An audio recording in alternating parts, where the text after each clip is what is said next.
See, I don't know. Maybe I will stick with this overlay with like the background. I guess it is kind of cool, isn't it?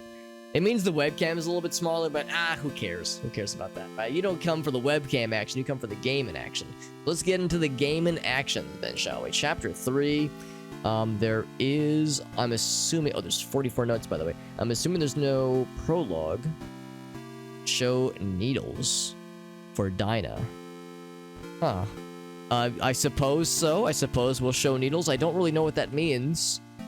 I guess we'll just jump on in then, shall we? Here we go. Confirm. Let's see what we have awaiting us.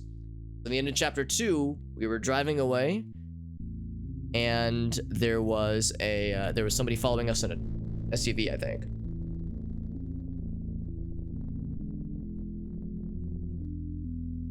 September 21st. That would have been before the events of this game.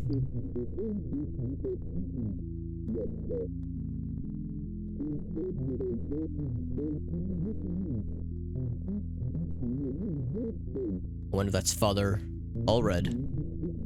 Yeah. So this was the first night with Amy then, where they tried to exorcise her. Yeah, it's Father Allred. Oh, muffled.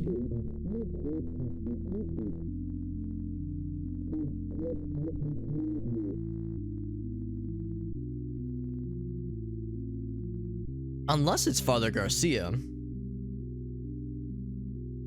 But no, I don't think it is. I don't think it is Garcia. Because Garcia had like a darker gray kind of vibe. Yeah, I think this is like a flashback to our first meeting with Amy.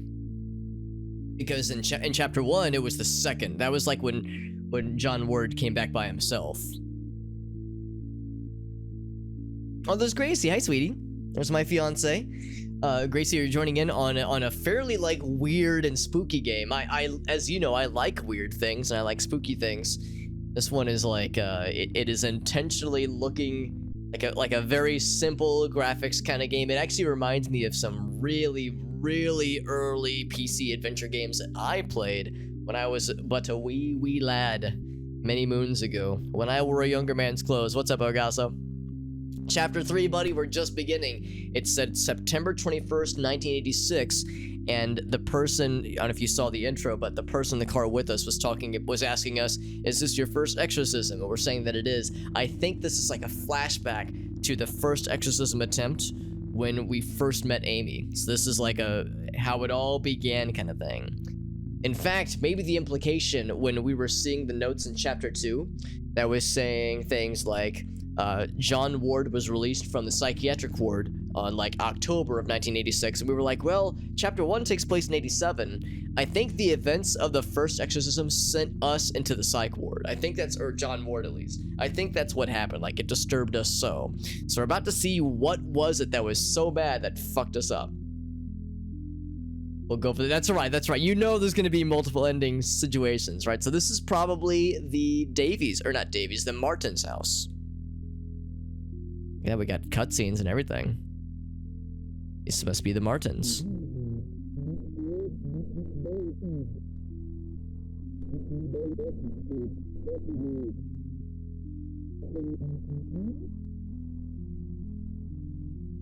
It's weird how it's all muffled. That's unexpected.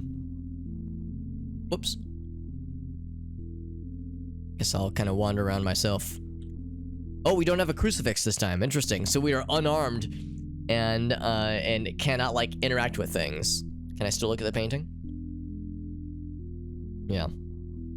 So this is the Martin's house when it still is well maintained and otherwise normal looking. We do have the collar, of course. So she's in the basement, right?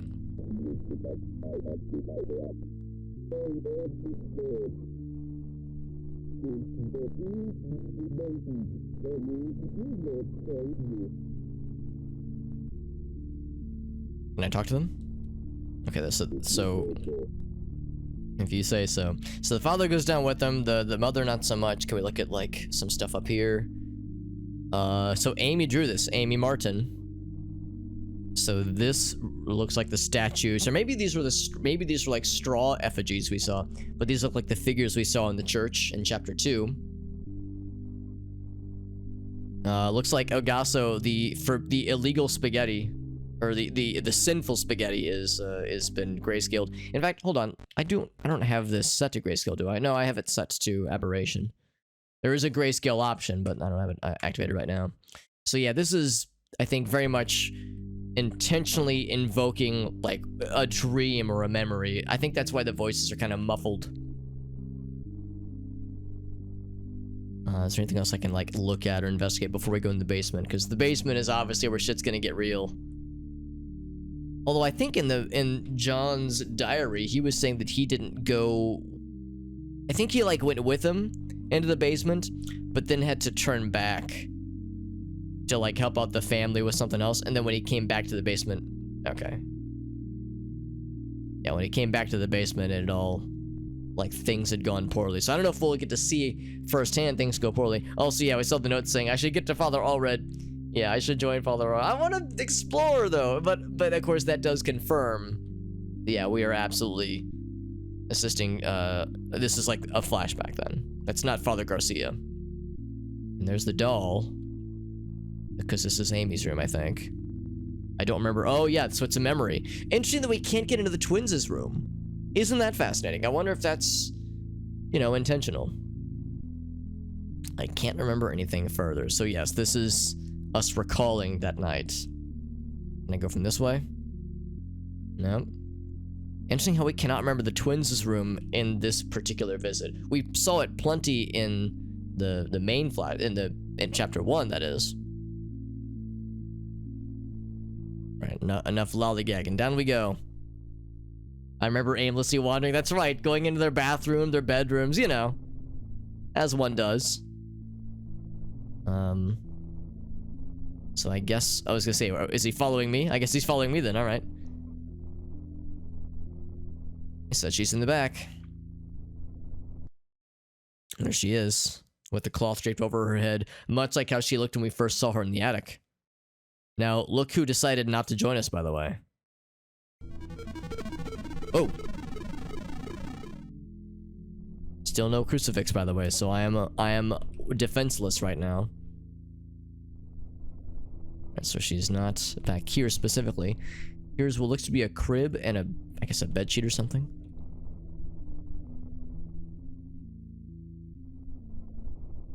And it's so creepy that they just have a bunch of these mannequins with bed sheets draped over them in their own basement. I don't know. I mean I've been, you know, as a basement dweller, as a fucking underground gremlin, I've been in and visited many basements over in my years, and I don't think I've ever seen just a basement mannequin just chilling, but that is kind of a horror movie and game staple, isn't it? So here she is, indeed, all tied up. She looks fairly normal. No gaping holes in her face.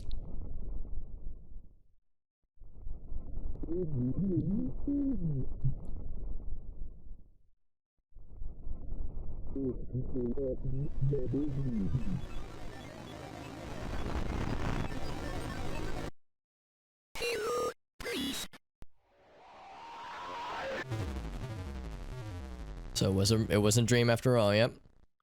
Some basement mannequins. Well, you know, I'll be moving in with Gracie pretty soon, so yeah, maybe we were just talking earlier today. 3 days until the profane Sabbath. Oh, Halloween, how appropriate.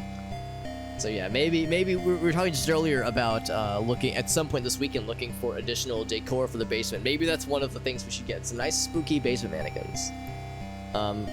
Surprisingly loud music. I think I'm actually going to turn this down a smidge, maybe just a tick. As much as I love having it at 69, I'm gonna like set it to like 60, just 60, I think. So, got a note right here. John, we don't have much time. The profane Sabbath is almost upon us. If they find Nate and Jason, that's the twins, they will perform a ritual on them to call forth a demon of unspeakable power. The name of the demon is Malfast, which we heard about, I think in chapter... some point in chapter 2. I'm in the process of discovering their whereabouts. I will contact you again soon. We must not let them do to the boys what they did to Amy. Father Garcia. So Father Garcia is still alive in this ending. So we know which good ending was canonical from chapter 2. So yeah, so we're having dreams, then we have our crucifix. The first, isn't that interesting? The first crucifix was gold, the second one was silver. This one looks more bronze. Gotta go to the clown room, dude.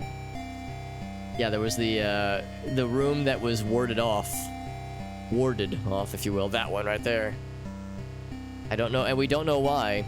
I think this is assumed to be John's house. So does he have kids? There's a lot of questions here. So we can't go into the warded off sinful clown room. I feel like I shouldn't pick up that note yet because that might whisk us away to the next section.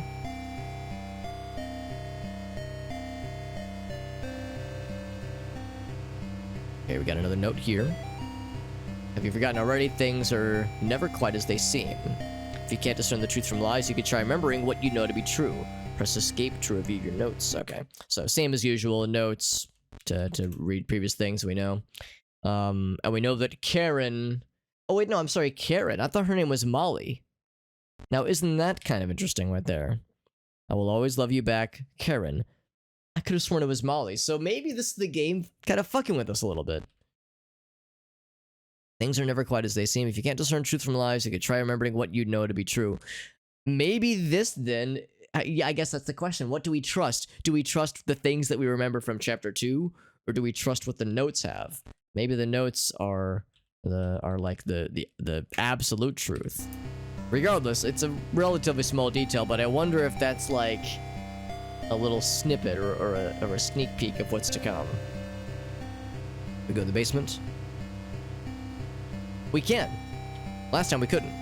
So this is our basement then. No, see no basement mannequins. Look at that. This guy gets it. The washing machine is not haunted. Kind of disappointed about that.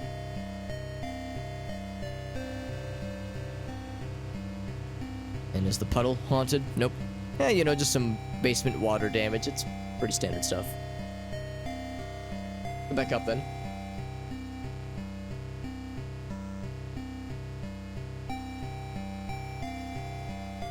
Let's check the envelope, which will probably whisk us to the next section.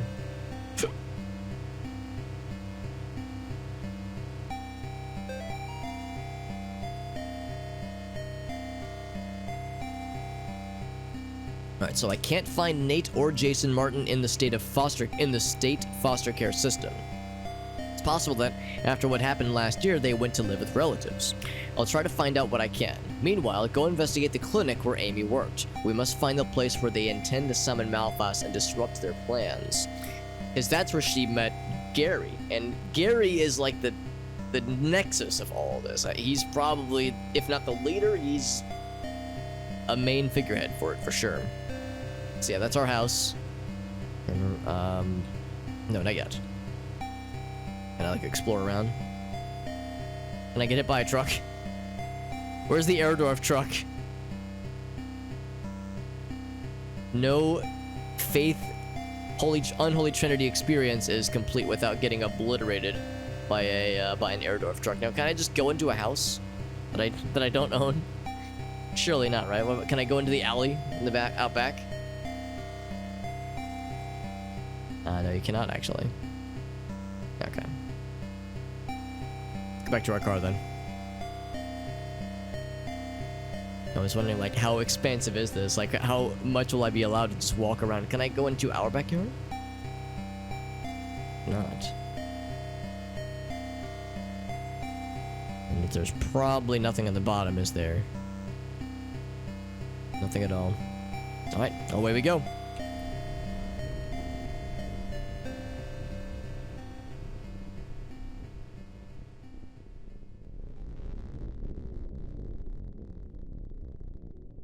Standard car ride, it seems. And now... Oh, never mind. I thought we were playing as the cop. Going to the clinic. That's a little rat friend. It's a little rat friend. Oh, see that? The person driving that SUV looks like a red individual. Excuse me, one of the individuals from the cult, specifically from the church.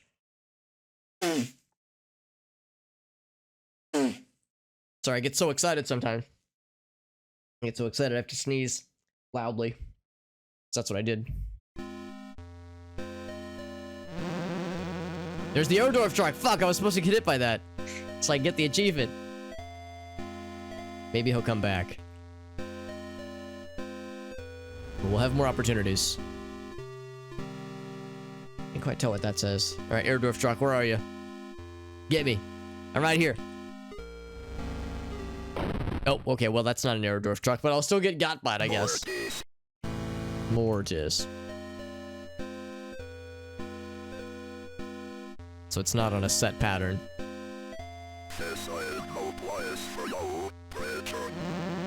Listen to that accent.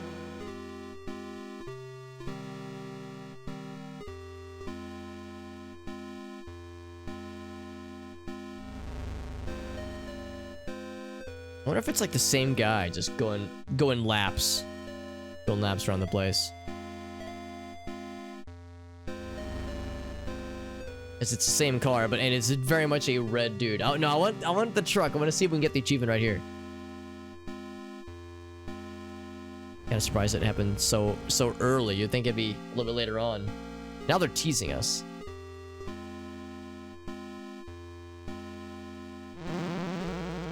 There we go. Got the achievement, by the way. It's the Pendejo achievement. Alright, now I feel satisfied. Easy. Easy truck splattering achievement. Can I steal the cop car? Is this gonna turn to Grand Theft Auto, the Grand Theft Auto games? As I said, this is no place for you. Can we try exercising the cop? We could try it. I think I like toggled it, but I don't think anything happened. Oh, yo. I just like the accent. Maybe this is where we're supposed to go, actually. Okay, no, it's not. View. Yeah, see, now we're getting lots of Erdorf trucks. Now that we don't need them. Can I just go past them? No, I cannot. So let's go this way. There's a little rat friend to the left, which is nice. There's what looks to be a... almost looks like a mask. What's that say? Ragar? Sail, obviously. Yeah, trying to discern the I'm assuming spray paint, you know, that kind of thing. It's a dead bird, okay. That cannot be exercised. Oh, wait, it's alive. Well, that was... oh. I had no choice. I had no choice, you say? That's a pretty cool trick.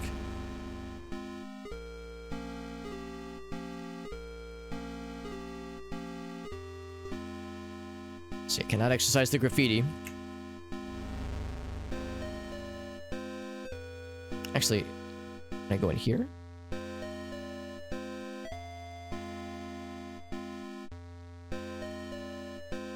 A4 or 44. Oh, they got the cool S. There's the cool S. Apparently it existed in 87. Whoops. In the balls? In the balls. Okay. They're asking where P is stored. That's what the cool S means. The cool S is actually a question. It means piss, or it's a statement. Piss is stored, and then this is the follow-up in the balls. Seems legit. And then here's a T. Very good. Something down here?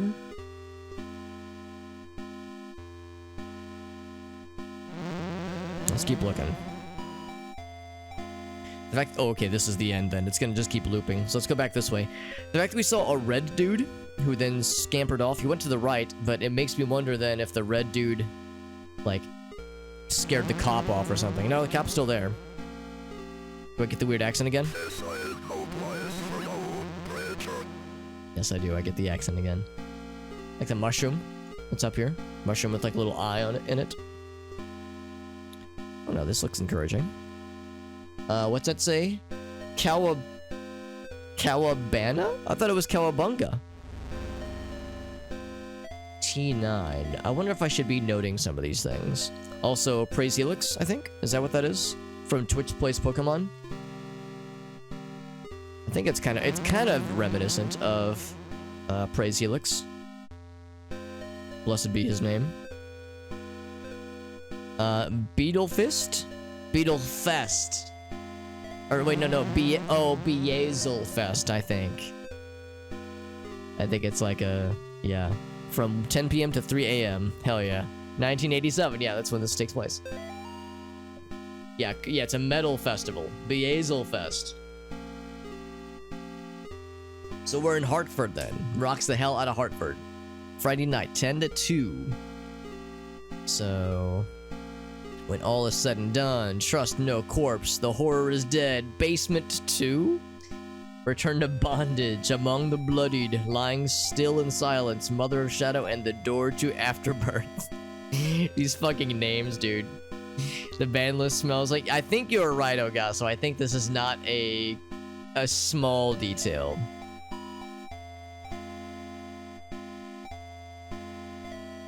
Basement 2, I think, in particular, is going to be something that we'll remember.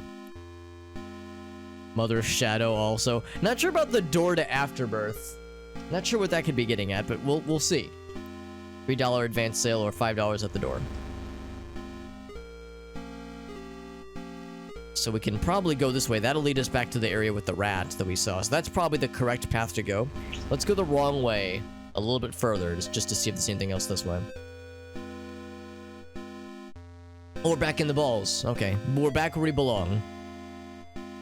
I was born from the balls, I shall return to the balls. It's the most Iridorf truck we've seen in all 3 chapters. So the rat is gone. I think is this rat piss? I sure hope it is. I feel watched. Yeah. Yeah, well, I am streaming on Twitch, so yes, I am being watched, literally. This is the clinic where Amy volunteered. They never said explicitly what kind of clinic it is, but there was like a moment where they talked about how somebody gave her that doll from Africa that was like that was considered to be either blessed or maybe cursed, and it was like a baby doll. And one of the persons writing the notes said she seemed put off by the doll, given the nature of the kinds of things they do at the clinic. It's like, oh, is it that kind of clinic? Maybe we don't know, but that might be kind of an implication here. The exit is... right, yeah. Oh, we actually busted into the window. Look at that shit. Isn't that something? Want to meet the rat? I would love to befriend the rat. So, to Rhonda Erickson from Gary. We have a last name, maybe. Gary Miller. Written in blood, as Gary should do, as all cult leaders should write all their writings. Just a couple of reminders after last week's visit. Please keep your desk tidy. Our patients need to feel at ease with their healthcare experience. Remember our quick sales points. Clean, quick, and courteous. Do not return any calls from the Department of Health before notifying me first or leaving a message with Tiffany. We cannot afford another surprise inspection. Do not call me on my direct personal line if you happen to hear back from Miss Martin. Interesting. So, Amy, then. Because Mrs. Martin would be her mother. One more thing, keep Jeffrey out of sight. Remember, Gary loves you. Yeah, that's got to be that Gary. There's no other way. That's where she met the cult. Yeah, they had to know where they had to sacrifice. Yeah, that might have we never like heard it explicitly, but yeah, that might have been kind of what they were getting at. Is like they were like using this as a way to like get child materials or sacrifice materials. So yeah, I mean, for sure, this is where she met Gary, because Gary was, I guess, the head honcho who worked here, who ran the shop. So yeah, it's absolutely where she met Gary, and other mothers too, and other women where they had met him. So this is where the cult kind of had its beginnings, presumably. I should probably like check other things. I've been kind of lax about checking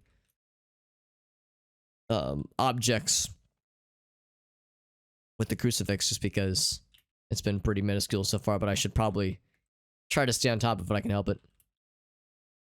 Although we'll probably know fairly soon if we've missed anything. Yeah, so we've We don't have any gaps, at least.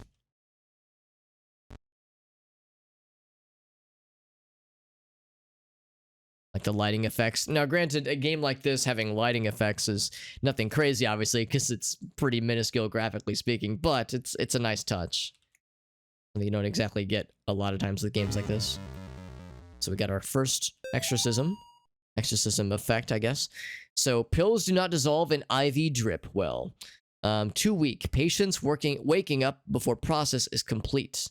Wait, hold on. Oh, they're waking up before the process is complete, right? Sooner or later, they will realize they are having the same hallucinations. Suggest concentrated injectable version. Pills not dissolving in IV drip well. Wake up before the process is complete. They'll realize they're having the same hallucinations. So maybe the stuff they're like putting in the IVs is intending to give them hallucinations, and they're all going to have the same ones. Interesting. I mean, I guess if a cult wants to like convince a group of people to get in with their activities, maybe a targeted hallucination is one way to do it. But yeah, if they all start talking and they say, wait, I had the same experience.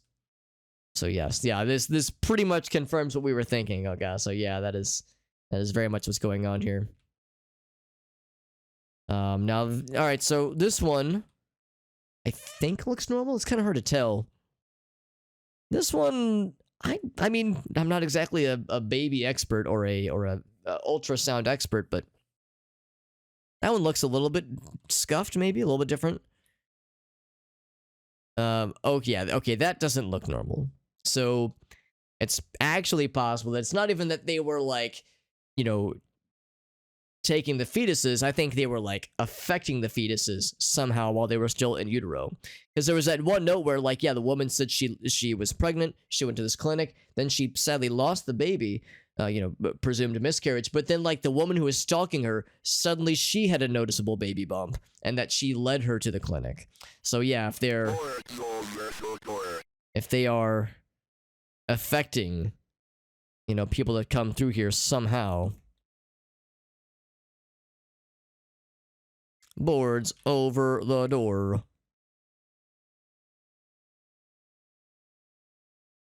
Also, of course, eerie silence falling over the place. Now, I have not played Resident Evil 1, but I know about Resident Evil 1 and large open windows. So, let's see if we get got. Nope, we're good. Okay. For now, we're good. Now, I think we've seen something awfully similar to this glyph before. Maybe not exactly, but awfully similar. Hey, look at that crowbar. Hey, we learned about crowbars. Or we heard about them at least in chapter 2, where they needed some way to break open the doors. A very bright pink chair facing the wall for whatever reason. That's a little weird.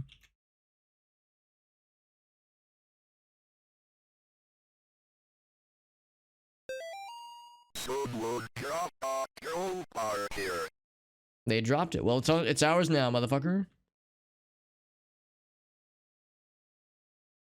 We can move the boards. I think I'll try removing the boards from the entrance first, actually. I mean, this is obviously where we need to go. But if we secure an easy exit, it might be a good thing to do. One that does not... Oh! Well, that was unexpected. Oh my. I wonder if I screwed something up then. Who said you're gonna leave? That's right. That was very unexpected. Oh, look at this. I can wheel myself around very awkwardly. I need to hide. Can I just go back in the corner?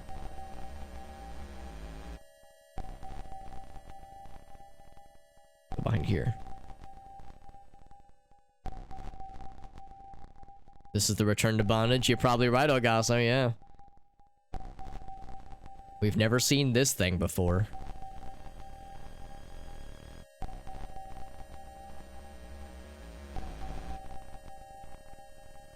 I wonder if I should stay hidden or if I should make a break for it while he's over that way. Because clearly, from his perspective, he'd be able to see where we are. Is he not moving?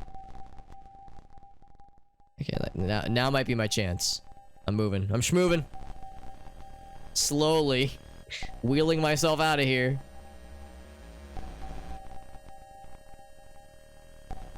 Oh my. Alright, well, unsurprisingly, this got fucked. I need to hide. I'm going up. Oh, can I go up? Is that an option? No, it is not. Oh, shit. Nope, it's fine. Ah! Unsurprisingly. Mortis. Yeah, so I should have known better. Going upstairs when you're in a situation like this, of course that wasn't gonna work. Obviously, I should have gone the left path. The left path looks like it was blocked, though. Thinking maybe something would present itself. Mortis. I said this like the first time how I wanted to have a Mortis counter. Every time I got. Or just every time we heard those words. Be an embarrassing number, though, at the end of the day.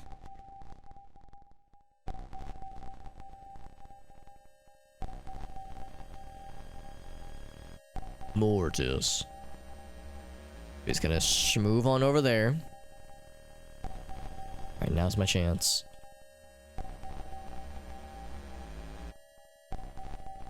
So yeah, we're really just wriggling. We're not even like, you know, we're not like, it's not like a wheelchair where you can use your legs to, if you have the option, to kind of scroll yourself down.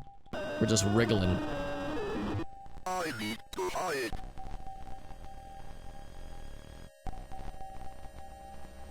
Can I go this way? Through the door? No, but I'll just be as far in the corner as I possibly can. You see nothing. Are you gonna go upstairs like a good boy?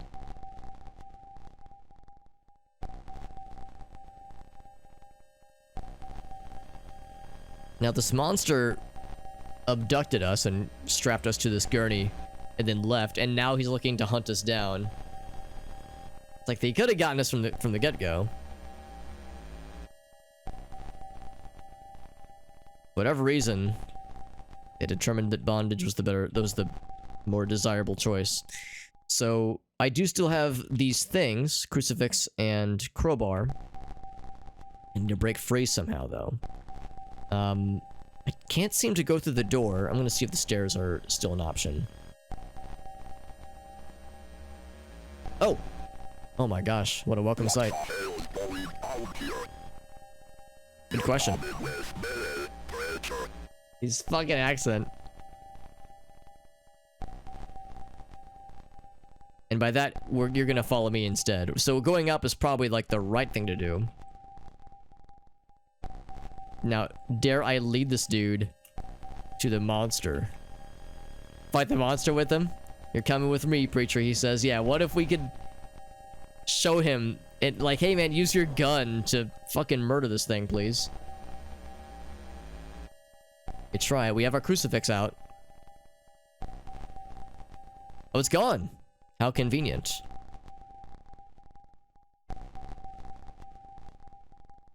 Yeah, so I suspect I probably missed a note when we were supposed to use the crowbar on the door. Like the smaller door. Oh, look at him. He's schmoving. You know that AI pathfinding is still not a fully solved problem here in 2022. So nothing reacts, and the monster has gone somewhere.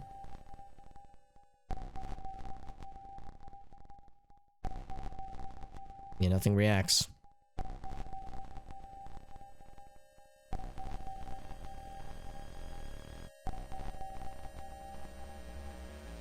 Up the stairs we go. Oh, okay, so that's what would have been here then. Well, still, it would have been nice to have been able to see what that would look like beforehand. So the front door is open.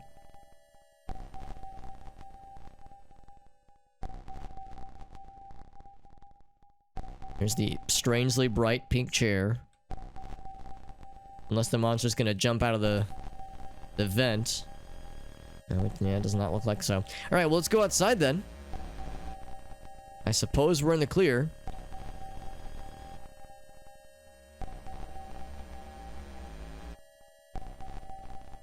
Can I exercise the broken wood? No, I cannot.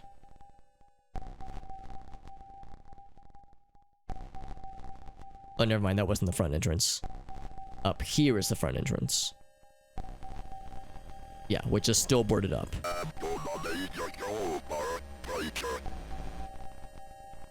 Like, can I, like, give it to him? Can we just do it ourselves? Oh, boy.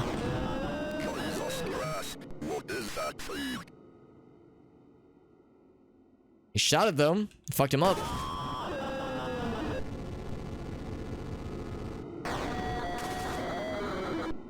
And I keep the cop alive. As between my crucifix and his gun, can we defeat the beast? Please don't shoot me.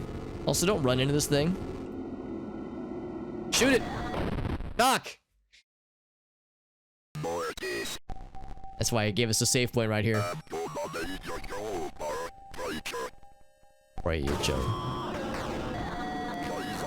So I think I slow him down with the crucifix and then he shoots him. And that's the way to do it. Or he just does all the work. And I do nothing. Yeah, I'll get out of the way and let you do your thing.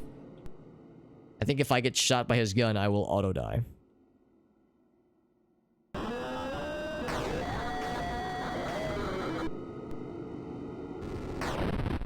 Got him. Nice.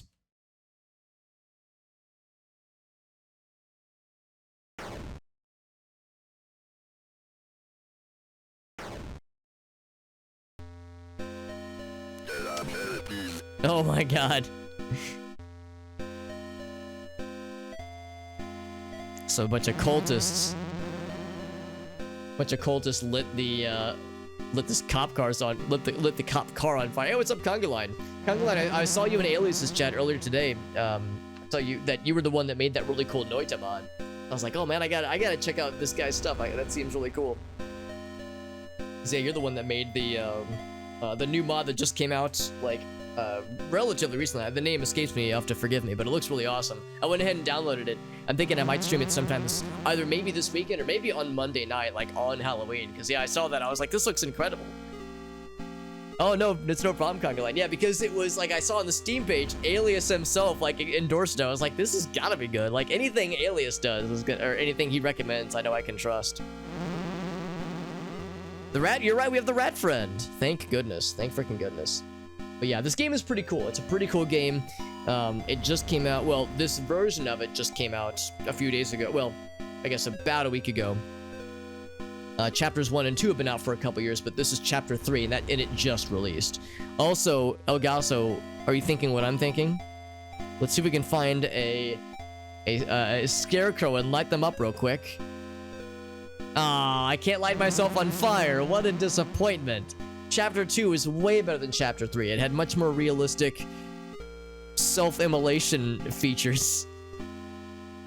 So ridiculous. Oh, it looks like the cop got. I can't say I'm surprised. Yeah, because the cultists, of course, obviously swarmed him. No surprise there. Can I at least get his gun? I can't get the gun? Come on, dude.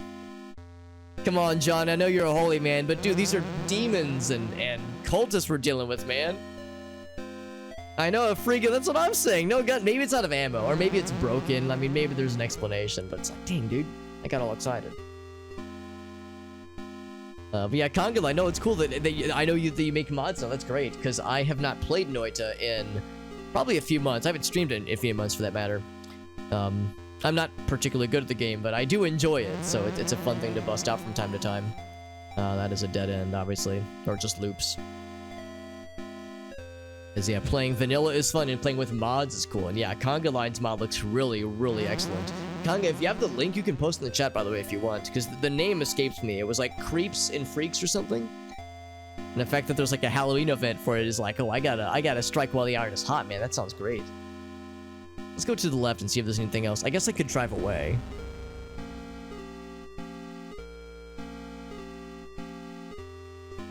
Now, can we go back and visit the rat? There we go, because he's got the link. Perfect. Thank you, Conga Line. Yeah, for anybody who's curious about the mod that I'm talking about, because it looks really, really neat. Really, a lot of time and attention was put into it. I don't think there's anything else to the left. It's going to bring us back to the same area as earlier, I think. Yeah, the same looping area. Okay, I guess let's get back in our car then, because I don't know if there's much else we can do here. The monster is dead, and there's nowhere else in the clinic I think we can go to.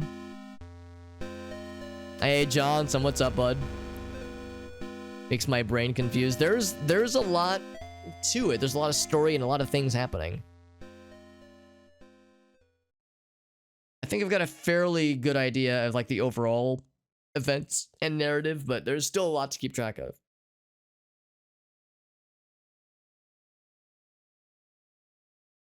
Because that door was closed. Or we couldn't open it at least. There's Amy. Another flashback. And I can control. What do I do? Get the book and recite the prayer. Alright, here's the book.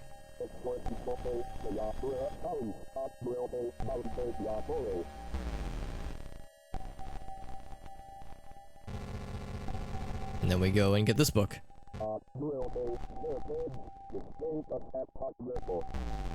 So it's a flashback to the events leading up to Chapter 1, when Father Allred was still alive.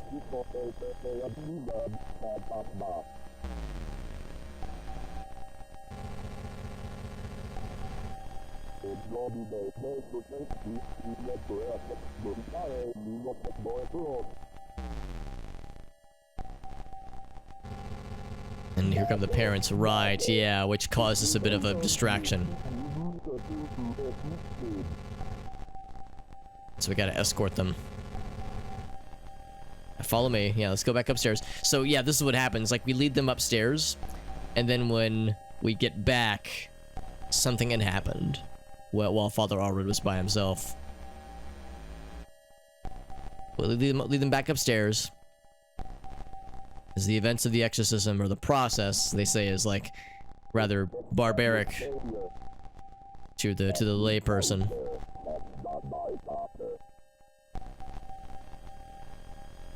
Yeah, right?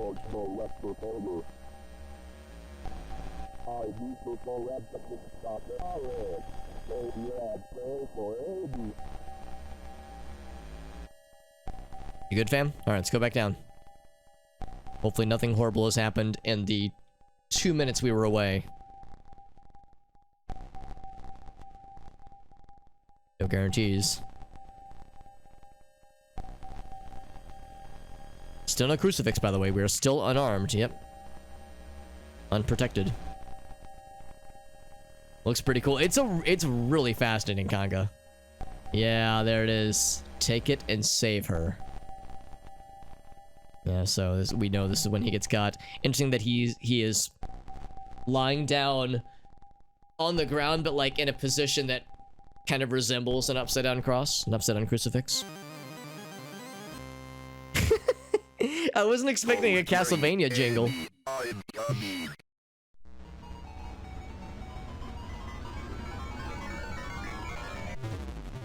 And of course, we wake up in our bed. Yeah, it's a cool series. I feel a little bad because this is chapter 3, so there's, you know, some minor spoilers that you're seeing if you've never seen chapters 1 and 2. But if you like adventure games, especially if you have a kind of an interest in real old school early PC adventure games and television, or like the what's it called, the PSX, I think, like the old early PC stuff, it's pretty dang cool. Is that the character speaking? I believe so. Or at least it's like a heavily Intellivision-advised or like computerized, or I guess vocode is the word, like a vocoded presentation of character voices. What's up, Moonspine? Hey, we got Mikey. What's up, buddy? What's up, Mike? Yeah, Mike knows what's up. If he drops Mortis in the chat, then he knows that he knows what's going on here. This explains a lot. Oh, so there's another game you've played, Kanga, that is like reminiscent of this then. Because yeah, I think the voices are very much mimicking limited hardware from the like late 80s, early 90s, because back then getting voices down was, you know, near impossible. So it was heavily vocoded and computerized. Oh, Pamu played it. Yeah. That's awesome, bud. That's awesome. Can we go in here? Can't do it. So this is chapter 3. We played chapters 1 and 2 on Saturday night, and then last night we finished all the like extra endings in chapters 1 and 2. So tonight we are doing what's it called, number 3, chapter 3. The synthy voices, yeah, it's good shit, man. Oh, Ultra Kill, yeah. So the let me think about this. Yeah, it's the same publisher, New Blood. Yeah, that's a good point. I guess V1 or the protagonist has a similar kind of voice, doesn't she? Now we got a bunch of letters this time. Usually we only get one letter at the front door. I'm not gonna check those yet. I want to explore around elsewhere first. Because sometimes when you check the front door letters, that's when things eject you into the next sequence. Yeah, same publisher. Yeah, New Blood does so much cool stuff. I am very impressed by what they do. Freaking Dusk, Amid Evil, Ultra Kill. Gloomwood looks dope, by the way. If you haven't seen Gloomwood and you like Thief or other like early PC kind of sneaky games, Gloomwood looks incredible. So yeah, I mean, to me they are like a publisher and developer that is doing some really, really cool stuff in the sphere of like PC gaming. It's so easy to be cynical with like, you know, developers and publishers that are doing unsavory business practices and shit and doing like stuff that is kind of anti-consumer, but then New Blood is just doing so much great stuff. So they give me hope for the future, man. I love it. So I don't know if there's really an order in which we read these. Let's just pick him up and see what's going on. So Father Garcia is still with us. He says there's an apartment building in New Haven where they may be attempting to summon Malphas. I'm not able to go there myself. It's up to you to stop their rituals. Sounds like that's our next destination. However, another note from someone else. For now, this is the only way I can contact you. I think they're watching me. I need you to come over as soon as you can. The situation has gotten much worse. My address is in New Haven. Signed, Lisa. I don't know if I know that name, actually. If for some reason I don't answer the door, get the spare key from my friend Tiffany. Okay. So we have 2 things we need to take care of ASAP. I don't know if you're getting my letters or not, but I hope you'll be here soon. I really need your help. They're in the apartment. I see them all the time now. I can hear them in the darkness. I haven't slept in days. When you get here, just come straight to my place. Tiffany can't be trusted. Don't talk to my neighbors either. They won't let me leave. So who is Lisa, I wonder? Now, to be clear, Karen was I guess our girlfriend. But again, in chapter 2, her name was Molly. Maybe that's like a detail that is not super obvious. So we did miss a note. Yeah, so we'll have to go back for that other one some other time, obviously. So whoever this Lisa person is, I'm gonna go ahead and take a quick looky-loo. Actually, I'm gonna go the opposite direction to see if the house next door has anything. It is a different house. And I just waltz in. Hello, this is my house now. Oh. Just dude watching wrestling, I guess. Yeah? Or it's a kid. It's a kid watching wrestling, okay. A little weird to just be looking in the windows like that of another house, but whatever. Okay, actually now I'm kind of curious about the house on the opposite side then.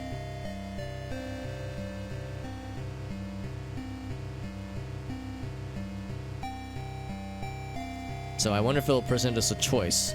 Go to Lisa's place first or go to... Well, I mean, they're both in New Haven. New Haven, Connecticut, so I don't know if it really matters too much. It's a family watching wrestling now. Okay. I mean, that's alright, right? Like, nothing weird, I don't think. Yeah, nothing evil or satanic or menacing happening here, so that's alright. Catholic... Yeah, exactly, Moons, but it's totally fine, I promise. Nothing unsavory has ever happened with a situation like this before. And it's not about to start. Let us leave. So it just whisks us away. Wherever we're going, it's gonna be somewhere in New Haven.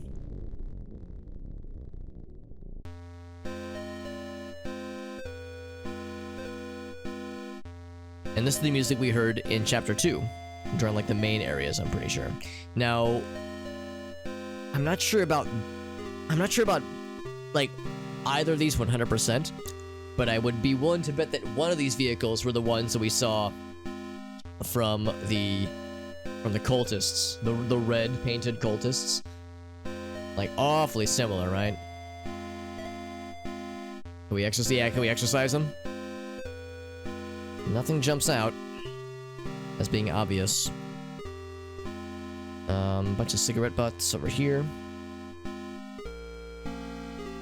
Normally I'm more excited when I see a bunch of butts. And I'll make a rare exception. I'll be not as excited this time. And no Airdorf truck fucking us over. And also cannot go left, probably, or right. Let's waltz on in. This is the apartment building.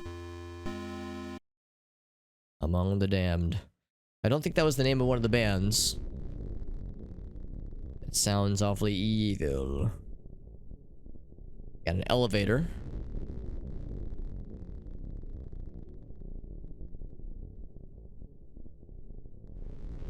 Just got a bunch of floors the elevator can take us to. Going up an elevator seems a little questionable right now.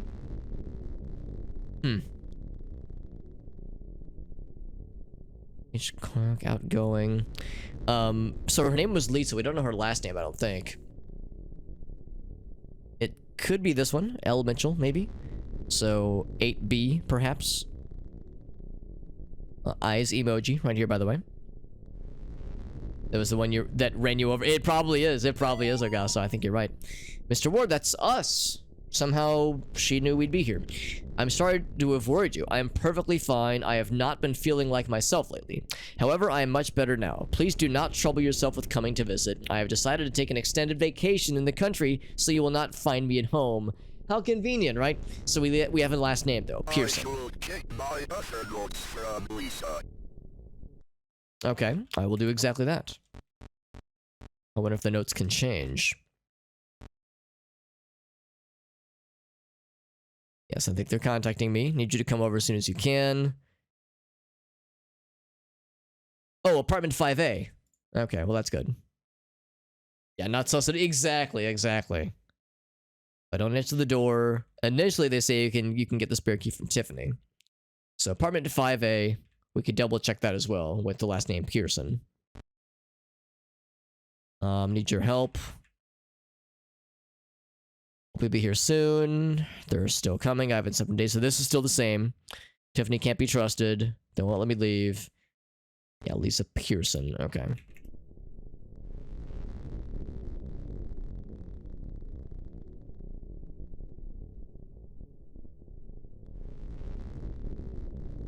So it should be on this one, right? 5A, Lisa Pearson's. That is accurate. So 5A it is then. Of course, these are mailboxes. Go down.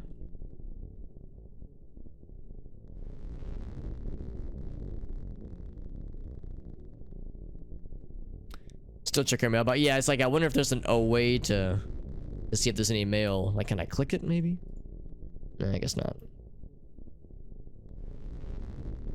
Well, I'm kind of curious about checking to see if this goes anywhere. I'm guessing it's the basement. Like in video game rules, if stairs are going up, it means it's going, like going north, it means we're going up. If stairs are going south, it means we're going down. And I don't have a flashlight. Okay, I'm just gonna leave. If it's going to be one of those situations, I will need a light source. Hey guys, what's going on in here? Aggressive piano noises. You know what? I think I got the wrong place. I'll see you guys later. It's like in Breath of the Wild. I'm just minding my own business, fucking around, and then I hear angry piano noises and the panic sets in. Yeah, that's an accurate representation of what was happening in John's head. Hearing jumbled electronic noises. And then the panic sets in. So 1B. What this? I don't know. Don't know what it is. On the first floor, obviously.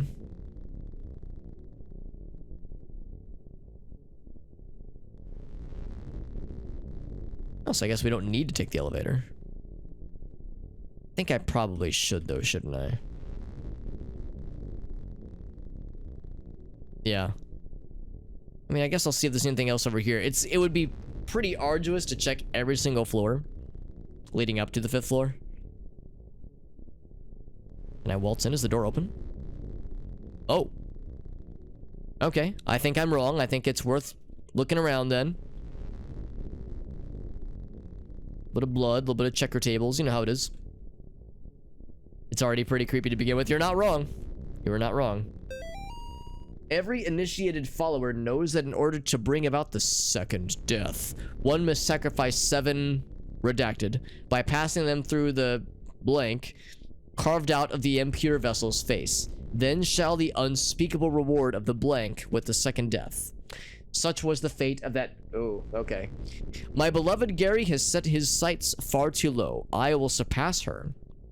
So this was not written by Gary. It was by maybe another woman who wished to be like a higher order vessel than Amy was. Purple text. Lisa wrote in yellow.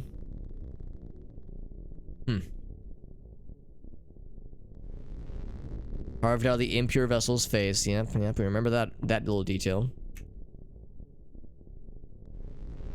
Yeah, maybe it's worth poking around then. What's this? Is it a sword? Whatever it is too sinful. I cannot purge it. Wow, it's like a sacrificial dagger then, goddamn. SCP, yeah, I thought about that too. It's some SCP shit, honestly. Yeah, it cannot be purged. It looks cool, whatever it is, but a little bit out of place in this otherwise just chill apartment. It's a nice little knife, yeah. Reminds me of Aqua Teen Hunger Force when they're talking about the Remonster, the moon, or not the Moonanites, the stoner moon aliens are talking about the Remonster. It's a remote control monster. And he's like, oh yeah, the monster died. And he's like, impossible. The monster can only be killed by having his heart pierced with the bone dagger of Cthulhu Fatagan or whatever it was called. And he's like, no, or just take the batteries out. That works too. All right, so I think I will indeed poke around in the other apartments whenever they're open. One thing I think I will do is I'm gonna poke my head in the elevator to see if there's something that is available. Most of these are gonna be closed. Seems like this apartment building is not very well maintained. So that's nice for like quick navigation. We can go all the way to the 10th floor if we wanted. Got elevator music too. You got something, Conga? You're welcome to share it if you want, bud. To 3B, got some more cigarette butts. And a plant. Potted plant. Okay. Is this Tiffany's place?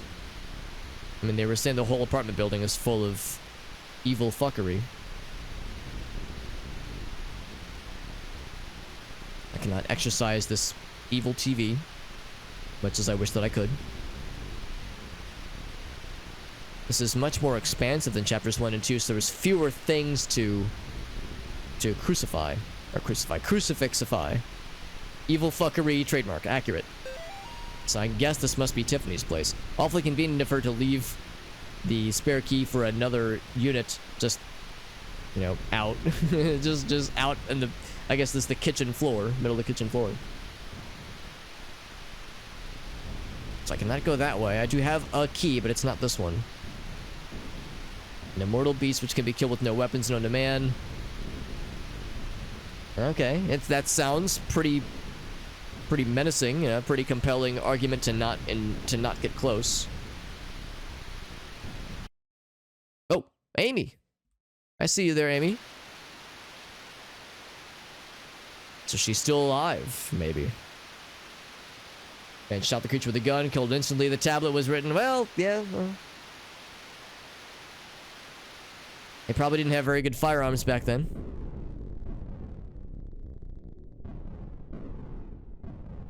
Says this thing is unkillable. Don't fucking do it.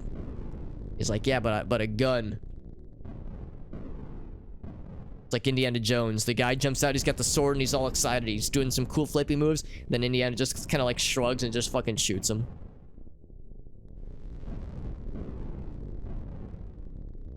Such a classic move. Such a classic like moment in that movie. It's a good, dude. It's a classic, man. It's so good. Of course, it's well known that the lore behind that scene is that they had like a well choreographed fight scene planned, but Harrison Ford had like a fever. He was sick that day, so he like joked with the director, I guess Steven Spielberg. It was like, wouldn't it be funny if Indiana was like, fuck this, and just shot him? And they were like, you know what? Let's make that happen, baby. It's like a good way to salvage a scene when, you know, the actor's just not up to making it happen. Yeah, it is fantastic. Yeah, that's like the kind of one of those well-known behind-the-scenes lore fun facts about a movie like that. Now, this is a little bit... Oh, 5A, that's where we want to be. Of course, it is locked until we came along. Should we go ahead and go in, or should we explore elsewhere? Because, I mean, there's 10 other floors. And notes to boot.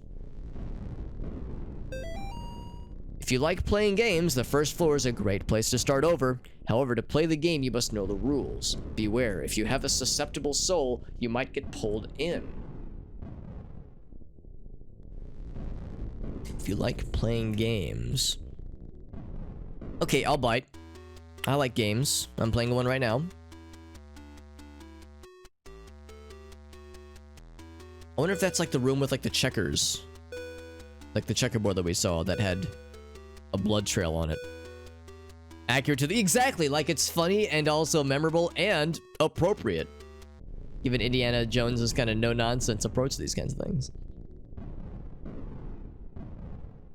Oh, never mind. No, there was the basement. Oh, they're probably saying go to the basement. That's probably what they're saying. You might get pulled in if you have a susceptible soul. Huh. Yeah, alright, let's go back up then. Yeah, I think the checkers... like, and other games we saw, I think that was like floor 2. Let's go ahead and just jump right to floor 5 then. I think we've probably seen all that we needed.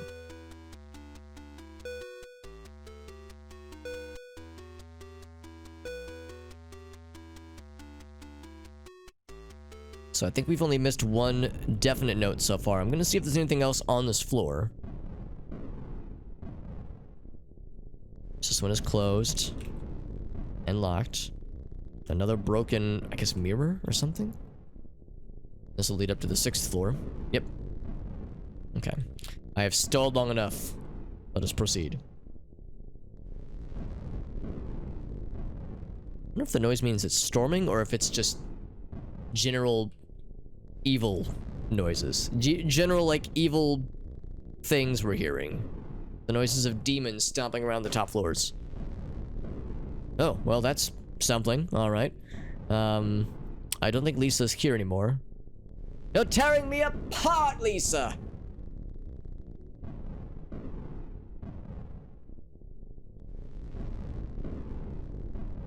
I'm sure it's fine. I mean, this is a pretty standard thing. I had something like this in my first apartment.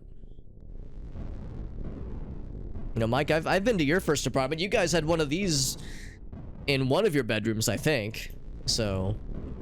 I would say it tracks. Also, arrow pointing this way. Seems legit. Vacation in the country. Right. This is the country. This is how she got to the country. She took a portal. Keep it in the clown. Right. Yeah, yeah. The clown room that every apartment has. Right. Huh.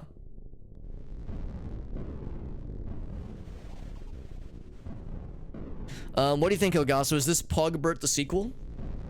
To me, this is the dagger, and we are to stab something in the face or cut him in half. Rob has the oh, he has the... Wait, he has the portal or he has the clown room? Or had the portal or the clown room, something like that. Oops. We need the dagger though, unsurprisingly. You have to peel the face off like to... Oh, it's like peeling an orange. I can't just... If I'm gonna sacrifice an orange, I can't just peel it. Or I can't just do it whole, I have to peel it first. Not sure about the clown... Okay, I was gonna say, I wasn't sure where you hid the clown room. I figure it was probably like if there's like if your apartment building had a sex dungeon, it was probably in there somewhere. If you wish to break the seal of Alu, your answer lies in the blood-stained knife and the face hiding in the deep dark. But only those who have ascended to the highest point can descend to the lowest depths. Because Gary loves you. Okay, so we gotta go to the top floor then. Quick game developer or game development check. Can I interact with the toilet? We're all in agreement. The best games have some kind of fun toilet interaction. So, no toilet activities. 0 out of 10. Would not toilet again. I know, so disappointing.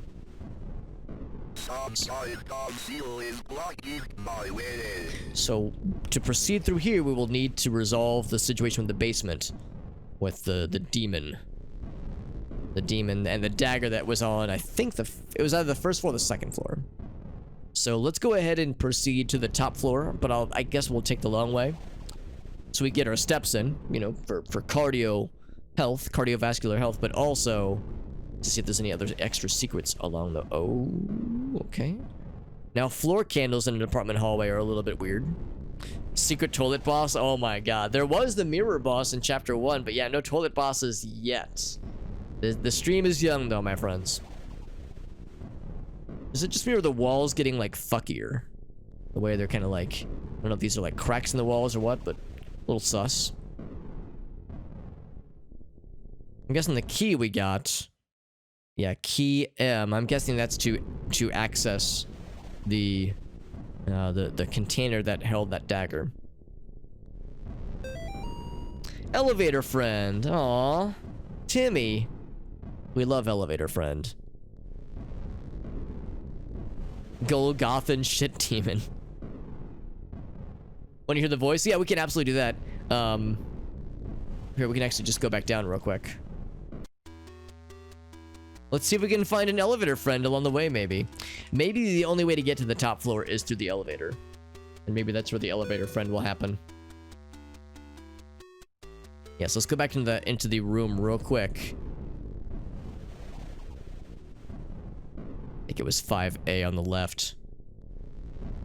Oh, Dogma, I have seen that movie, but it's been a hot minute. That is a good one. That is kind of fun. Kind of wild that movie exists in the Jay and Silent Bob cinematic universe, if we can call it that. So here comes the voice. Here we go.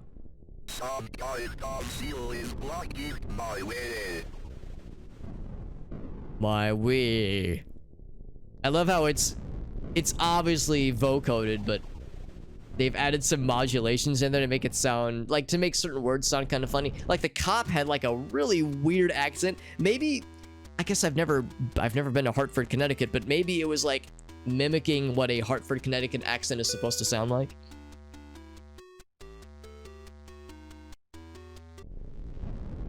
It's all to add to the experience. All right, so we came from the right-hand side. That door was closed. We know about that one. Elevator friend. I'm curious and afraid of what elevator friend will have in store for us. Dogma. That's a good one. That's a classic. A rare interaction from something that can be crucifixified, something purged with a crucifix. Finally have my own place in the city. No more annoying roommates. I have a whole apartment all to myself. The building's nice. It seems new. Neighbors are kind of weird though. They're always coming around bringing food and stuff. It's actually making me a little sick. I guess there's such thing as too much kindness. Another thing is the mirrors. They're everywhere in the halls. It's nice because I can look around corners, which makes me feel safe, but it's still weird. I don't know exactly how to describe it, but when I look at myself in those mirrors, I feel like it's not me in the reflection. Of course, when I came home from work today, the elevator didn't work, so I had to take the weird one-way stairs all the way up to the 6th floor. Then I noticed all the mirrors were shattered. That is peculiar. It probably ends in murder. And look at this. Sure enough, there's only so far we can go through the stairs. There is no 7th floor. So says you, graffiti on the wall. So we either can go from here to the 10th floor, or we just go right to the 7th and see what happens from there.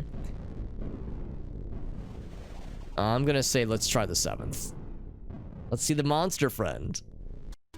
I'm sure he's gonna have very pleasant conversations to offer. I think your elevator is a little bit hacked. Okay, so 7th floor ain't happening. 8th? Okay, 8th works. And of course, 7 is supposed to be a holy number or something, so maybe there's an explanation. A little bit of a haunted elevator in BD. Come on, we've all seen it 100 times. So 8A is open. Seems pretty normal. There's a note. There's no sinful spaghetti on the table. There's no obvious blood trails, no forbidden glyphs on the walls or anything. It's actually kind of disappointing. No sad toilets either. Our sister Tiffany, sure enough, has gone against the will of the unspeakable. I thought I could trust her, but I was wrong. Proceed with the original plan. The woman in 5A will be our vessel. Let her pious friend come to rescue her. The unspeakable shall crush them both. So, sure enough, Tiffany was not to be trusted. Her pious friend, that's her friend to us.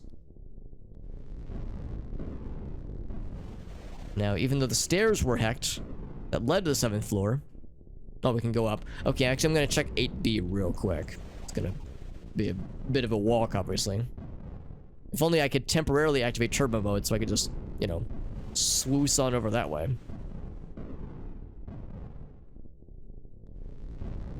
But we checked it, though. There is a note.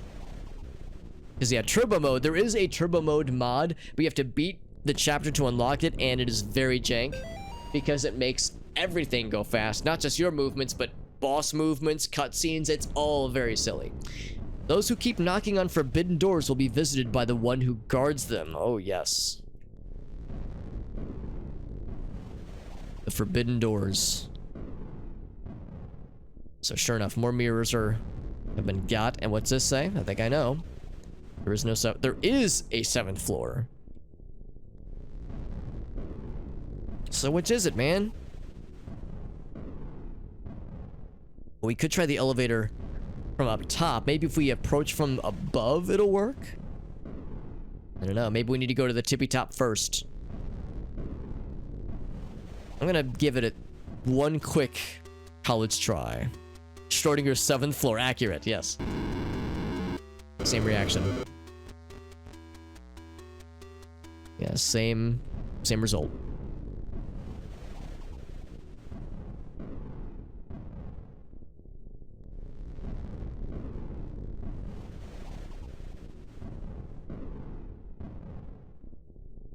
More ominous apartment building hallway candles. Stairwell hallway candles. Broken mirrors, of course. 9A is closed. Now, if only there was a way to knock on the doors. I wish to experience the forbidden one guarding the forbidden doors.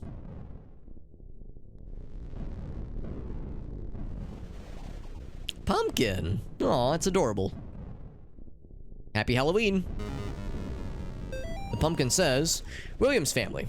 Newsletter, October 1987, which is when this takes place. This is like October 28th, 1987. If you're reading this, it means you've been invited to the Williams family annual Halloween block party. You hear that, guys? We're all invited. It will be held on Halloween starting at 5 p.m. in apartment 9B. I wonder if this is where the ritual is to take place. Activities will start promptly, so please do not be late. If you plan on bringing a +1, please let me know in advance. Only friends and family, aka those who receive this newsletter, are invited. Also, just a reminder that this is a family-friendly event, so please leave all overly scary costumes and masks at home. Timmy is still traumatized after last year's incident. Also, I respectfully ask that you keep alcohol and cigarettes out of the apartment. Also, we do not want a repeat of last year with the power going out, so please bring treats but no tricks. And just another friendly reminder that anti-religious or satanic imagery will not be allowed in the apartment. These guys don't sound any fun. No alcohol, no cigarettes, no Satanism. What kind of bullshit Halloween party is this, man? If I can't commence a blood ritual, then what's the point? Also, please be aware of Timmy's diet and food allergies, and please be aware that he suffers from asthma, so please do not sneak up on him or try to scare him. Again, he still has trouble after what happened last year. I want to hear about the incident from last year, man. You will also notice he has a new imaginary friend. When you see him, please just roll with it. Timmy's therapist says it's healthy for him to have such a coping mechanism. See you all at the party. Can't wait for you all to meet Mr. Miller, who has taken to Timmy so well and has become like a part of the family.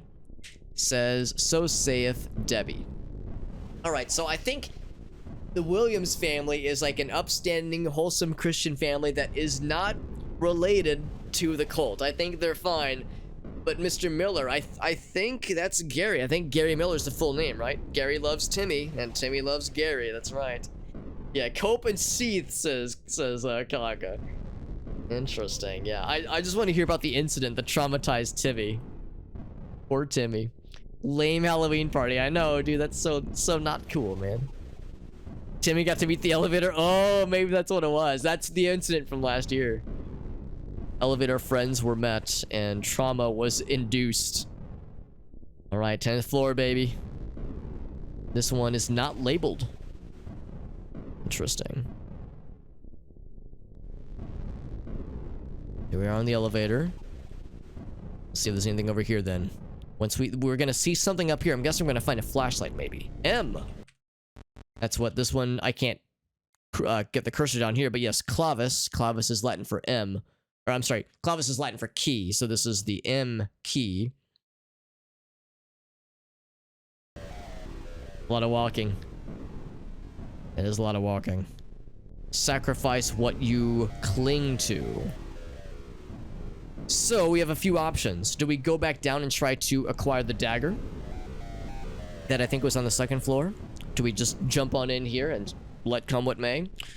Or do we try to go right to the basement? I'm gonna say let's go in here. Okay. No immediate murders. Oh gosh, says give me the M. Basement dumbwaiter. Oh, that's what that is. Okay. Pull up the hatch, or pull up the handle rather. Place an item or being to be sacrificed inside the container. Now, I've never actually used a dumbwaiter. So I've not seen like written instructions for them. The use of the word sacrifice is an interesting one. Press button to send dumbwaiter to the basement. Light will blink red if done successfully. Please make sure your sacrifice does not jostle around inside the container. Do not open hatch once dumbwaiter has reached the basement. I do not have enough earplugs and I am tired of people losing them. Please wait for green lights to come on before using. Not open the hatch once the dumbwaiter has reached the basement, it says. Huh. I'm not convinced this is standard operation, dude. So I don't know if we have anything yet, but if we go and grab the dagger, maybe that will be what we'll want to use. So we have a security camera looking. I guess this is leading into the basement then.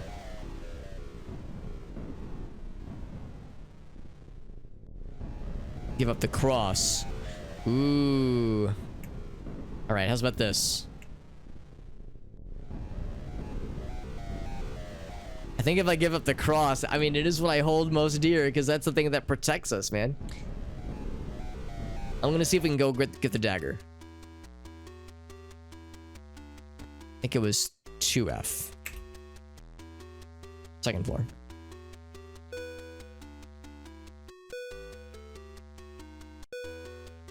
Now, when does the elevator friend happen?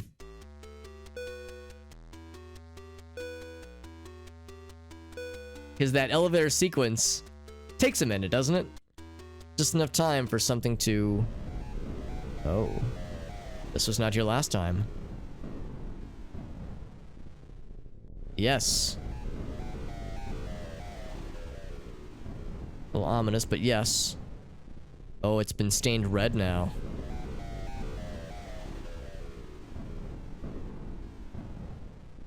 A sacrifice has been made. It has been purged now. Uh-oh. Oh!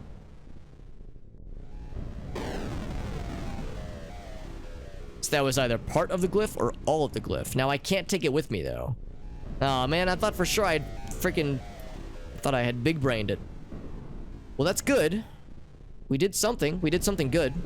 Yeah, it's one layer. I think that's right. Now I wonder who it was used on.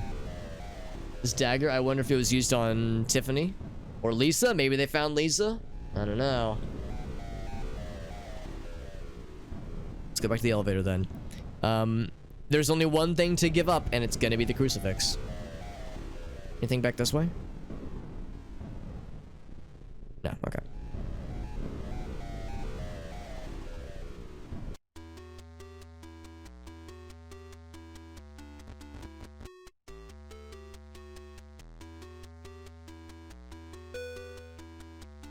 So they were saying if you've been to the top part, then you can go to the bottom part. So this will enable the basement. And probably in the basement is the final steps.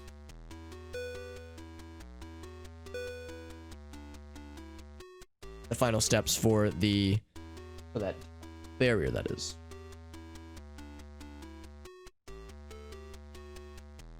I'm trying to see where my dog went. Alright, I see him. The problem is when it's dark like this, it's like, oh god, it's kind of hard to see. I'll probably need a bathroom break in a little bit. We can keep going for a bit longer before a break needs to happen. Okay, well, only one thing to do. Now, just to be clear, we've only missed one note, I think. Elevator friend. Okay, so we did maybe miss something here. I want to look at what they don't want us to do, and then I want to do it. So do not open the hatch once the dumbwaiter has reached the basement. Tired of people losing their earplugs. Is it going to be like a loud noise, I wonder?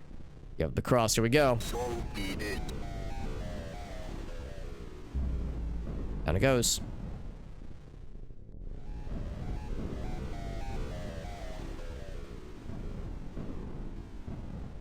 So is that the beast? It actually looks like the thing that we saw in chapter 2 that had its hands cut off but attached to its head. The one where it was like, if you see it, don't move. Right, so of course I have no crucifix. In fact, I think I am without any objects at all in my inventory, so we're fully butt-ass naked. Oh! These things. Either statues or effigies that prevent us from going back that way. Gotta be the elevator. So we're in the midst of chapter 3. We did the clinic sections earlier. We're now in the midst of the apartment sections. Not sure what's gonna happen. A lot of walking, well, especially in the apartment building. Part of that's on me. Part of that is like me not wanting to miss anything, and I still did miss a few things. But part of that is me maybe being stubborn by wanting to catch all the goods. Now, we've heard that there is perhaps, based on the notes we've gotten, there is, let's see if we can find it. Here it is. There's an elevator friend somewhere lurking in this happy little place. I don't know what it entails. I don't know what he's all about. We don't have a crucifix that we can use to like ward off demons anymore. So if the elevator friend decides to pay us a visit, this would be a not good time to do it. This was of course drawn by our friend Timmy in like the 9th floor or 8th floor, I think. But yes, 7 buttons next to the elevator friend. You're right. Maybe he's on the 7th floor because the 7th floor, we've been advised, does exist and also does not exist simultaneously. So, in fact, maybe we should try that first. Because we just deposited our crucifix into the dumbwaiter, which means it's waiting for us at the bottom. At the basement, presumably. However, yeah, let's see if the 7th floor now works. Let's find out. It does! Previously, it wouldn't let us get to it. Oh. The music just crapped out. Hear that? What? Oh, hello, friend. Now, am I a dumbass? I did select the 7th floor, didn't I? I don't have a crucifix. Gary lied to us. When you see it, run. Oh, Jesus. Roman numeral. Oh, interesting, Pelican. I didn't catch that detail. Hello, friend. Oh, a camera. What did it say? I saw it. It's a camera.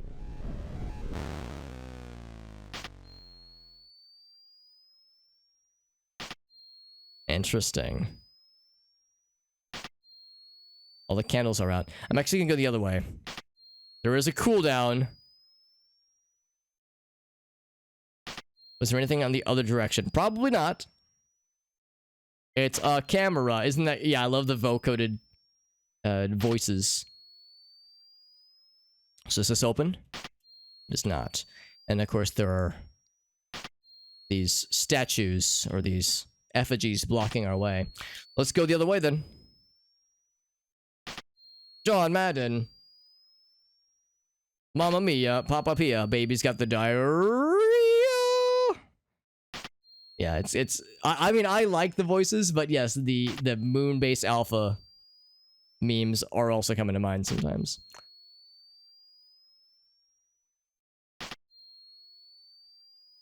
So now,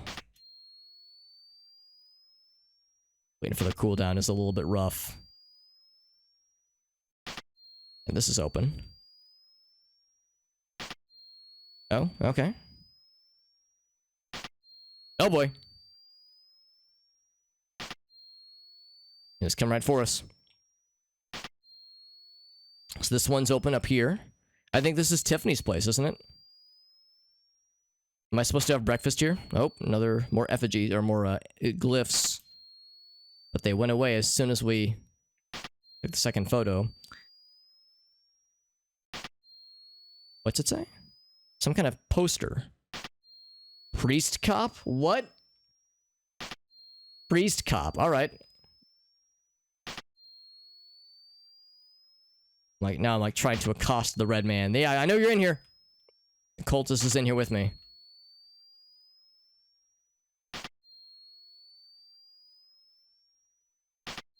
Oh. Oh.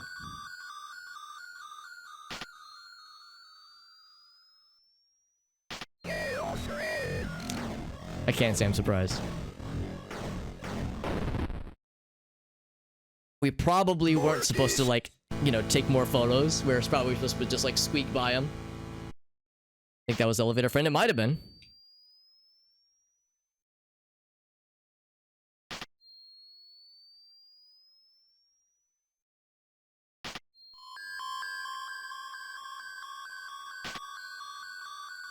Interesting that we got that, you know, one room prior. Wait, are we bleeding? We're bleeding. What in the world? When did that start happening? Maybe when the guy looks at us, it affects us somehow.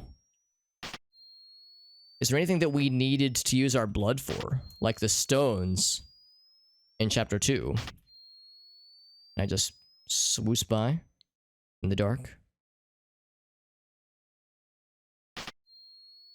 We stopped bleeding. Oh, no we did not. I spoke too soon. Interesting. Oh, we're back in the attic. We're back here. We're back in our memories. When we first met Amy. Oh, Jesus. What the hell? Bunch of dead bodies. Oh, and the rift. Rift in the floor. Just like in the tunnels in chapter 2. Is there a body down here? I wonder if that's Tiffany.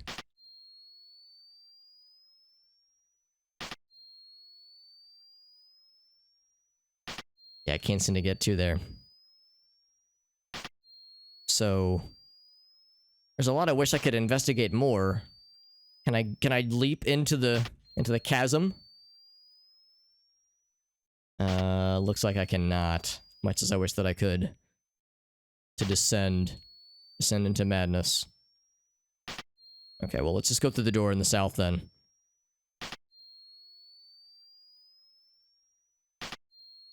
So now we're back here.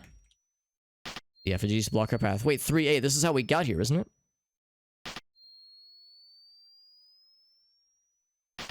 No, okay, no, it is a different one. Okay, never mind.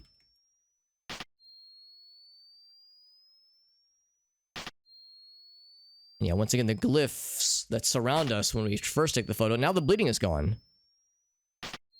It's spooky and annoying. It is kind of annoying for me as the player. Oh, now we're bleeding again. But probably for you as the viewers as well. Would we end up in floor? I think we would go to floor 666.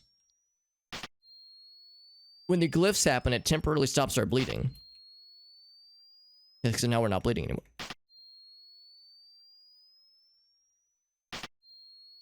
Another cultist. Seems like the cultists alone are not dangerous. There's a path down here. Is the dagger gone? The dagger's still there. Wish we could pick that up to defend ourselves. Yeah, it's still there. And it's still bloodied like it was earlier. Noise enhances the sounds. And yeah, the noise does get a bit much, doesn't it?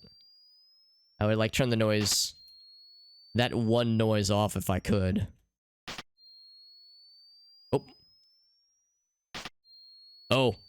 Am I supposed to not move? I think when you see it, it says run. I don't know if I can. But it's definitely the thing that we saw in chapter 2.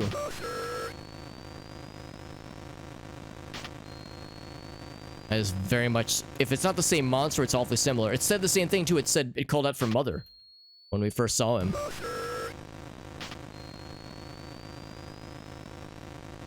Yeah, in chapter 2 we were told, if you see it, don't move.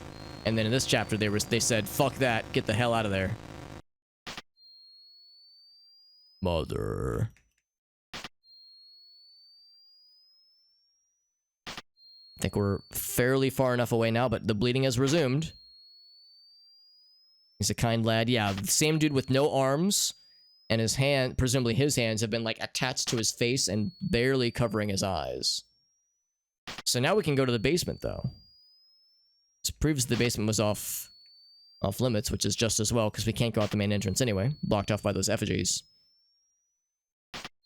He's perfectly armless. He couldn't possibly hurt us. Armless. Is it tracking our blood? That might have been what was happening, Pelican. Good for us that our bleeding stops temporarily. I hope we don't have like some kind of brain hemorrhaging from all these experiences we've been having.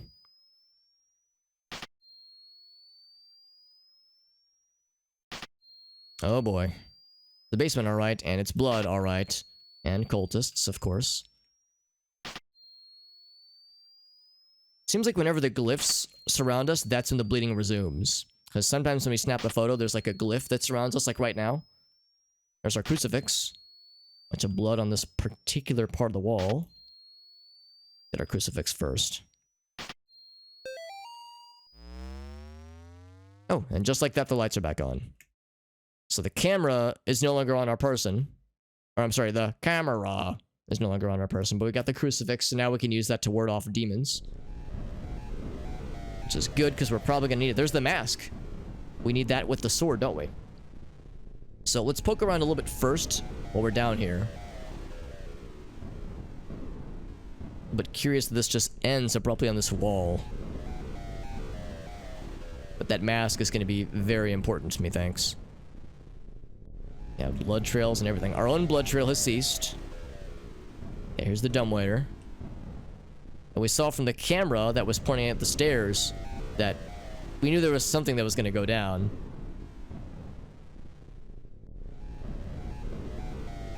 Thing on washing machines. Nope, not really. Alright, let's go ahead and grab the mask and see what other things become available to us. Not 7. Yeah, because we went to the 7th floor and it dropped us off on the 4th floor, I think.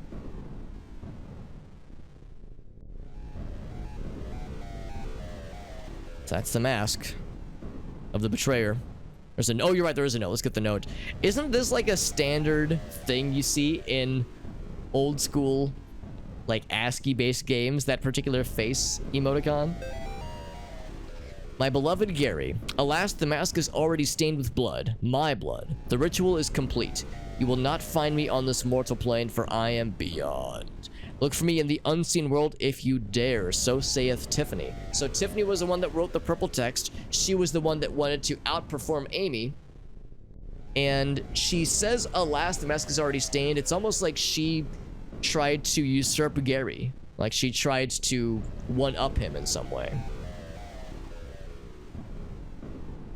70 times 7. What is 70 times 7? Would that be...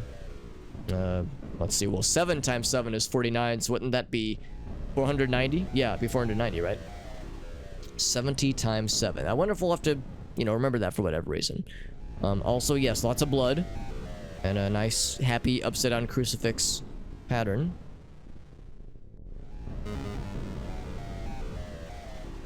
Now, what did that do?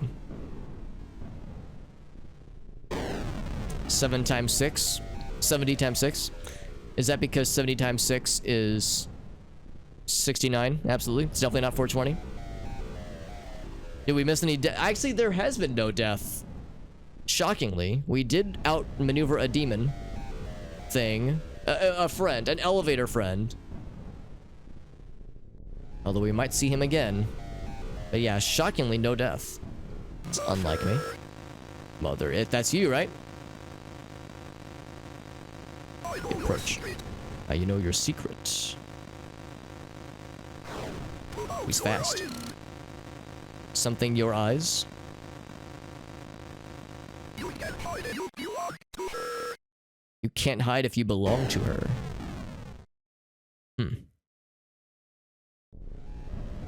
This is all the same. So that was definitely the friend. Well, I think it was the friend.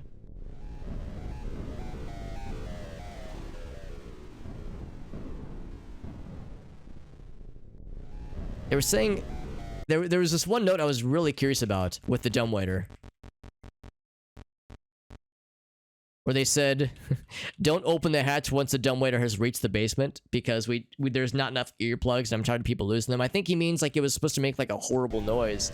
I couldn't find a way to open it back up though once we had activated it from above. So sadly, it seemed like there was no option to hear what horrible thing it was going to be. The translations are we? Oh, you mean like trying to figure out what they're saying? It's just a best guess. Oh, Jesus.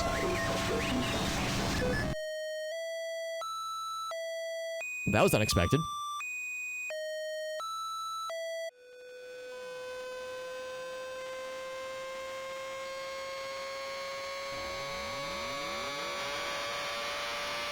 Oh.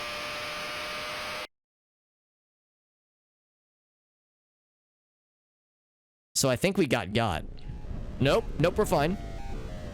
Huh. So, a few things. The beaked individual, it almost looked like a plague doctor mask, but more, you know, monster-ish, more organic. Could that be what Amy has turned into? Because that figure that we kind of morphed into temporarily, where we like ambled around before we regained control of ourselves, it was purple, and Amy's text has been purple. So I think that's Amy's form now, because she's ascended. She's ascended beyond. For I am beyond. Oh, I'm sorry. Did I say Amy? I meant Tiffany. Yeah, I'm sorry. I probably said the wrong name. Yeah, I think it's Tiffany, specifically. So I wonder if Tiffany has, like, yeah, gotten this new form.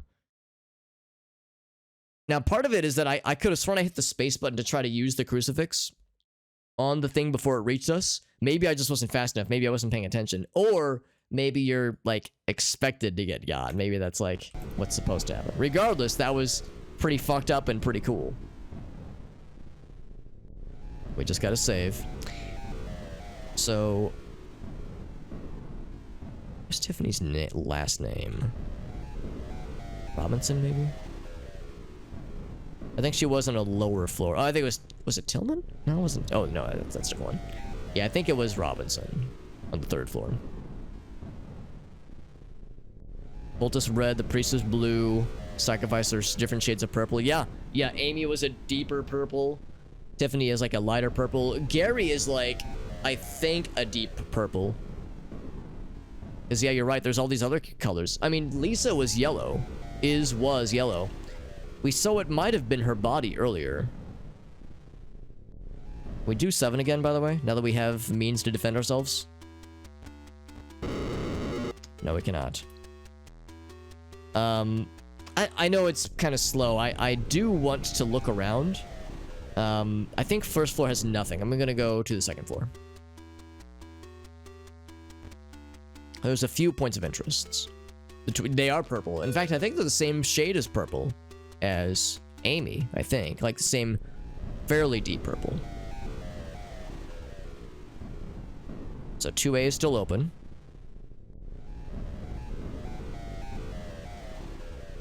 Okay, so this is how we got into the bonus basement area. We cannot crucifixify this. We can't bless it further.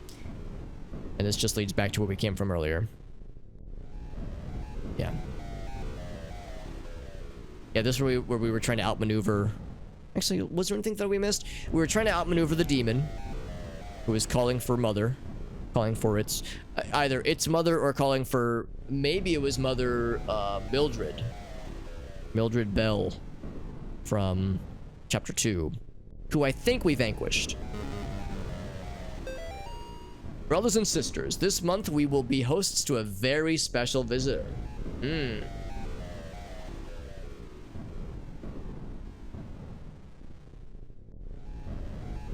It is here to help prepare the way for the coming of the unspeakable. Of course, due to its special nature, it is full access to the entire building, including your apartments, bedrooms, etc. If you are lucky enough to see it, you would do well not to approach or speak to it. Find a dark or dimly lit area and try to stay out of its way. One of you will be blessed to find it has made its home in your dwelling. Do not go down into the hole it will make, no matter whose voice you hear down there. If you believe one of your fellow brothers or sisters is inside, please notify me and I will retrieve the remains in a timely manner. Also, just a reminder that rent and utilities are due by Friday. Love, Gary. So not only is Gary a cult leader, but he's also a landlord. If this man couldn't be more evil, right? What the hell? Ghosts and demons are, yeah, black and gray. You're right, Father Garcia and Father Allred were both kind of a gray, dark gray likeness. Oh, curious. The epitome of evil. Evil incarnate. Alright, so we know that there was that eyeball glyph blood splatter on the wall. Is there anything else cool in here? Okay, this just all just leads around to different parts of 2B. Yeah, there you go. Yeah, we need a Maoist to set things right. I'm trying to think what else there was. I don't think third floor had much. Actually, no, third floor I think was where Tiffany was.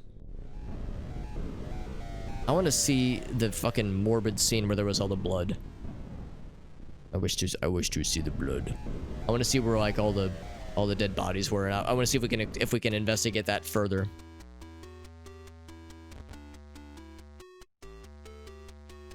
And then there was, again, the 7th floor is still inaccessible. There was the thing in the 8th floor, I think, as well. That was like the Williams family, where it was very wholesome and Christian. So 3A. Yep. Yep. So this was the thing. So they said, whatever you do, don't go into the hole. Whatever you do, mother. Can we bless or purge any of these things? We can't go into the hole. I wanted to earlier. Gary said, don't go in the hole, whatever you do. And I was like, and like before we even read the note, I was like, I wish to enter. These are probably just various dead bodies. I mean, they could be cultists, but I think they're just various bloodied things. I was wondering if this could be like a person of interest. I don't know how to reach them though, and I can't reach them with the crucifix. They're not yellow, so they're not Tiffany's remains. But the fact that they're colored differently is curious. Yeah, I can't reach it, whatever is going on there. Pentagram shade. It is, yeah. It's very similar to what we saw in chapter 2. We saw one of these from afar. In fact, we saw one of those from afar, and it was not too far from where we saw that particular brand of monster. So I think that might be the common thread here. So here was a sacrificial altar where unspeakable things were happening. Brothers and sisters, praise the unspeakable. We have been graced with the presence of another great demon. Alu is here. I do not understand his motive, but he has put his seal over the vessel's door. That's where we gotta go next. This may be Tiffany's doing, but it may also be a test of our faith. Do not cease to pray. Swallow your pills. You may have twice as many as normal. Seal yourselves in with bricks and mortar. And if that so-called priest shows up, take him and eviscerate him over the altar, preferably still alive. Remember, Gary loves you. Aw, thank you, Gary. That's so sweet. What a nice lad. So, they know about us, and it sounds like this Tiffany woman is kind of throwing a wrench in their plans. Also, now we get to truly appreciate this in all of its glory. Priest cop. That's delightful, actually. Some 80s kind of, like, B-movie energy, which I very much appreciate. No eternal darkness. Bathtub scene, I suppose. That's disappointing.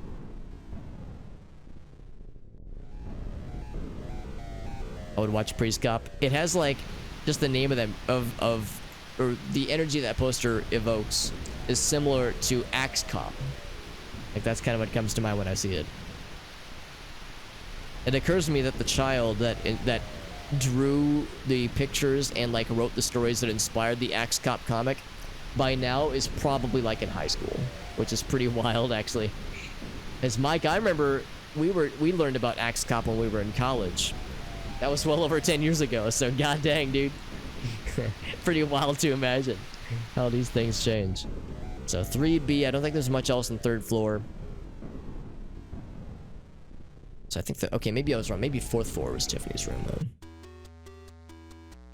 And then happy elevator music. So pleasant.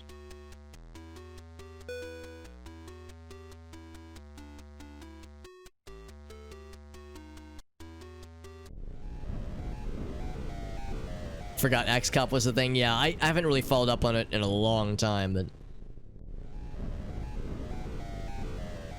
it was a relic from a simpler era. Yeah, I saw it. Yep, I remember that. Can't. This is where we found the camera. Camera. Yeah, this is when we tried to go to the 7th floor, but the best they could do was 4th floor, I guess. Dr. McNinja? Yeah, actually, yeah. Alright, so the 5th floor is where we need to go. I want to check that wholesome Christian family in the 5th floor, and the 8th floor then. Because they were saying that they're hosting a party, and it was going to be on Halloween, which was the same day of the, like, unholy sacrament. So I'm really curious if there was something going on there. They had the pumpkin out front. As at first I was thinking maybe they were, like, part of...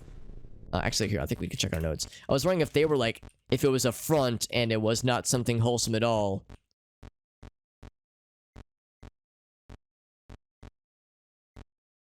Yeah, Williams family. Here we go. Does it have the address?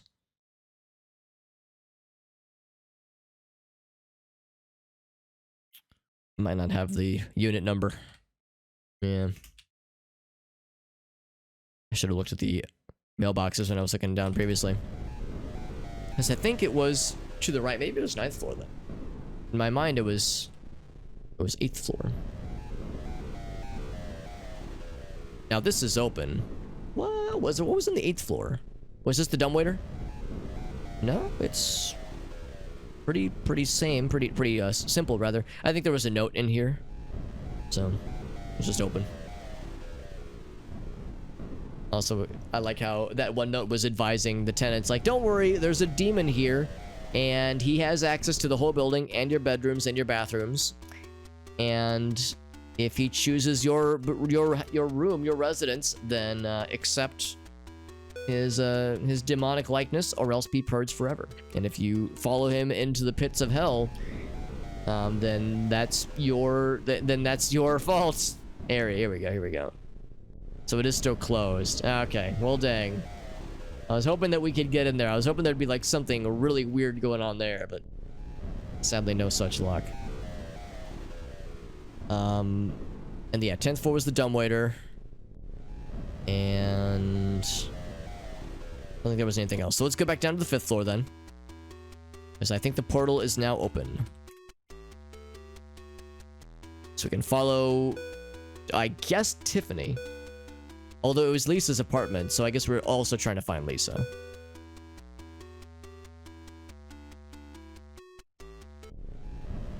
Now, one question that I'm still having is, I don't know who Lisa is. Maybe she was a person we, like, met previously or heard about previously in chapters 1 and 2, but her name escapes me. But she knows John, and John presumably knows her. So it is open.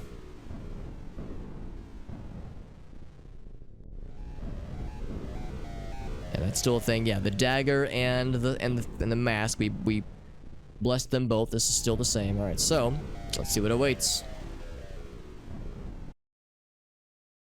So there's Lisa. She seems all right, but well, this is awfully familiar. This reminds me a little bit, at least, of the attic in chapter 1.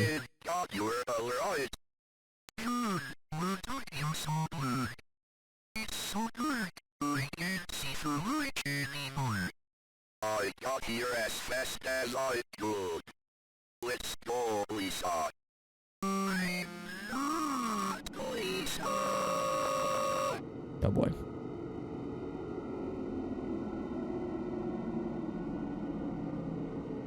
Now, out of curiosity, what happens? Death. Okay, why am I surprised? I was thinking, oh, maybe there'll be a cutscene. Maybe something unique will happen. Just instant fucking murder. Instant mortis.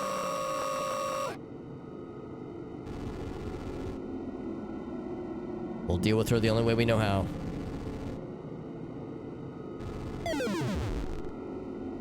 Unsurprisingly. Whoa!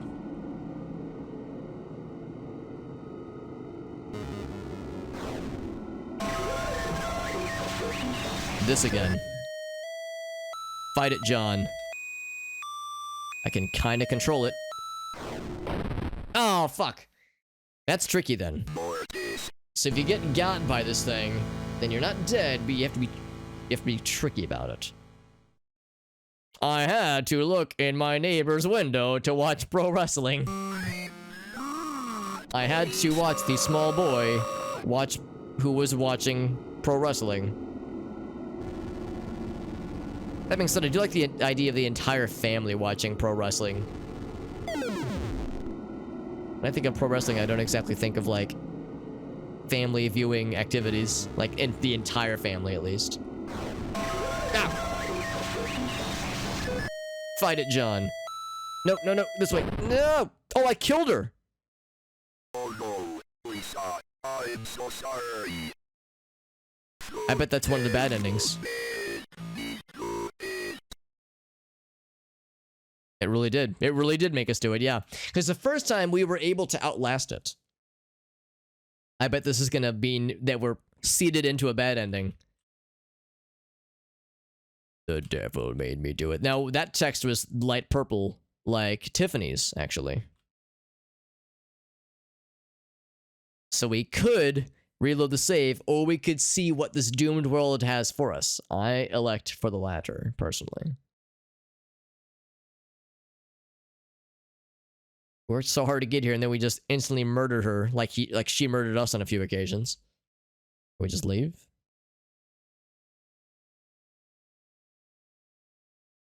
As we solemnly walk out the apartment building, committing literal murder.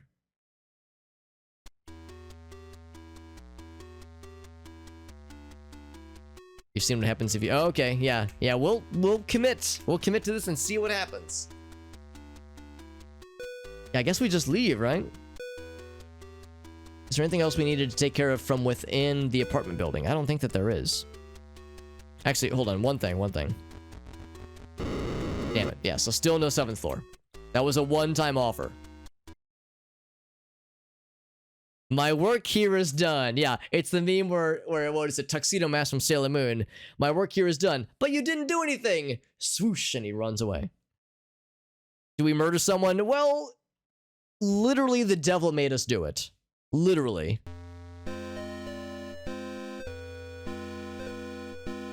Take that as you will, because I suspect there's a few, like, ways this can end. Let us leave.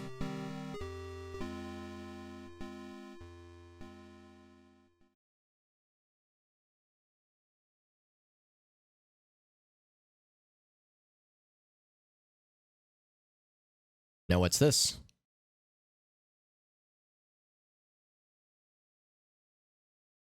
I don't know.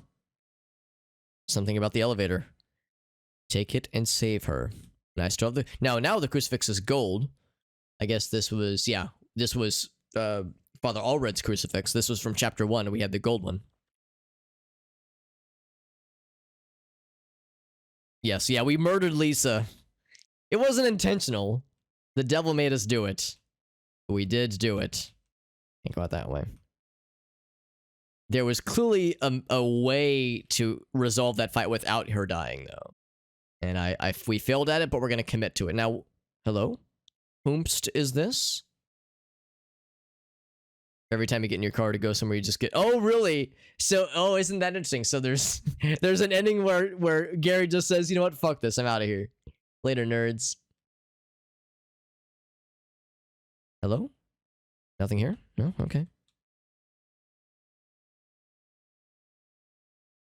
What if we're possessed? Yeah, because the demon, like, temporarily possessed us. Oh, and I think that's what it was. I think Tiffany was the one possessing us because it turned us light purple.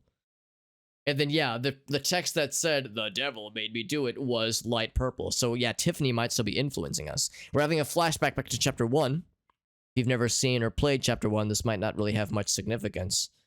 But I remember it quite well. Hello? Who are you?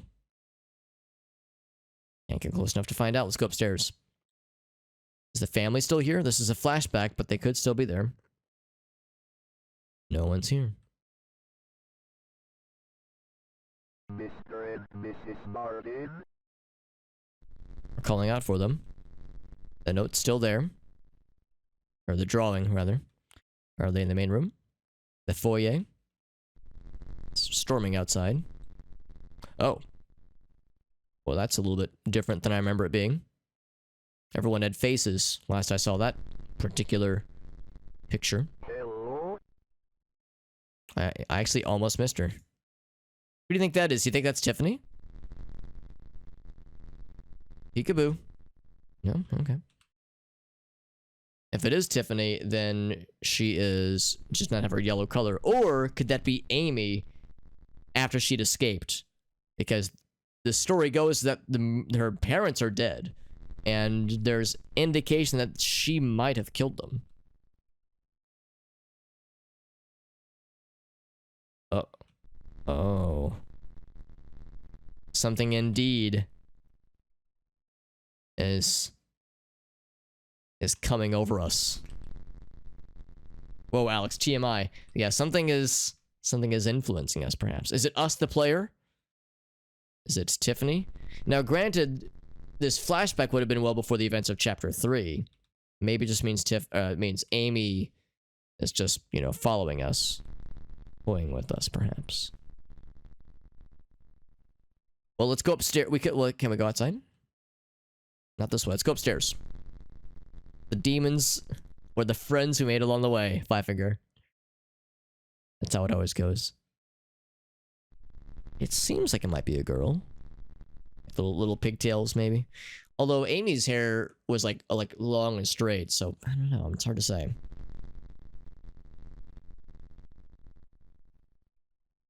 So we couldn't get into the twins' room in previous memories. I'm gonna save that for last. There's the attic as well, for that matter.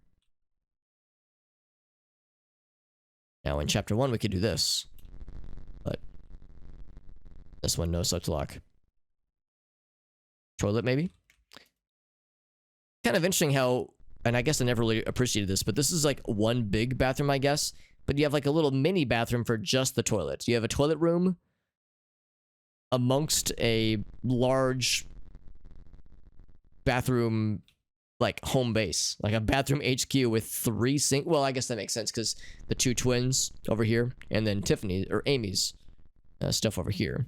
So there were 3 kids. And here's the doll that allegedly might have played into some of this, but I cannot influence it at all with the crucifix. Yeah, no luck. Amy, are you in here?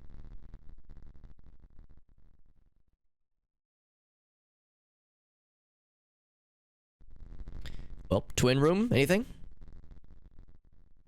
Cannot go to it. Alright, to the attic then. That's all that's left. Or going out the front door, which I suppose is an option. Maybe. Attic makes the most sense, though.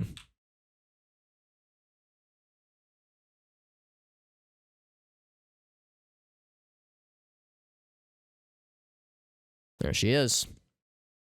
With an entire face and also eyeballs that are intact. What's going on, Amy? How you doing? Amy, let's go back to the basement. Let's go. You need to get better. What about Meredith? Did she get better? Meredith. You didn't save her.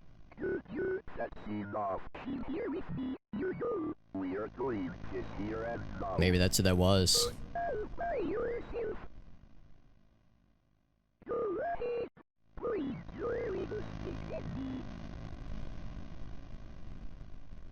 Father Allred, Mr. Martin. Can I have some backup, please? Nobody's got me. Please.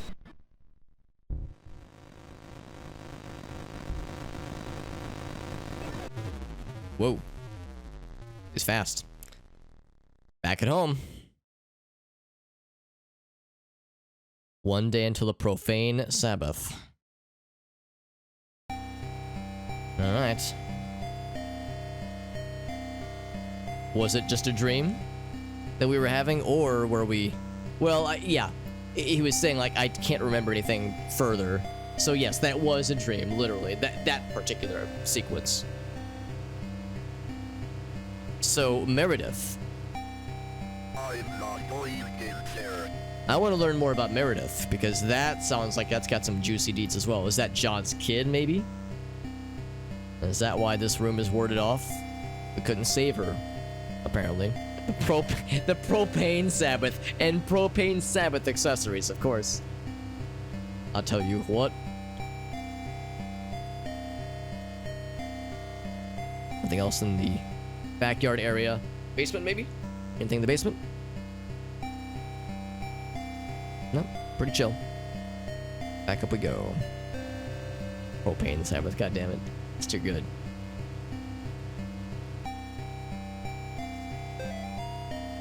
I'm getting reports of children exhibiting strange behavior at the daycare center on 4th Street. Oh boy. If Nate and Jason are there, then you can bet that is the place where they will try to summon Malphas. There's no time left. Go to the daycare and find out what's really going on. Fear not. Easy for you to say, Father Garcia. It seems like we're doing this all solo. Father Garcia has been saying, oh sorry, I can't help you this time. I'm unable to join you. Any reasoning why? No explanation. The power of cross compels you, I'll tell you what. Come on, I got that dang old crucifix and him with the old holy water. Fucking goddamn, I can't do a good Boomhauer impression as much as I wish I could. I am gonna, however, check on the status of the wrestling match. I hope the match is still going, and I hope the families have not been murdered horribly. Families, you doing alright? Oh, well, I mean, as alright as one could be doing. Okay, yep, alright. Okay. Seems like some pretty good stuff. Other sigils. Okay, back to this, okay. Dale Gribble would, yeah, he would. He absolutely would. We'll check the other one. The other one is the child by themselves. If the children specifically are being affected by something, that means we might see something weird here. Skull, okay. That skull didn't look terribly scary, it looked more silly. Pockets consecrated soil. Pocket holy water. Actually, pocket holy water would be a lot harder to keep airtight. Ew. Weird programs these children are watching nowadays. Children and entire families. Time to call Doom guy. Yeah, after a certain point, one crucifix can only do so much.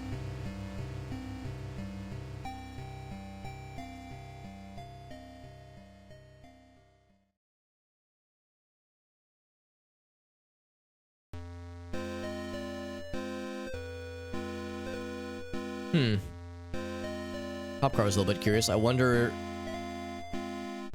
I mean, we saw what happened to the last time a cop tried to help us. Didn't end so well for him. Alright, Elgaso, here we go. I'm just gonna leave. No, I'm not gonna leave. But that is an option. You can just be like, ah, fuck off. I'm out of here. I'm getting too old for the shits. Oh, it's one of these. Okay. Oh boy, is this some fucking I don't know, what am I thinking of? What am I thinking of? Like a cult in like a compound and the cops are trying to rush in. Am I thinking of Jamestown? I'm thinking of something else. But regardless, I get close and like ask, hey man, what the hell is going on here? I'll help. I got this thingy. I'm gonna help. Yeah, we probably can't get too close. Waco, yeah, that actually too. Yeah, so we can't get too close to anything, really. The only thing we can do is sneak up the side, and that is exactly what I intend to do.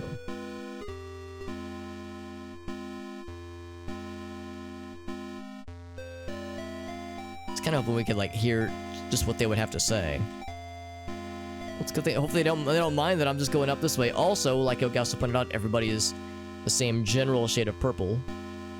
Not in a way that is necessarily suspicious. The building is also purple.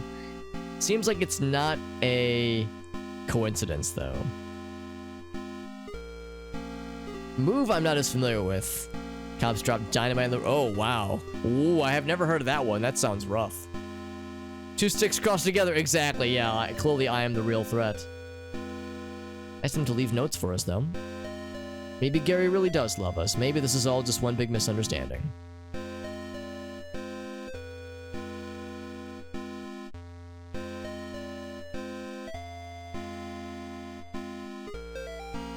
A riddle, priest. How do you make a portal to hell?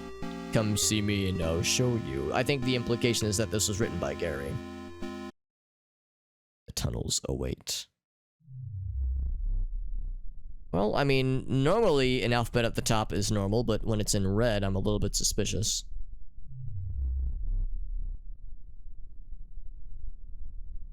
I tell what this is a drawing of. On the chalkboard. What is this? Ben, age 6, I think. A red lad.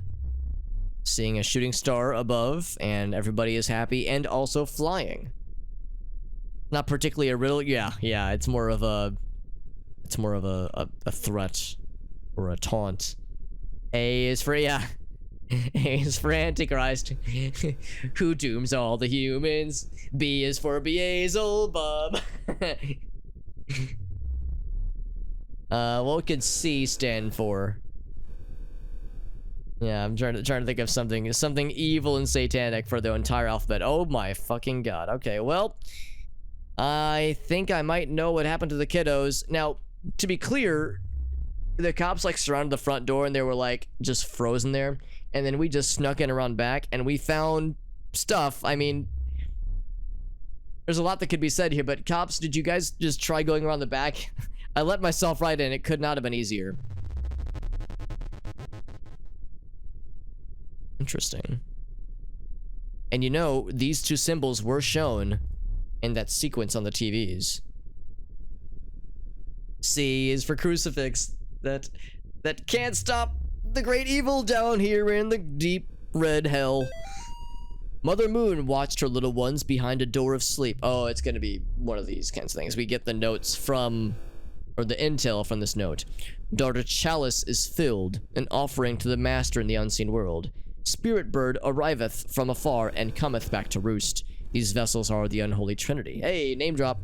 The fallen stars shall guide them. What colors can you see? Look to the children if you are lost. Okay. Gary loves you. I like how A, B, C, D, E, F, G... It's turned into this. Can I reset it? Yeah. Look to the children if you are lost. Well, I don't know if they can help us out a whole lot.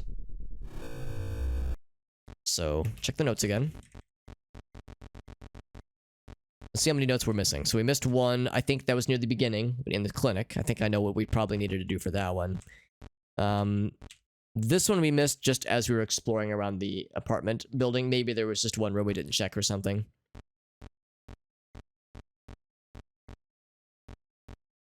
We missed 2 others somewhere near the end of that chapter as well. So I'm going to write this down. So, Mother, Moon. Daughter, Chalice. Spirit. Bird. That's the only Unholy Trinity. And then Fallen Star guides them. And then also note the colors. Well, the colors change, though, when we activate them. E and F for effigy? Yeah. That's perfect, actually. That's perfect. And as for Nephilim, there we go. We're getting, the ABCs for satanic rituals. What's up, Team Up? Thank you, friends. Thank you. We've had many rates tonight. That's I'm a very lucky lad. All these very kind rates. Thank you, friends. Thank you, Elgaus, for helping us out with a shout out for our homies. See, you guys are doing some games and demos. What's tonight a variety night? W's for what's up, Raiders. That's right. You guys are joining at a very normal time for a very normal game. We're definitely not seeing the corpses of several children in a daycare with the blood-splattered alphabet board. That's definitely not what's happening right now. Tonight was the garbage. Interesting. So were you going on itch.io and finding like weird shit? Because Mega Team Up, for those who don't know, is a collective of streamers that do a variety of things. But one of the things they like to do especially is go on itch.io and find weird stuff. And sometimes it's on weekends, and tonight was a garbage night. Found some indies that were broken and not completable. Interesting, yeah. So trying to sift through the bargain bin of itch.io and finding what kind of wild things you can find. Now, this game is a game that I think was originally on itch.io. Chapters 1 and 2 for sure were only, I think, reachable on itch.io. It was not on Steam until recently. I'm playing the Unholy Trinity, which is the Steam release. Has chapters 1, 2, and 3 in their full form with some extras and other bonus features included. And this is, I think, probably around that, maybe near the end of chapter 3 in particular. And we just found a note amongst these presumed corpses of, I think, children. It's hard to tell. We're in a daycare, though. A daycare that is surrounded by cops with guns drawn at the front door. We snuck into the back, and we're trying to piece together what's happened here. But in the notes that we found amongst the bodies... Oh, yeah, well, that was the elevator friend. We resolved the elevator friend. He won't be bothering anybody anymore, I don't think. So here we go. So they talk about Mother Moon, Daughter Chalice, Spirit Bird. Those make up the Unholy Trinity. And then the Fallen Star. Then they ask, what colors do we see? So let's try activating the objects in those orders. I wrote them down. So the moon first. We'll use our crucifix. Turns blue. Daughter Chalice. Let's try that next. The False Prophet. Perfect. 5-finger. Perfect. How's it been? It's been pretty cool so far. We did chapter 1 and 2 like just to play through them on Saturday night, and then last night we did all of chapter 2's bonus stuff. So extra notes, bonus endings. We like really cleaned that chapter out. So tonight is chapter 3 for the first time, and it's been good so far. That was Chalice, and then Spirit Bird is next. And then the star at the end to guide them. Well, that tracks with the colors, I think. But, they said to, like, watch the children for guidance. Can we go down this way? I bet something's supposed to pop up in the middle. Mason. Oh, we're supposed to look at oh, okay, I get it now. The children will guide you, so I think the colors are going to be key here. So the moon is orange in this particular case. So saith Mason. The blue child amongst a demon mother and some glowing yellow mushrooms, I guess. Yeah. Big bucks, no whammies, no mortis, please. That'd be good. Wormwood, Elfer, Lilith. Yeah, we're doing an ABCs. What could the ABCs of, like, demon worshipping be? So an orange moon. And, there's a cloud, there's a sun. This is almost normal. Almost. Can I exercise this one at all? Don't mind the background noise. I'm sure it's nothing horrible or evil. Welcome, children. What other paintings do we have? I'm gonna make a note. We saw an orange moon. It's getting louder. My dream. A giant demon thing eating me. And the cat was scared and sad. And actually, everybody's crying. The girl is crying. The cat's crying. The entity on the outside is sad too. Everyone was sad. The demon wasn't sad though. He was pretty happy. Tyler. Uncle Earl is fishing. But something underneath him is about to get his ass. And then Max says the demon is king and he's got a purple chalice.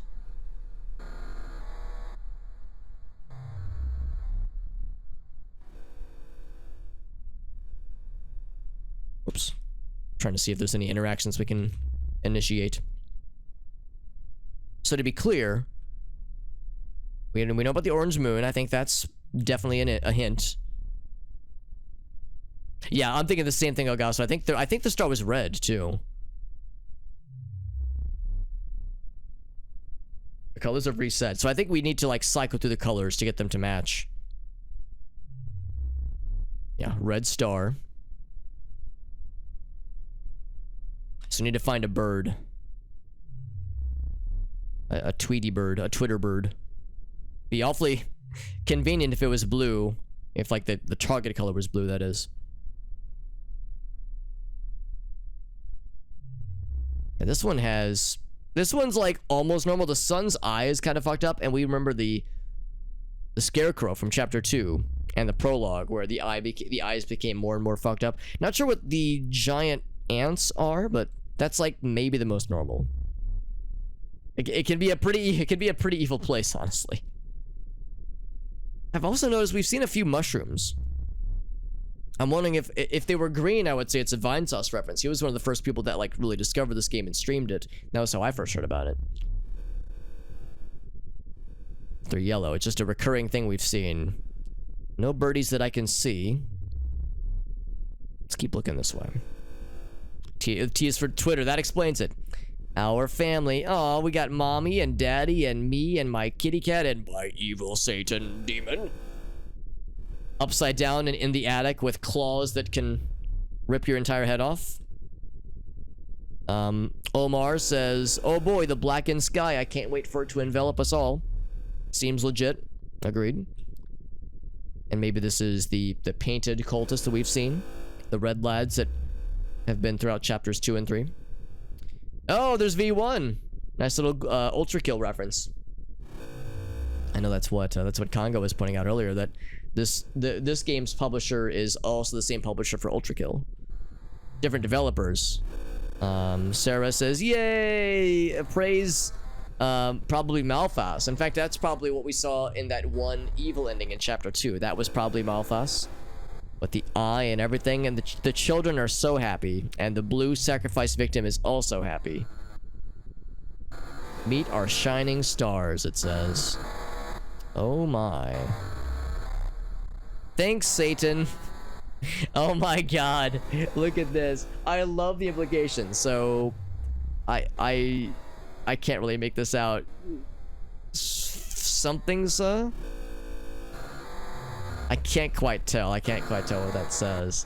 But, like, look at that. Everyone's dead, and the eye can see forever, but I'm rich! Yay! So, like, this is a child being like, yay, thanks, Satan, you made me rich.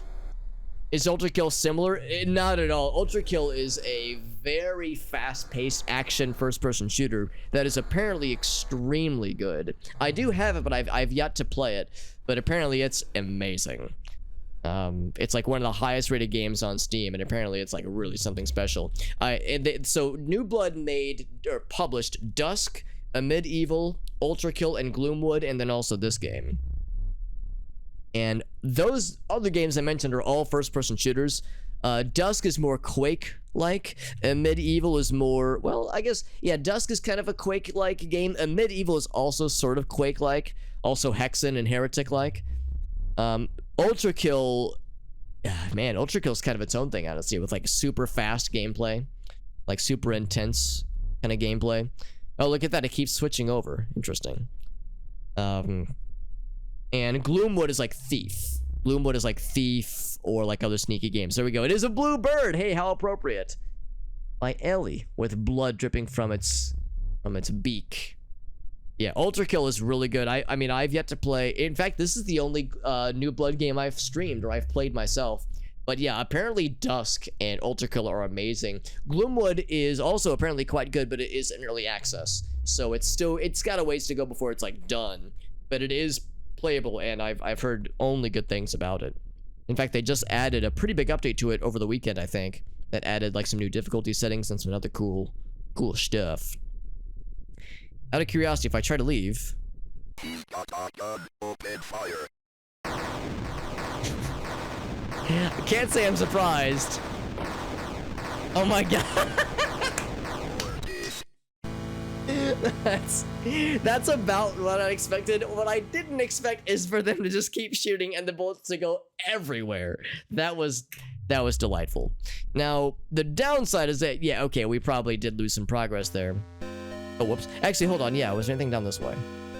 We can just pick up the notes, though. I was just kind of fucking around, obviously. All the bullets going every which way. That was ridiculous. God damn, that's just too good. Yeah, Elgaso says, I was expecting it to be more unrestrained and unhinged. Ridiculous, dude. Holy moly. Like, that was so cartoonish. There's no way that was not meant to be just completely outlandish. Wonderful. So, we know about this note here. We'll go and grab it. So don't go out the front door. Yeah, and we've got the crucifix. He's got a gun. Fuck him up. And then we get fucking gunned down by 900 dudes. I'll see if there was any other interesting things, interesting notes, or things to activate with our crucifix. But I think we checked everything earlier. Welcome, children. Yeah, they said the children have been acting strange, so they're having some kind of like some kind of hive mind hallucination or some kind of common influence that is either affecting them spiritually or psychologically, or it could be physiological, because we did see in the very beginning, we did see the note about, actually I'm gonna leave and go right back in. Yeah, I was hoping it would switch over. We saw the note in the clinic where they were talking about how, like, oh yes, people are gonna get suspicious when they start talking and realize they're having the same delusions, like the same hallucinations. So it could be something physiological as well. Do we need the notes? No, I get them from my own just completionist desires. You do get a score, not really a score at the end, but the game does track how many notes you have. If you get all of them, I don't think it affects the endings, but it does give you the satisfaction of completions and also possibly achievements. The shine door to the right. Let's see. Oh, so it'd be, yeah. Oh, I think I know what you mean. Yeah. So, yeah. Welcome, children. So the room that said, like, see our shining stars. There's the room on the left and the room on the right. The room on the right was the final picture that we needed. The one that has the Twitter bird, blood, and the scarecrow. I didn't even think about the scarecrow part, but the scarecrow with the ruined face, like the one we saw in chapter 2. Yeah, so dark. I was joking, like, wouldn't it be funny if it was a dark blue bird? Sure enough, that is exactly what we're looking for. So let's go ahead and set the colors on the shapes and see what happens. So, orange moon. Actually, I think we need to do this in the right order, don't we? Mother moon, so orange. Not a blood moon. Orange. Daughter chalice, which is going to be purple. According to my notes. It's more pink. Is there a purple? I'll take whatever. Okay, I guess pink. I wrote purple, but pink is probably fine. Oh, I did this in the wrong order, but maybe the order doesn't matter, actually. I was reading my wrong notes. I did hear about that. Yeah, that became official. Yeah, so I might have done the wrong order, but the order might not matter. I think the color is probably more important. So, let's go into the blue birdie. The dark blue birdie, that is. There we go. And then the red star. Sure enough, the path is open. This is where it lives. Hmm.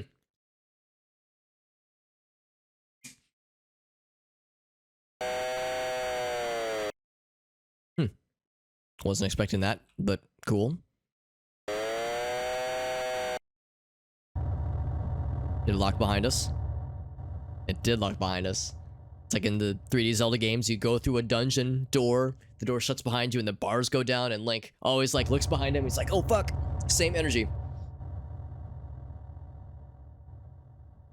So one of the reasons I like this game a lot is that it reminds me a lot of a game that we played during the Extra Life Marathon last year called, it was part of the, oh gosh, those like, it was part of those like 4 packs of horror games we were playing.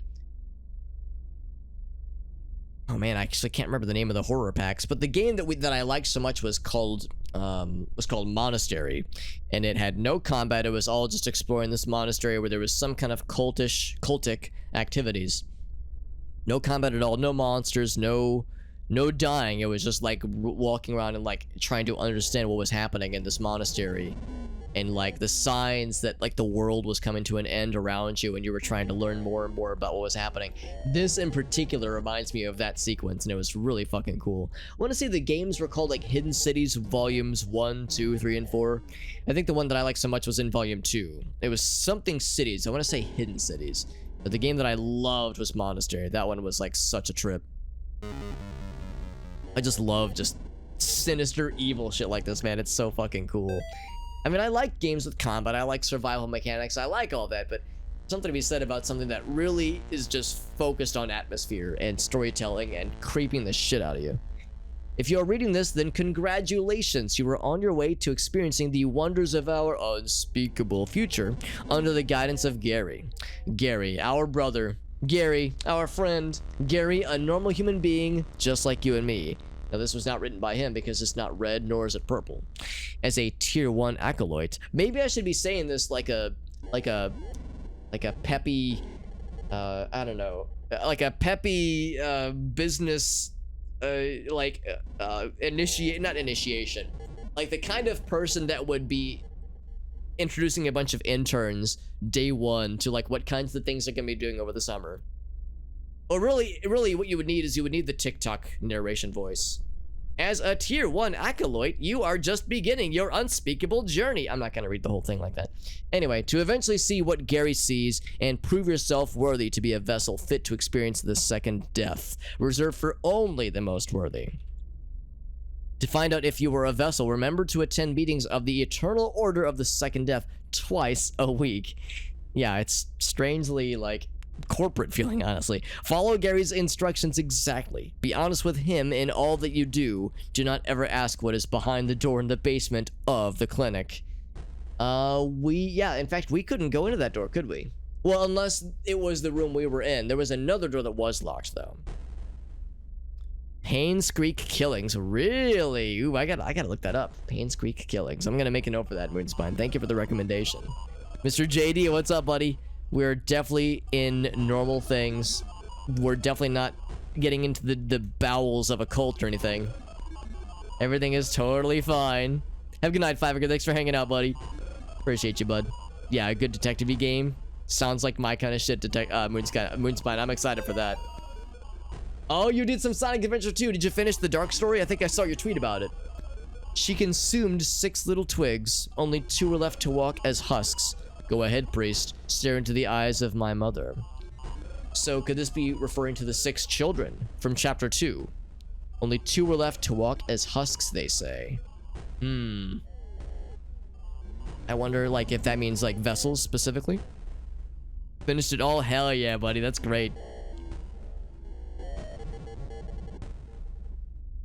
More ominous knocking, perhaps? Yeah, Sonic Adventure 2. That's awesome, man. Even the last story takes a while too, for that matter. But it is fully worth it. Oh, it's Mother Mildred, I think, from chapter 2. Maybe. Guess I don't know for sure. Can I go behind?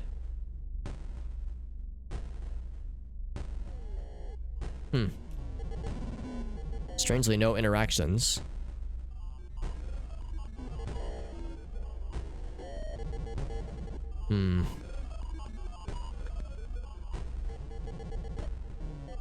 What if there was something else that I missed? Oh, well, these things are activated now. They didn't do this earlier. The lights lit up. The eyes, rather, lit up. Didn't expect her. Yeah, well, we've only seen her either in full nun garb or in demon face mode. Maybe this, if that is Mother Mildred, maybe it's just like what she used to look like before, you know, all that stuff went down. Or I could be wrong. That might not be her at all.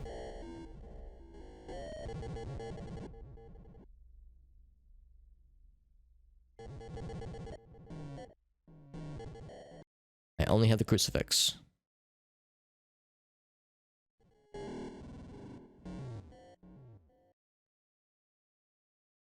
Yeah, the lights light up. The eyes light up, that is. These do as well. I wonder if there was something else that is going to happen as we explore around. Like if we try to leave. We already know the door is locked.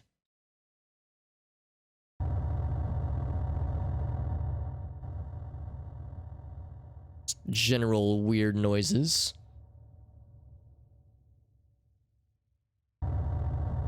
Okay, I get the idea.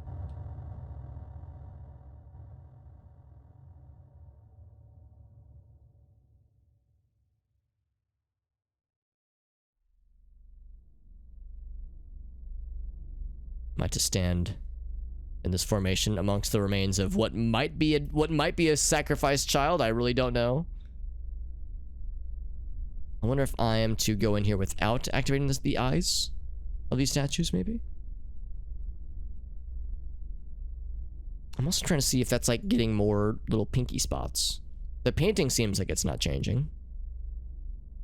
The eyes don't move as we walk about.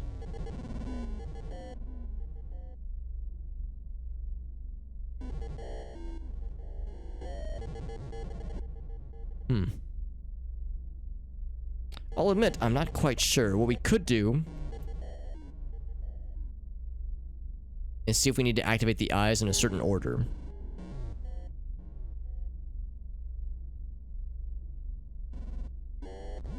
That doesn't seem like it. Let's check the notes again. I wonder if there was just something that I kind of glanced over or didn't really truly consider.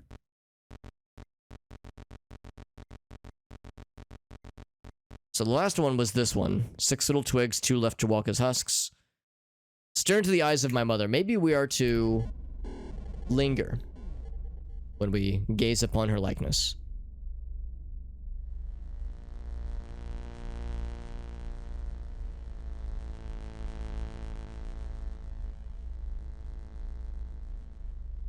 Oh, yep, shit's happening.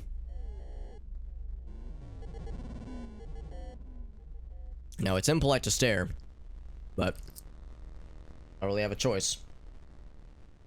Yeah, this is more what I expected Mother Mildred to look like.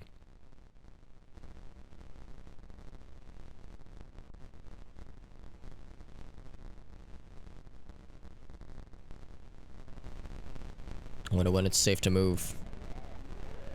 Impolite of her. Well, impolite of us to stare, but her to stare back from the abyss. Gaze into the abyss gazes back, you know. I think that's where we're going.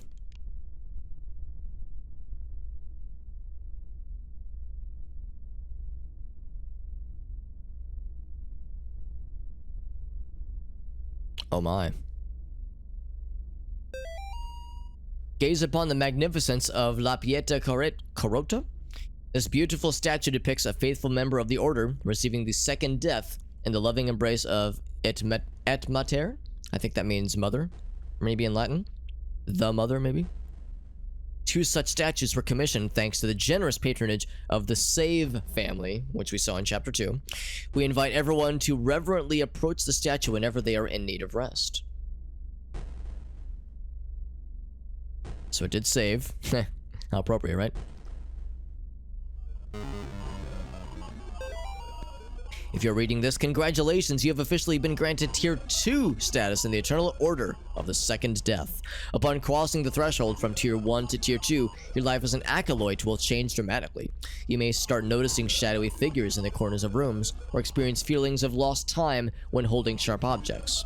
Ancient symbols written in blood will materialize on the floor and walls of your home. Animals will no longer trust you. You may emit a foul odor that will cause your former loved ones to avoid you. These are just a few of the marvelous blessings that await you in this new stage of life. If you remain loyal to Gary, your journey towards becoming a vessel for the Second Death will progress to new levels of knowledge and power. Remember, if you neglect your weekly meetings or do not pay your tithes to the Order, your fingers will be forcibly bent backwards. Gary loves you. Yeah, that's what's causing it. Yeah. That's my excuse and I'm sticking to it, okay? Yo, what's up, 8-Bit Llama? Yeah, 8-Bit Llama's like, hey, I got one step ahead of you, homie. Hello, friends.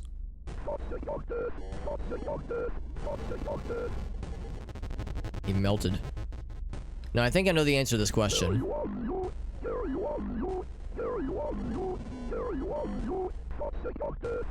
Does not kill us.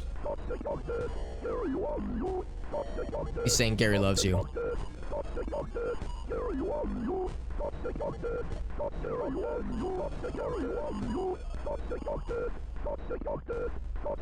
So I wonder if, like, choosing non-violence... Oh, look, they come back anyway. No, they're just being encouraging. They're just telling us that Gary loves us. Oh god, they won't shut up now. Yeah, I can't tell what the first thing they're saying. Bum, bum, bum, bum. Gary loves you. I can't make it out. Alright, I'm sorry. This is very annoying. Could you please shut the hell up? Maybe they're saying father, that might be it. Andra soweth discord. East and west trade places. Is this a chess game?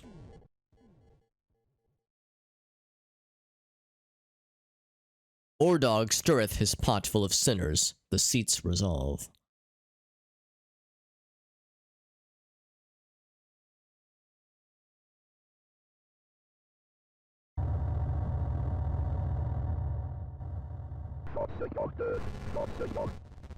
Just want to shut him up for a second.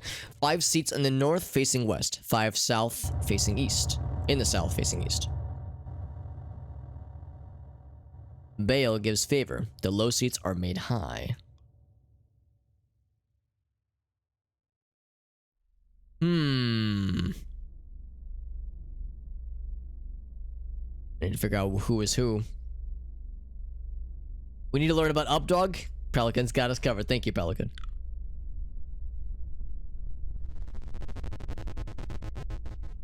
You can turn them on. You cannot turn them off. Once they are activated. There's no deactivation.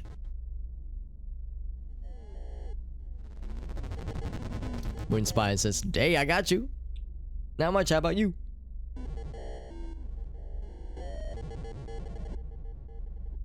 Now, do they stay activated? They do not. So... Can I, like, move the chairs?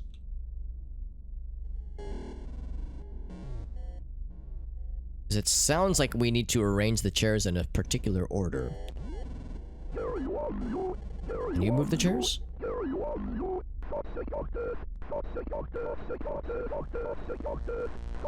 After some distance, they will stop moving.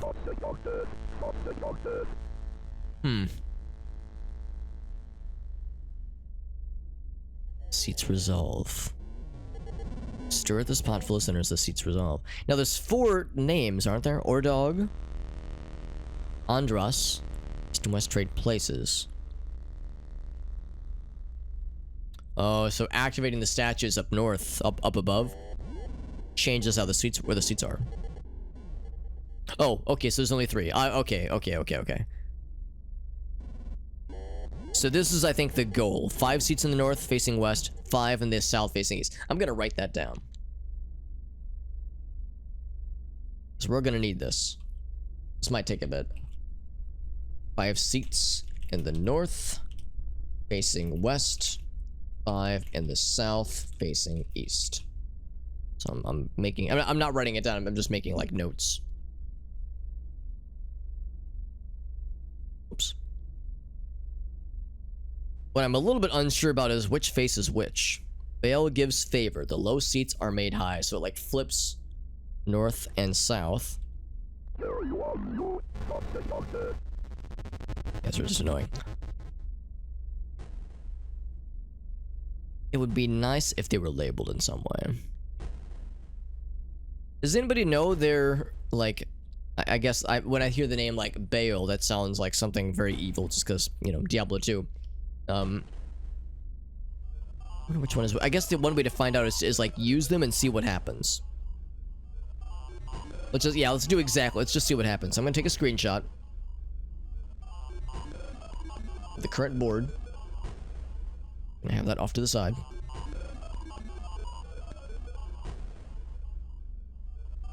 So I'm going to use one, see what happens. And that'll help us figure it out. Okay.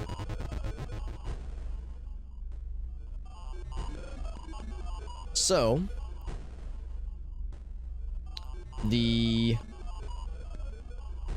I think they got... In fact, I'm pretty certain that they got flipped.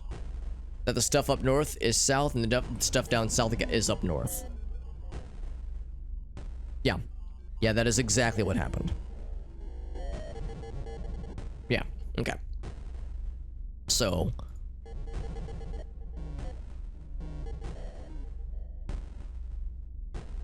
The low seats are made high. Wouldn't that also mean the high seats are made low?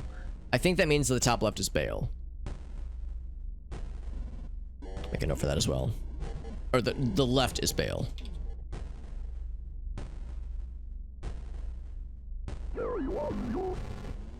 Boop. So ultimately we need 5 in the north facing west. Well, let's see. 5 in the north facing west, 5 in the south facing east. Oh, I was gonna say, we got the north, alright. The south are off by 1 chair. Look at that, we actually got pretty close just by random happenstance. No way we would start off 1 move away from victory, though. It's not gonna be that easy. 5 in the south facing east. I'm guessing it's like, yeah, just southern hemispheres, more or less.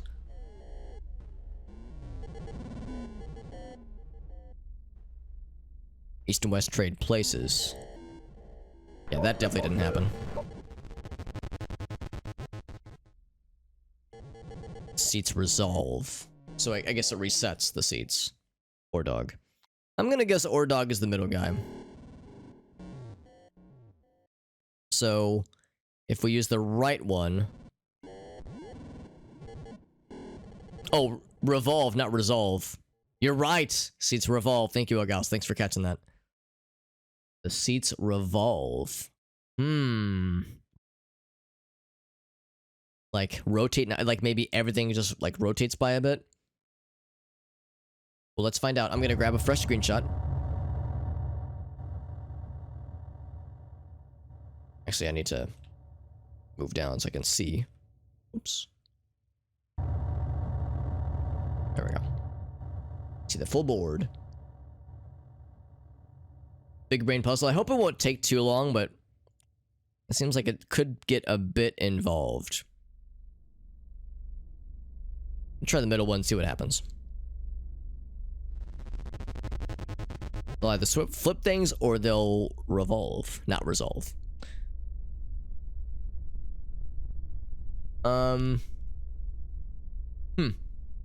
Well, things definitely didn't get flipped.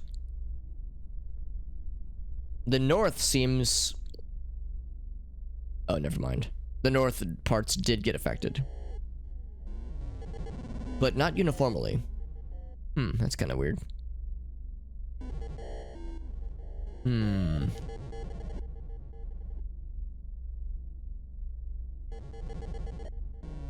like surprised that some things stayed still and other things didn't. To be clear, let's revolve. this East and West trade place. That did not happen. East and West did not trade. Well, actually, hold on. Maybe that is what happened. No, I don't think that's it. If East and West would have traded places, then this, well, so in the original screenshot, there was one right here. If East and West would have traded place, oh, actually, hold on, there was one right here as well. So if East and West would have traded places, then these two would be unchanged. I'm gonna use that one again. I think it was the middle one, and let's see if it changes things again, or if it reverts back to where it was previously. Whoa, Jesus! That was unexpected. Wow. That means I took too long? Or we somehow resolved the puzzle? Somehow we got it without knowing it? JD says, awesome. There's Mother Mildred, I think. There's Lisa. And us, maybe?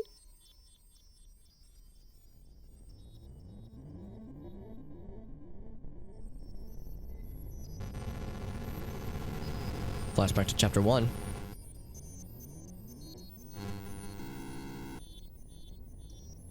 There's the effigies, or straw men, perhaps.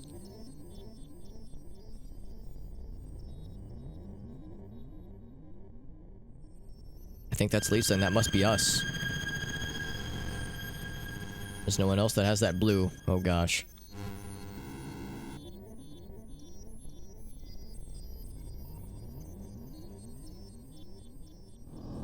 So we got injected with something. I wonder if we're experiencing the hallucinations.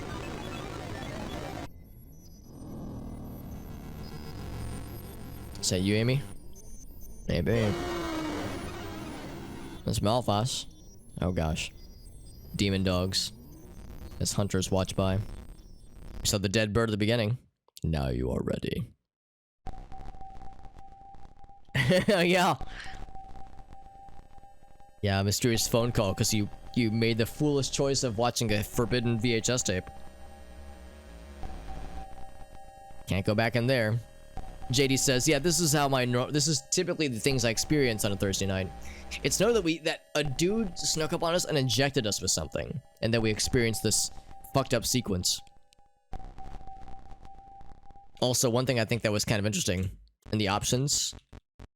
Oh, well, I guess it's not in the options, but when we started the game, there was a new game setting that said like needles on or off, and I left it on. I'm guessing for people that have like a fear of needles, that was something they wanted to like be able to not, you know, have seen if need be. Maybe they found that it was like distressing for playtesting. Or during playtesting. Still got our crucifix, by the way.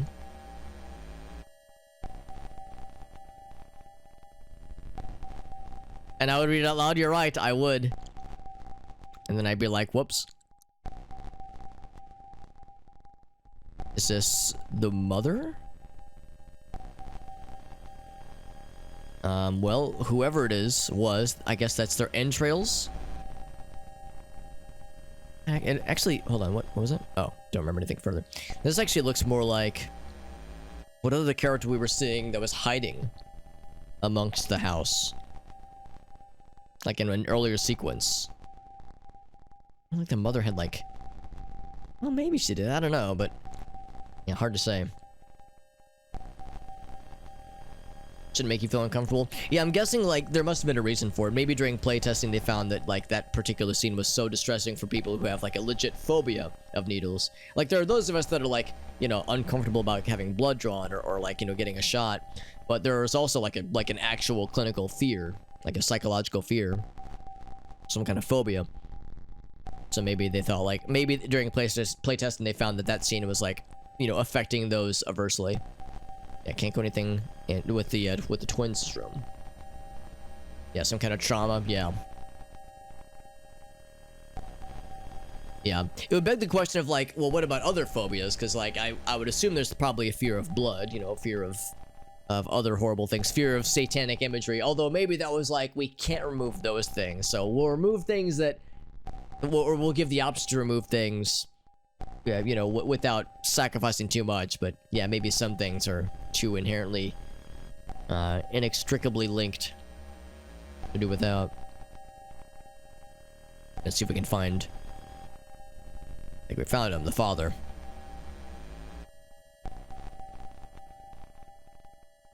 Yeah, it's either pixelated and like blurred because his memory is fuzzy, or those are like his entrails. Lots of phobias, yeah. Yeah, you would think that there would be other ones that could be disabled, but yeah, I'm guessing it's the result of something from playtesting. Do we still have something watching over us? No, we do not, actually.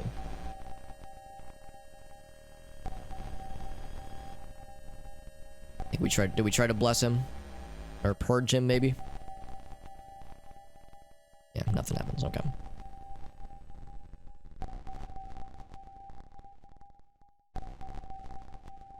Yeah, now we're not seeing anybody hiding behind lampshades or other mysterious objects.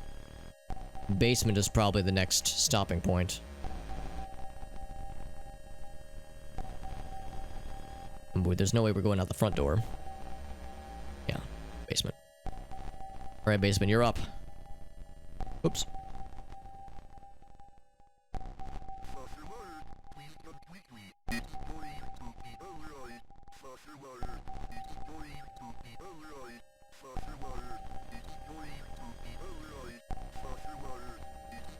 It's going to be alright, Father...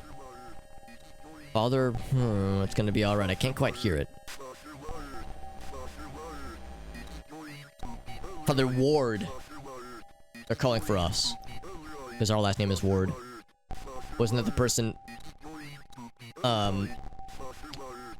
That's a good question, yeah. What was the name of the woman that we couldn't save? Because I thought it was... Miriam, maybe? It was an M woman.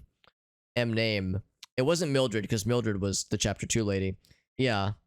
Because Amy made mention of a person we couldn't save, and John, like, dismissed it, but... Is that who that was? It could have been. But yeah, we don't really know much.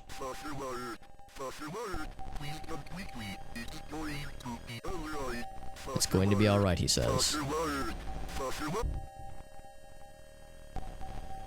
Oh boy.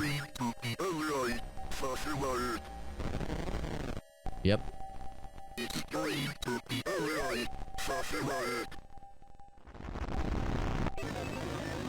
Go!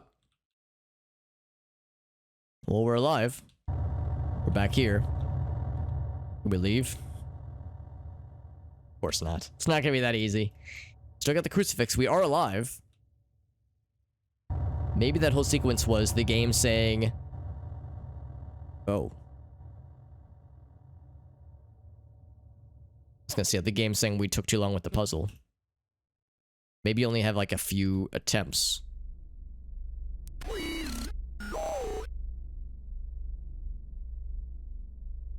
Can I talk to you? Anything? I think the pink...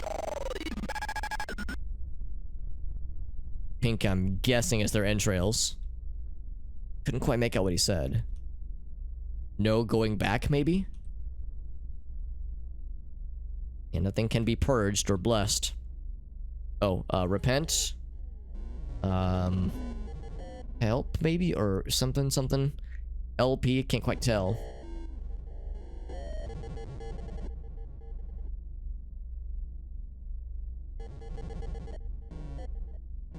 Alf. Yes, the puppet lad. Muppet lad, rather. Oh. This is new. Yeah, I'm guessing we just failed the attempt at that puzzle we were working on earlier.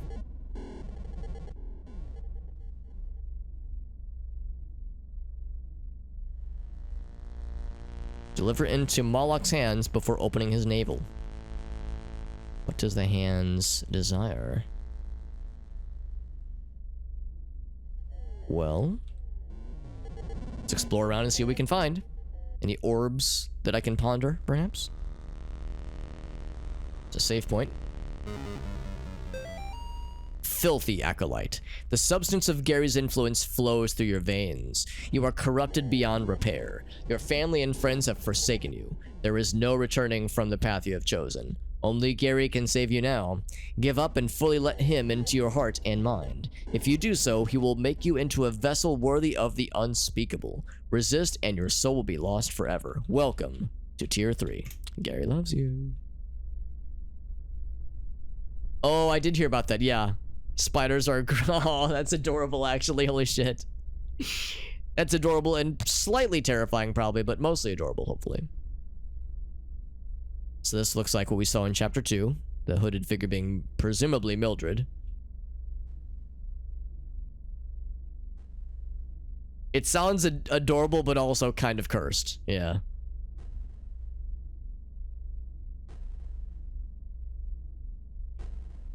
Yeah, and once again, this kind of scene very much reminded me of the monastery game that I played around this time last year. Some kind of satanic cult that like where there's like different tiers, because that was the thing they talked about, like in the monastery game they talked about like different metamorphosis stages and like the horrible things it does to their body, and that most people don't survive the metamorphosis process. It was like so fascinating, and it was all under the timeline of the world seeming to end. It was really fucked up, but very, very well made, well written. Use a slider for... Yeah, that is... it'd be kind of fun to play around with, honestly.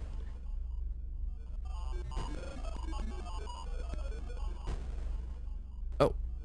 Wasn't expecting to be in another kind of crosswalk area. It looks like he's pointing up and also down. Do I go up, maybe? Oh, now I'm here. And there's some trapped lads. They're imprisoned.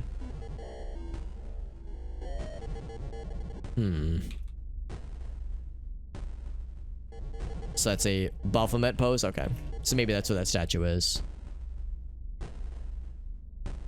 The one where he's got like the two fingers pointing up, I think.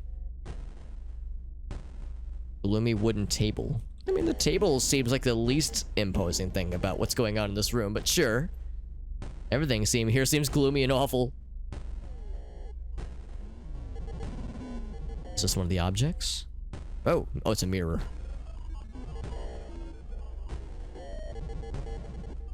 So I cannot remove them entirely. I can only make them slightly go away.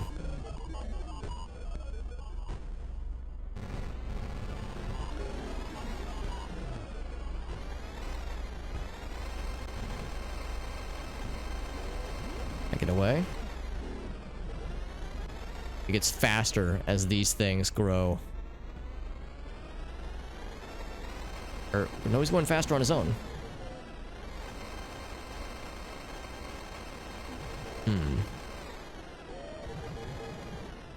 Oh, maybe now. Oh, maybe that's when you go. Yeah. So you have to let it grow. Let it grow. Let it grow.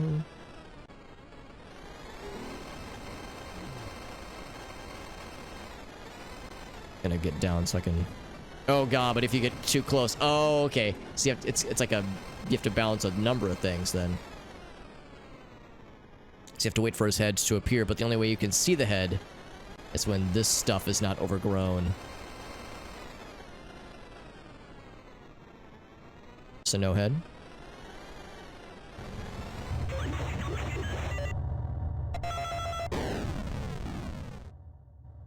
So that's one object. What happens if you grow entirely? If I just let you consume?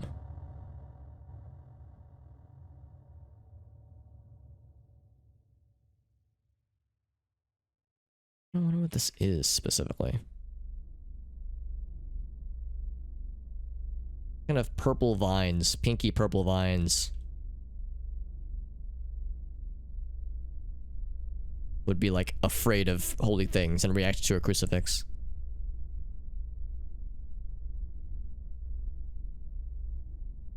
Mycelium, interesting. Yeah, it doesn't hurt us, it just fucked up. Evil vines, that's right. Oh, whoa!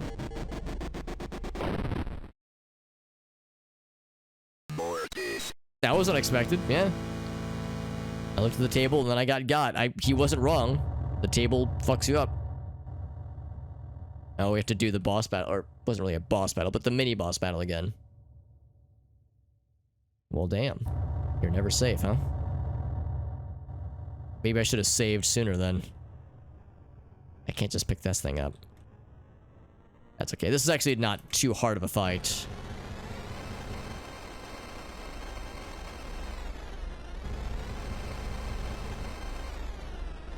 Maybe the key is just to really, yeah, just get him real quick.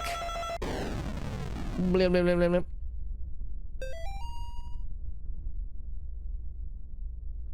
We can get back to the save room. However, with this guy, now that I know he's going to be coming at us. Wow, he's fast. He does get damaged, but he does not get repelled. So, I think I just gotta go. I just gotta, like, squeeze by him. Gorgeous.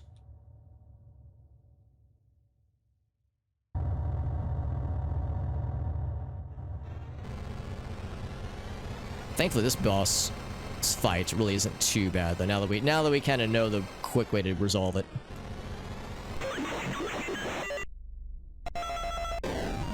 Speedrun. Just nondescript beeping and R2-D2 noises. Uh-oh. That's not good. Lose connection? My internet? I think my internet might have gone down. Well, my internet appears to be fine. Is it Twitch? Let's check my stuff. It says I'm live. Oh, no, it doesn't. Oh, wait, there we go. Then it reconnected. Okay. Yeah, that was weird. Seems like my internet went down temporarily or something. Or like I just lost my connection with Twitch. I think we're back now. That was weird though. So yeah, if you saw the stream go down temporarily, it was not on you. It was on my end. It seemed like it was internet. Very strange. We got, yeah, one part for the naval. Key. Yeah, naval key. Yeah, but like I said, I think we're back now. I think we're back. Just a little bit of a snafu with internet temporarily being weird, but I think we're back now. Let's resume then. Can I just squeeze out of here? Yes, I can. So we have one of the objects for the naval. Hopefully the internet behaves itself. I'll have to keep an eye on it to make sure there's no other surprises.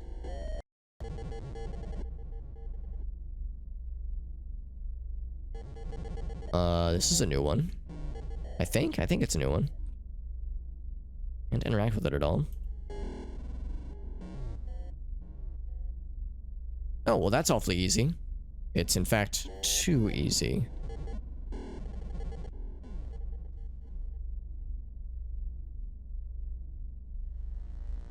Like, it seems a little bit too chill.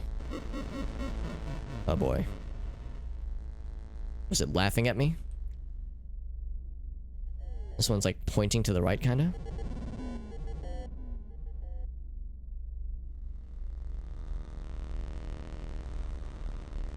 I bet it's that statue that we saw in the previous room. That's gotta be it. Oops, sorry. Oh, you look different, alright. More purple than earlier. It's the vines. Same general shape. Also, did the sconces always have that pink outline to them? I don't know, man. Oh.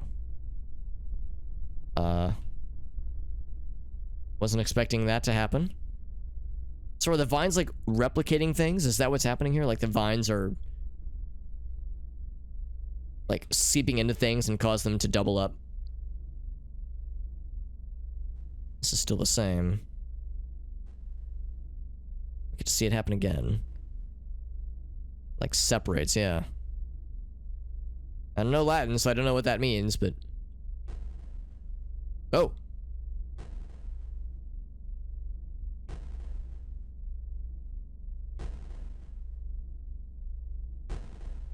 Oh boy. Now there's a noise that is stepping. Oh, and I wonder if I was missing chat messages. There we go. Oh, okay, so I got disconnected from my own Twitch chat. So I missed a bunch of chat. I'm sorry, guys. Yeah.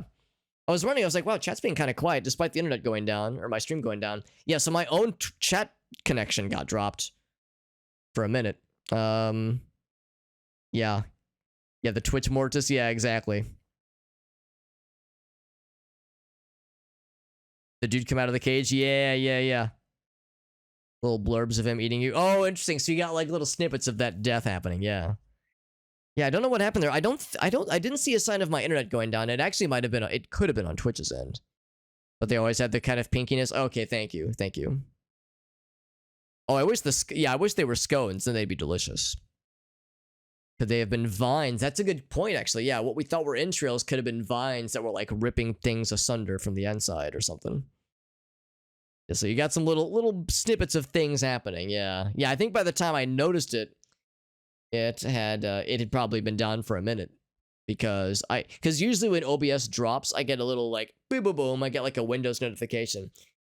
So OBS didn't drop, but the bitrate went to 0. So I think there was something that took place. There was definitely an L of sorts. I guess there's a clavis R, a right side as well. We'll just continue with this as the entrails continue to duplicate statues. I wonder if these map to the 3 demon lords that we saw earlier. Baal, Ogron, I think, or Audron, and Alphas or something. I'm gonna take the long way around.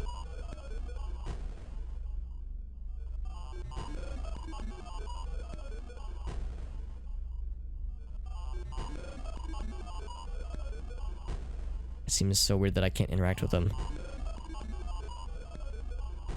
Oh. Nope.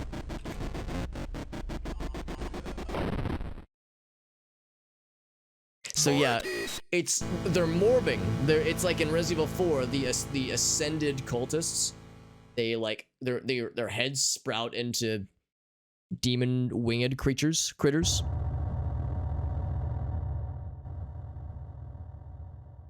So the ascended cultists are evolving. They're morbing out. Yeah, it's like it's laughing at us. It's taunting us. Yeah, from Resident Evil 4, yeah. Moonspine knows what's up. Yeah, Moonspine remembers that shit. They're satisfying to kill in that game. They're a pain in the ass sometimes. And of course, one flashbang will do it.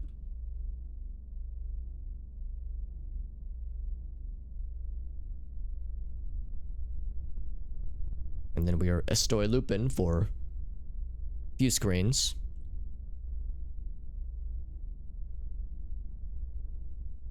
That's why it's good to keep the flashbangs. Yeah, I mean, I don't really use the flashbangs a whole lot except for those little bastards.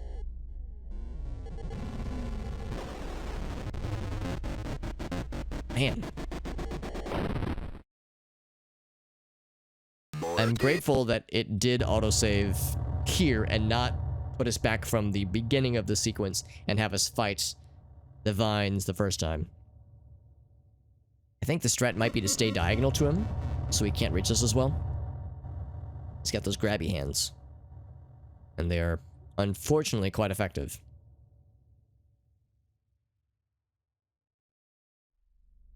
I wish that he would not have the grabby hands. The grabby claws.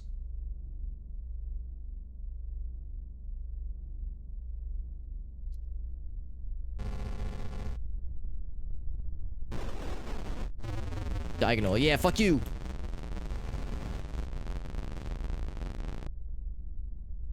No, you don't. So yeah, there we go. So now we know how to kind of manipulate his behavior to befit us. Whoop. Whoop. Almost got me there. Blech. Fucking melted.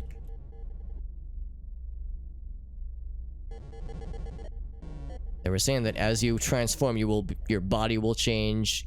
Animals will no longer trust you. Your family and friends will be put off by your foul odor. The grabby are, they are pretty cool. Which I've kind of lost my way as far as where to go next. I think if I try to fight that guy, I think I get got. I think I'll eventually need to deal with him. Maybe I should save first. And then try to figure this guy out. There's one more orb that we need.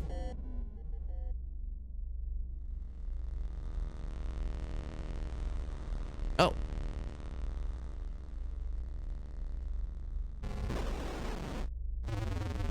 Alright, so we just fought one of you. We know exactly how to deal with you. Okay, we're good.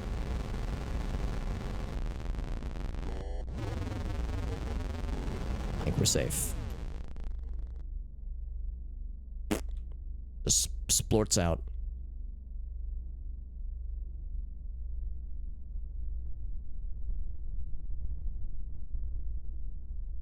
Because those guys aren't as fast as the one that was in that jail cell. Red light, green light. Oh boy. Okay.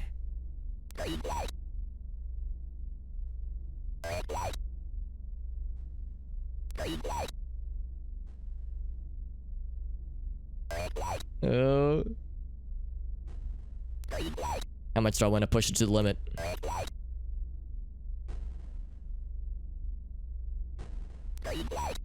If it even says it. It's almost cute, actually.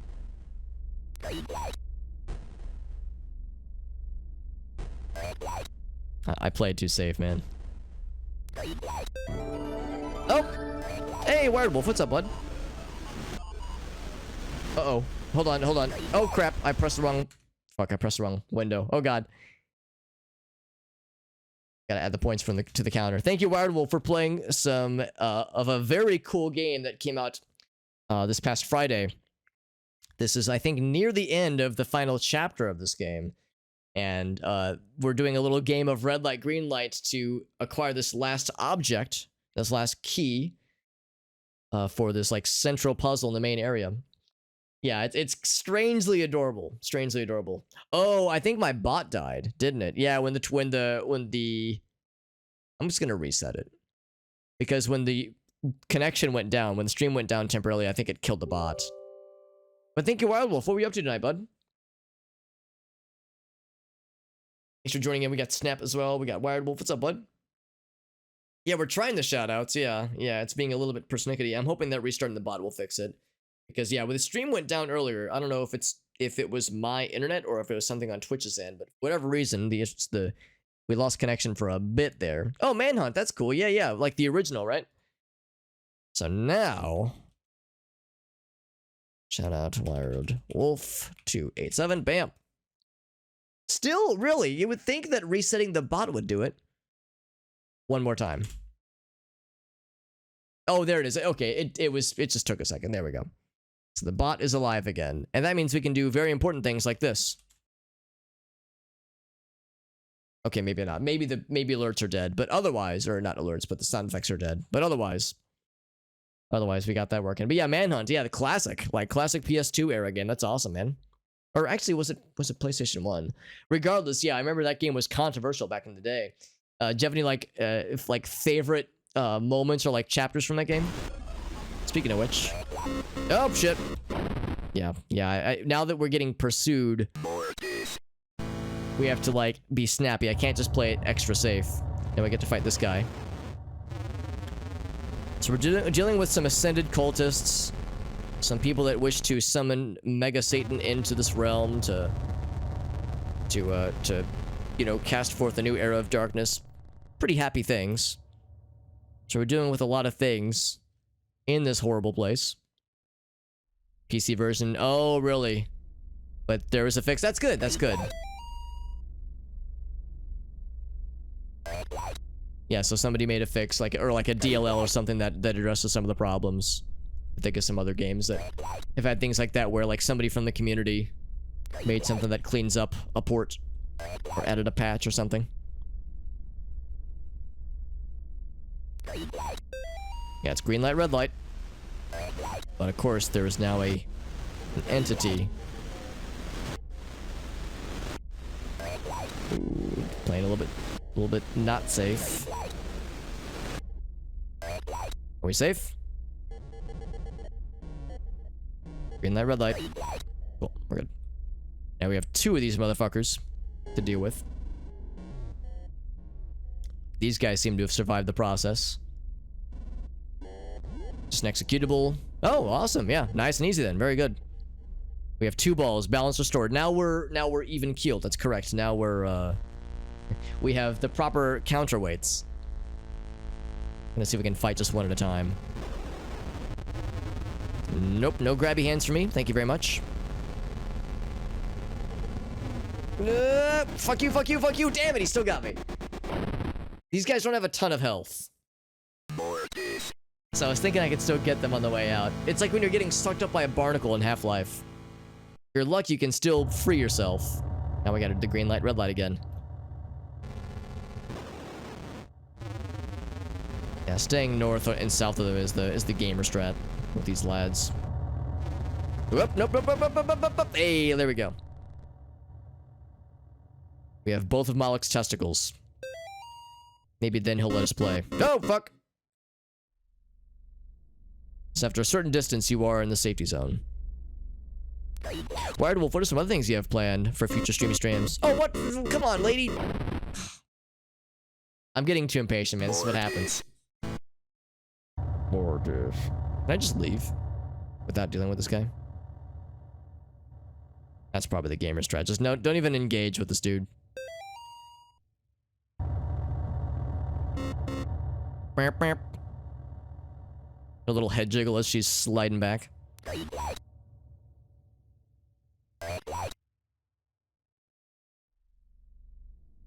So it fixes a bunch of things. That's nice. So like makes it run nicer and just behave better with like modern hardware too. I shouldn't have picked it up right there because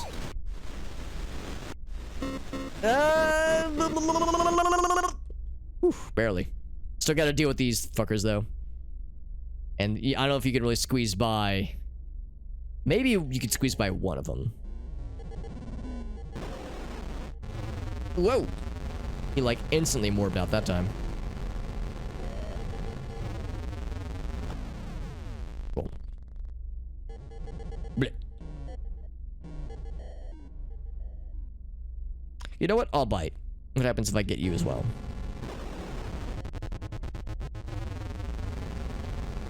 It might give us a note if we get all the dudes. Get them all got. Okay, it's worth a shot. But that does sound encouraging. Yeah, it sounds like they really went all out with a bunch of things to make the game more friendly. Friendly for modern systems and multiple monitors and just for a modern audience. Now, how the hell do I get back? I think... Actually, was this it? No. Yeah, this... I don't know what this does. These guys are still locked up. I'm not quite sure how to resolve those lads. I would like to hit a save point before I try it. Is it left, maybe? No.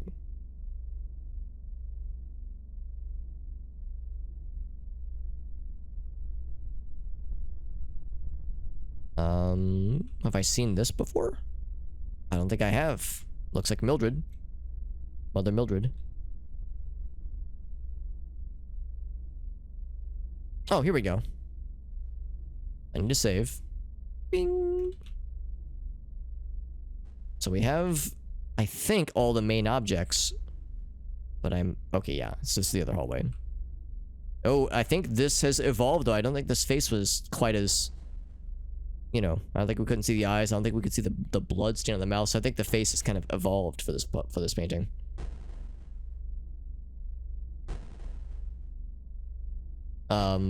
You're still talking about the manhunt thing, right? Not for this game, rather.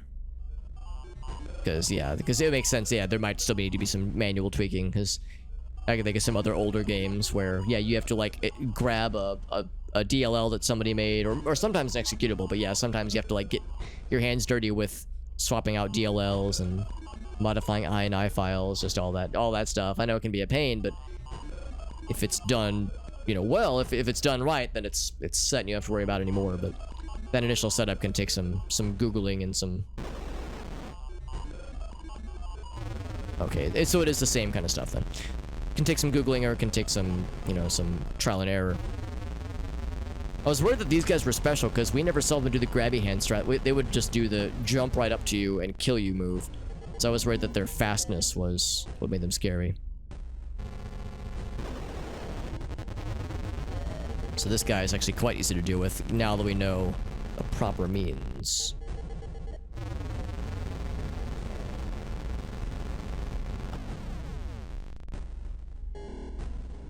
Right, so now that we've done that,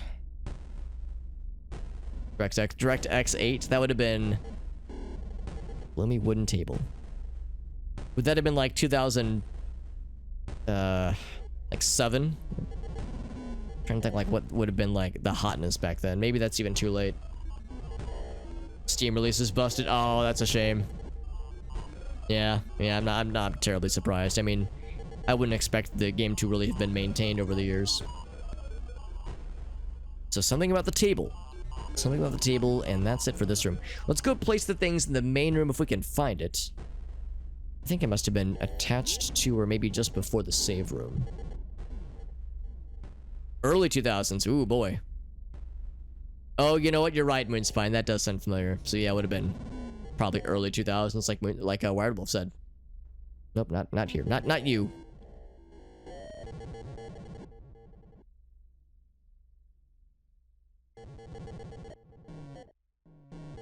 So bring us back. That painting does not seem to be altered at all. Go and save. Why not? And then I think it was down this way then. Yes.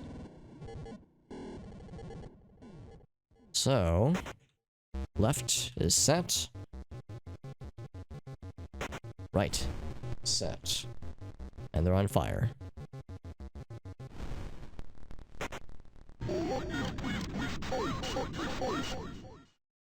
Something sacrifice. I don't know what the only unresolved thing I can think of is that table, and I don't know what needs to be done there. Maybe something will happen here that will provide an answer. Morlock is pleased with thine sacrifice. Thank you, Agasso.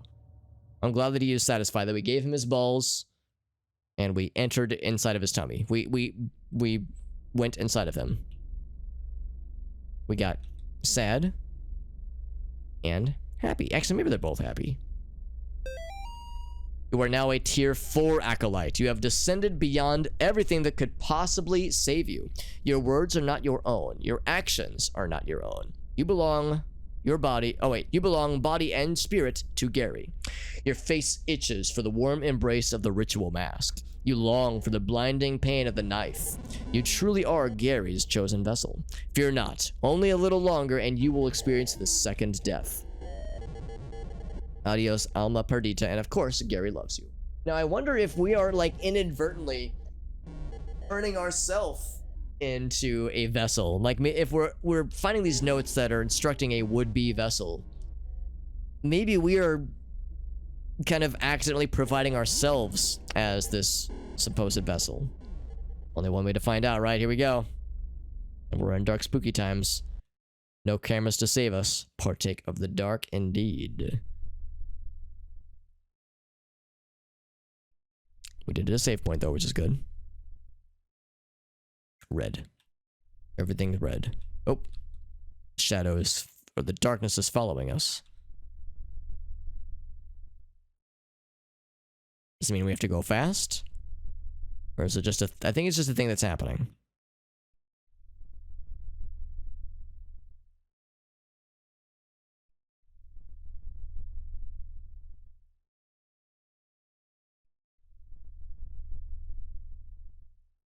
Darkness is consuming everything around us. Now, out of curiosity, can I go back? Yeah, I mean, nothing appears to happen, but nothing prevents us from, like, walking through it, but probably not recommended.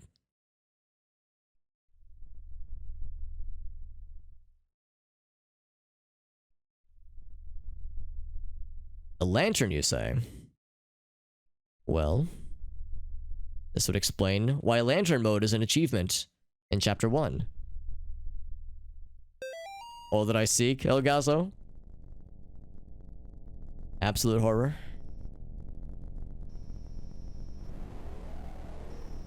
Hearing some happy things. Guess we go back, right? That was a dead end, I'm pretty sure. We do have the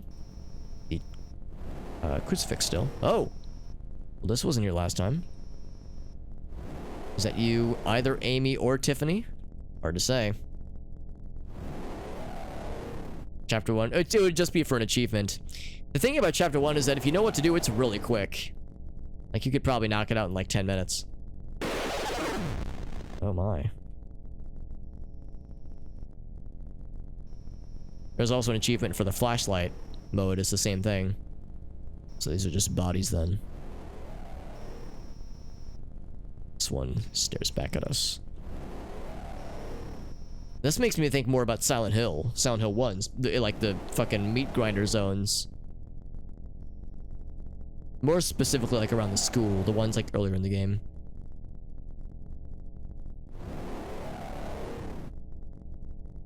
The game's upside down. Some Silent Hill 1. Yeah, exactly. Now, Moonspun, I'm sure you know the news, right?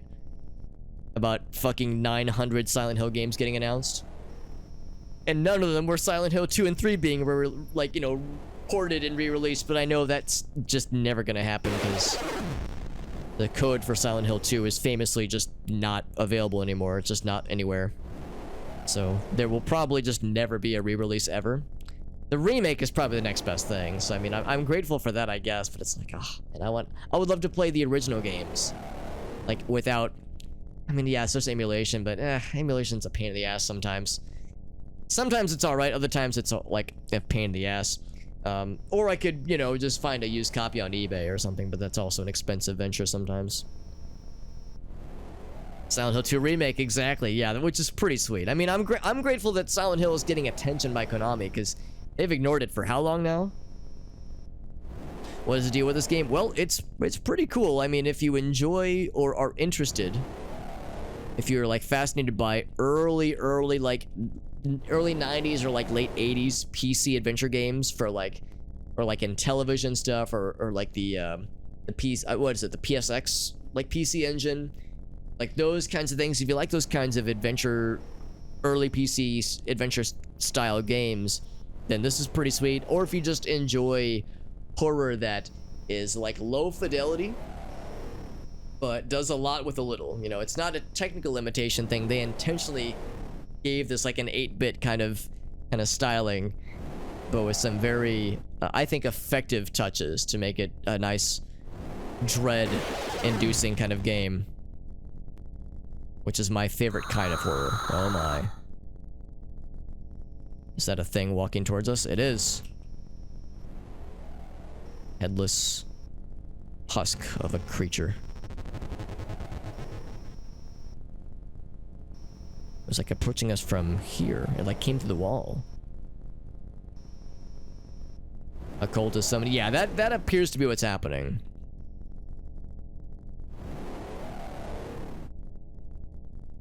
Horror-oriented take on Blood or Cultic? I've never played Blood. I know that Cultic, isn't Cultic like still being developed? I feel like that's a newer one. Cause yeah, this one is like you're a priest who is like his first exorcism that he helps with goes awry. The main priest that was like, you know, the main guy in charge presumably gets killed during this exorcism, and our guy John Ward flees. He flees the scene, but then comes back a year later, tries to do the exorcism solo on the girl that was affected, and is sort of successful, but couldn't like finish the job, and she is he leaves and she's presumed left to be dead. And we have like gathering notes and getting intel about what happened in between, but before that exorcism and in between attempts 1 and 2, we learn about Gary, who is the assumed person leading this cult. We'll learn about some of the other victims. and some of the happenings in a nearby church where children were being fed to this cult. And it's so much of it is, yeah, just kind of swirling around what is being done and by whom. Wasn't expecting to find a tree. Are we outside? A year later, yeah. I think he said, like, he left. I think in one of the previous notes, he said that he left because he ran away. And then he said that she reached out to him. And I don't quite know what that means. But he said in one note that, like, she reached out to me a year later, but I couldn't save her, was, like, his exact wording. So I don't know how she like, contacted him. He was in a mental state. Oh, that was it. That's a good point too, Algalsi. Yeah, we know he was institutionalized for a while. So yeah, that's a good point too. In fact, it sounds like she might have been institutionalized and that she might have been in the same facility as him at one point. Oh, we've seen this scene before. Can I go inside? I cannot. I don't know if I want to. My dinky little crucifix cannot penetrate this one. Sounds like a demon elephant in the distance.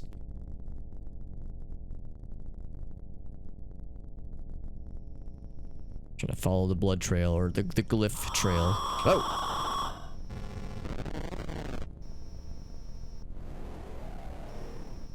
Too small to penetrate. Happens to the best of us. Oh boy. Oh boy. There's a lot of you. Oh, there's a lot of you.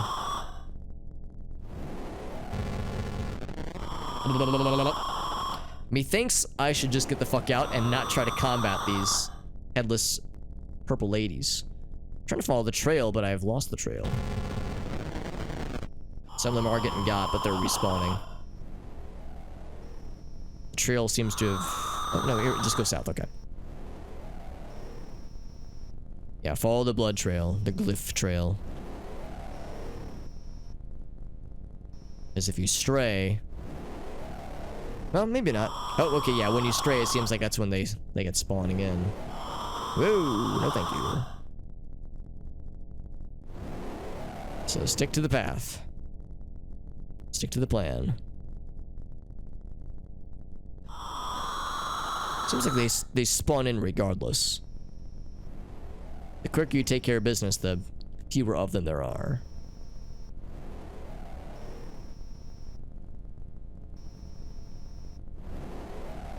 Oh.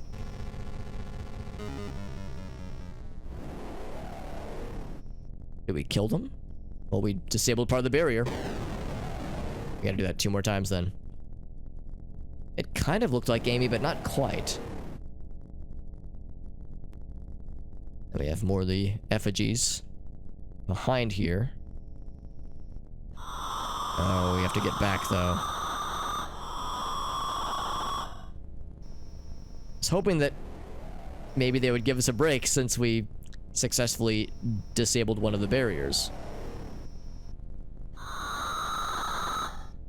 No breaks for us. No rest for the wicked.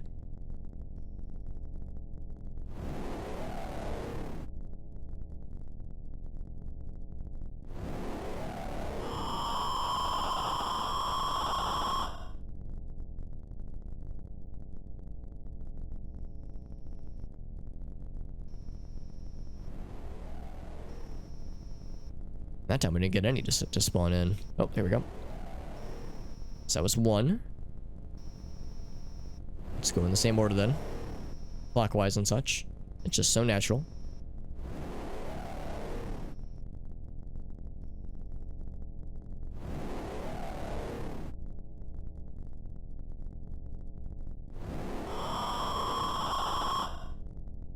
Oh, shit. Lost the trail. Here it is.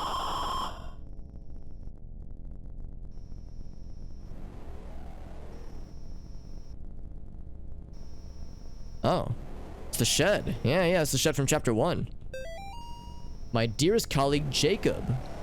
Colleague named Jacob. Well, one of the twins' names is Jacob. Oh, well... Is it Jacob or Jared? Oh, crap. I'm already doubting myself. Regardless, thank you for the letter. I am delighted to hear of the success of your venture in Pennsylvania. However, it was not enough to persuade me to join your cause. I have no interest in crumbling ghost towns, nor government experiments, nor the gibbering behemoths that lurk shamefully in the darkness between worlds. Such matters are not worthy of my expertise. My methods may be more delicate than yours, but I assure you that they were given to me straight from the source. The Antichrist will step forth very soon. The second death will consume this world. This pitiful, fleshy sphere, still in its infancy, yet everlastingly too late to redeem. Oh, still in its infancy, yet everlastingly too late to redeem. When the time comes, I hope we may reunite as cohorts, albeit not as equals. So saith Gary. I almost forgot to thank you for the pet. I will keep it outside my private quarters as a guard against intruders. Something we will probably need to worry about, or work with then. Yeah, colleague Jacob, interesting. He did something in Pennsylvania. What would have happened in Pennsylvania?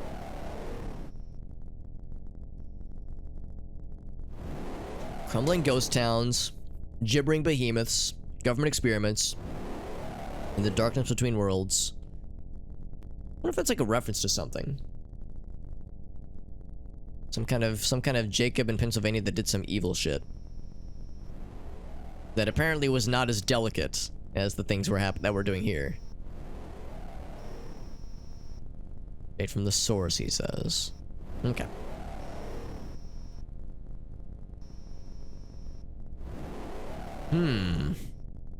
Interesting.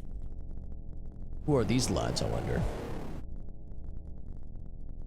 This is a similar color to one of the victims we saw in the apartment building. Like a reference to, yeah, it seems like it'd be a reference to something. Would this be her father with the glasses? Oh, you're right, it's from Dusko, Gasso. Yeah, that's exactly it. That's exactly it. Yeah, another New Blood reference. Nice.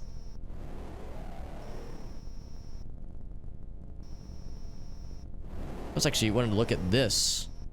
This is what I'm assuming is either a blood splatter or like a figure with a thing sprouting out of its head. Yeah, this actually more resembles the shed from outside the house in chapter 1. Oh, are you the... Oh, this is from Dusk. Yes. Yeah, that is specifically a monster from Dusk. I recognize it from the screenshots. God, I gotta play that game. That game looks incredible. What a delightful Easter egg.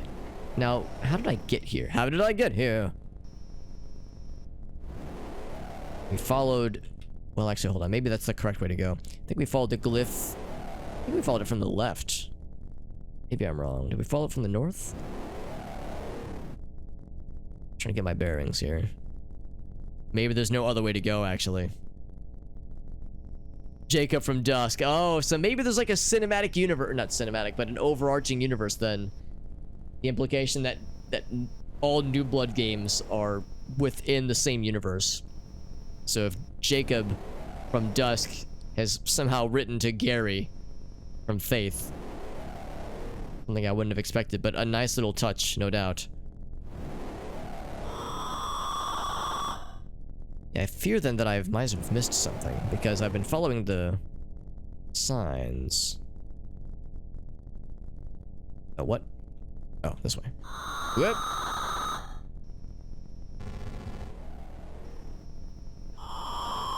Oh, heck. Oh, there it is. You actually can see there's like a split path.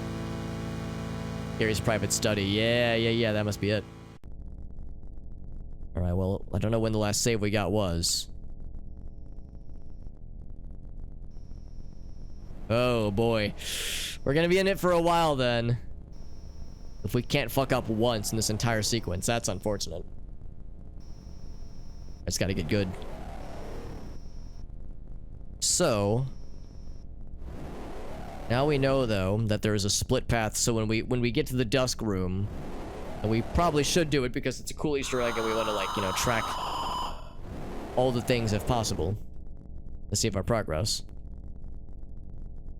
I just gotta not fuck up. Don't fuck up, Alex. No matter what you do. No pressure. We do have the note already. Well, at least I think we do. sure we've missed several.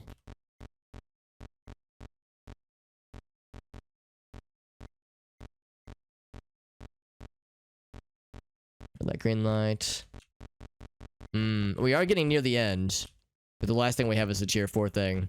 The question, of course, is at what point do they count your collected notes? Is it upon the initial acquisition, or do you need to, like, beat the game with a note on your person for it to count towards completion? That I do not know. Looks like she's shackled.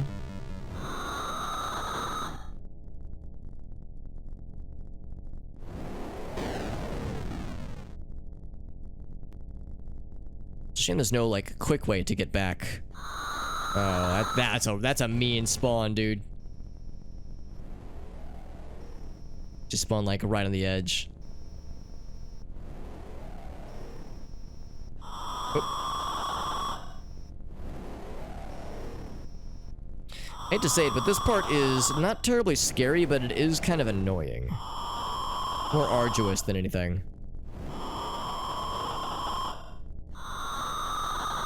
I like Chapter 3, and I like Chapter 2 as well, but I think Chapter 1 might be my favorite. Because Chapter 1 was, like, just kind of hit all the buttons for me personally. This is still really cool. I mean, the stuff in, like, the monastery areas were, like, really neat and fucking metal AF. So I like each chapter differently for different reasons, but I think the one that probably resonates with me the most is probably Chapter 1. It was short, sweet, to the point, and, like, there's something about, like deep rural forests that kind of creep me out in real life. Like, deep rural forests with, like, no neighbors nearby, like, you know, anywhere close nearby at least. Here's the dusk area, I think. Yeah. So I think that's like a flavor of horror I really resonate with. I did get to be a little fella. Being a little buddy was nice. This is a fun Easter egg. Even though I've not played Dusk, I do appreciate this inclusion. That is very nice. What I would give for a very brief camera, so that I could get like a full view of these areas. Is it towns? I think this was the one though. Oh. Well, huh.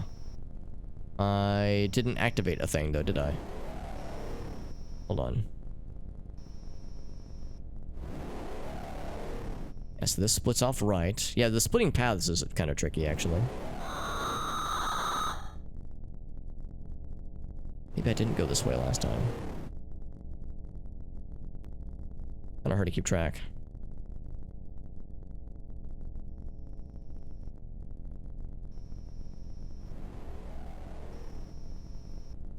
This does look different, though.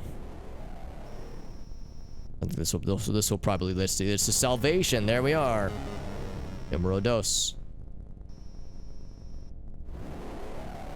One more to go. Oh, and we saw that door from that dream sequence when we fucked up the puzzle.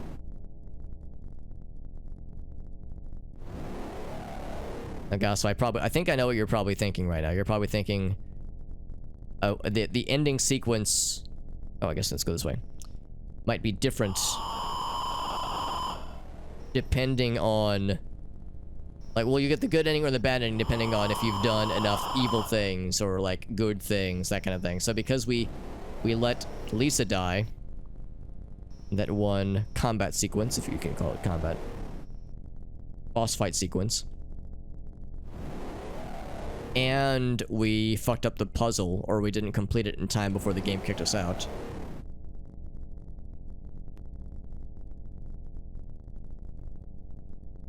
Are we in the house again? Oh, we're back at the house. God damn, this is tricky to navigate. I wonder if there'll be a third thing that we need or should have done.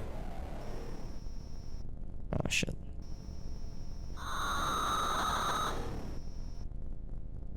There's a point where it goes south. Is this it? Yes, this is it. Ooh, another mean one.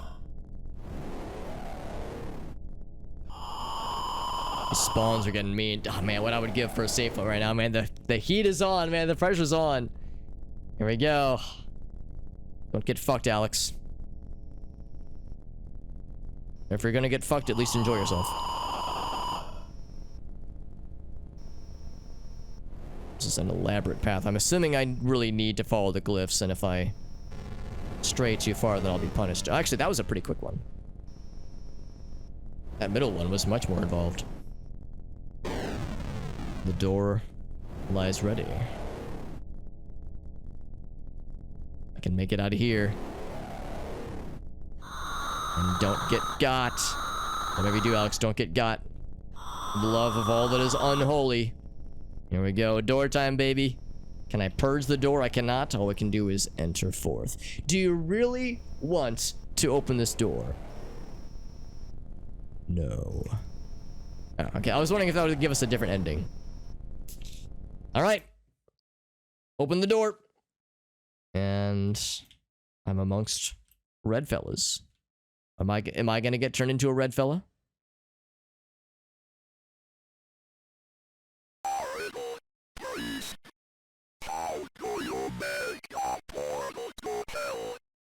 Not really a very interesting riddle. You got the flappy heads going on. That voice with like the accent kind of sounded like how the cops sounded. With that weird, almost like Bostonian accent. Yeah, I'm not sure about these riddles.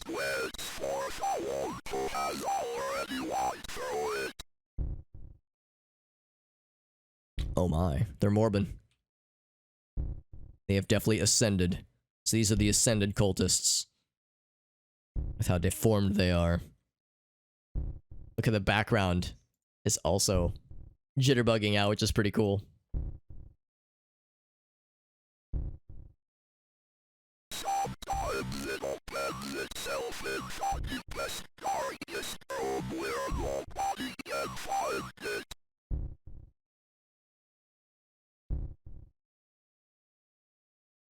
It's like forming into like a single mass.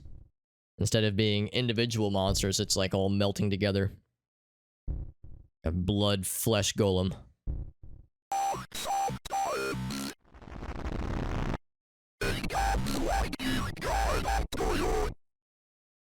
Oh shit, son.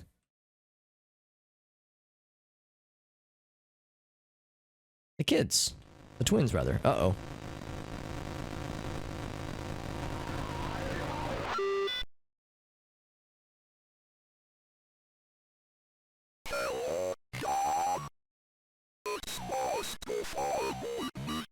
This must be Gary. Lord, help me. Somebody please help me.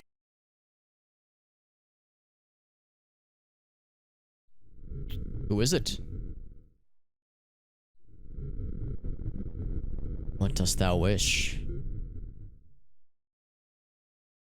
This is too much for me. I'm so afraid. Please let me escape. Give me a gun so I can shoot Gary in the head. Be done with this whole nightmare. I just want to go home. Is this like a selfish ending?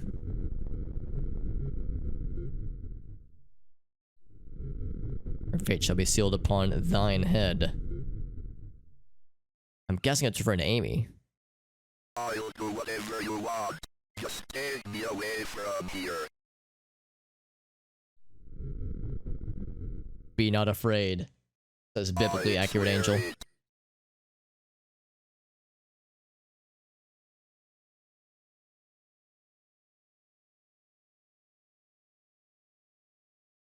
Are we back home? Oh, this is the Martins house. Police car, ambulance, interesting. The profane Sabbath. So we're getting a not good ending, obviously. My name is Gary Miller. So you're the one behind all this. In the name of the Lord, I demand to know what the hell is going on here.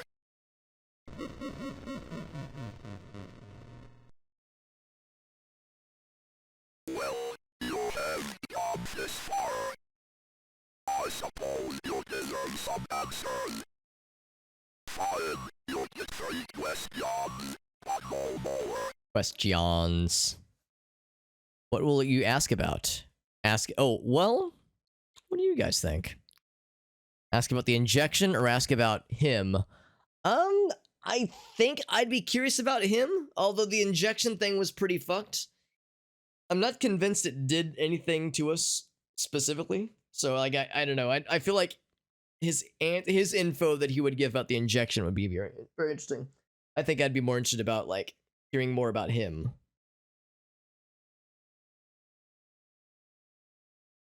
So, be curious if anybody else has any suggestions. We could pick other. That's a good point too. Yeah, we'll have other opportunities. His face kind of bloody out a little bit there. I am a normal human being, just like you. Yeah, he looks pretty normal, right? My mission is to prepare this world for the Antichrist. To do this, I give the second death to my chosen people. Want to ask about the boys? Oh God, deep down, you always know the twins were on the ocean. Are they not real? But you could not resist chasing after lost souls. Interesting. I suppose you wish they were real, just like Phil and Mrs. Martin. Oh. That is how I know you would come to me.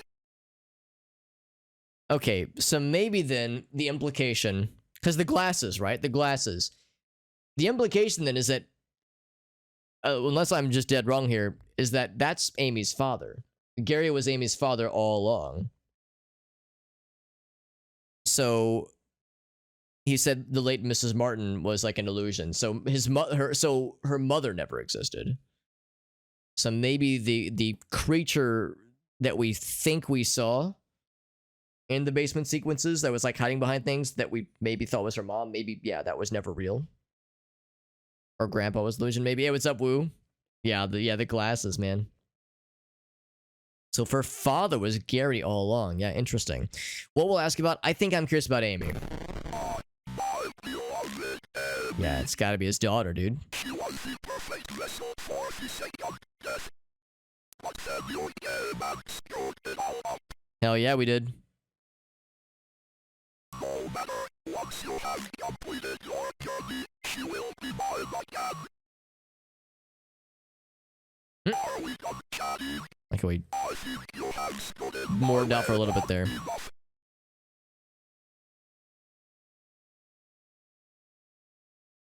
Time for you to finally kneel before the power of the unspeakable. You will Finally decay is what it was saying. sacrifice. Some of the words are jittering out a little bit.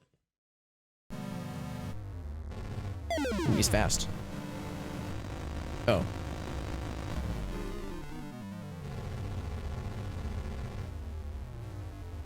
He's a fast lad.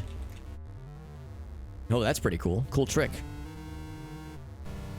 And I think of lads doing cool maneuvers with tridents, I think of Ganon from Link to the Past. Oh, gosh. Oh, I don't like that. Oh, wish we were faster. Can I get the sword and stab him in the asshole with it?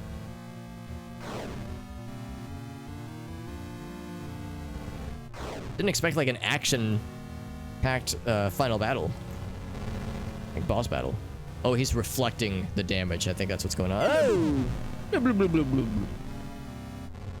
Then he gets sad when you do that. When you succeed at retrieving your crucifix. Oh! Shit. Am I the second death? I am. Oh! Mortis. Yeah, there it is. Yeah, some of the words were glitching, yeah. Yeah, the one he was saying near the end was like, it's time for you to meet your end, or it's time for you to something, and the word it was changing to was decay. Yeah, so he has like so my crucifix stuns or maybe hurts him. He has, I got the trident that has a similar effect on us where it at least slows our movements. Oh, that was the deer from chapter 1. Damn it. I can't skip the sequence.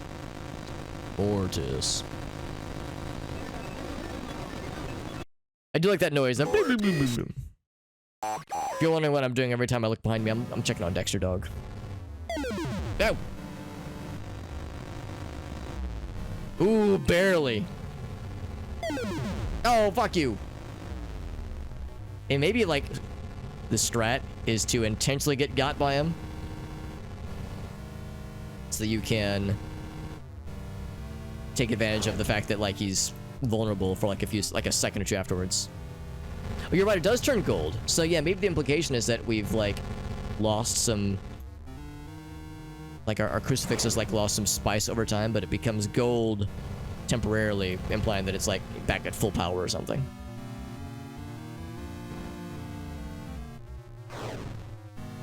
I'll go to where he's gonna catch it. Roast his ass. His entire ass. You like that move, don't you? Pretty cool move. If I could throw a trident and, like, instantly retrieve it, I probably would. Oh, what are you? Oh, my. The fuck is this? Some Binding of Isaac shit right here. Where are you? Whoa! Oh, that's not good. Don't like that. Don't like that. Ah! Damn. It's a shame whenever you get got and the crucifix spawns next to him. Then it's like, dude, I'm just hecked now. I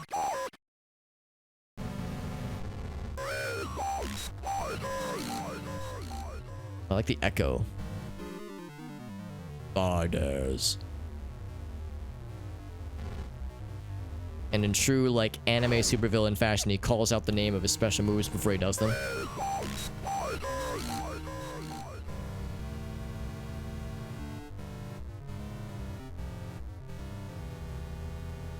Dude, yeah, I was gonna say, do the throwing thing. I know how to deal with that effectively. Efficiently. Yeah, now we're just, like, slapping each other with crucifix things. Our respective crucifix things. Whoop!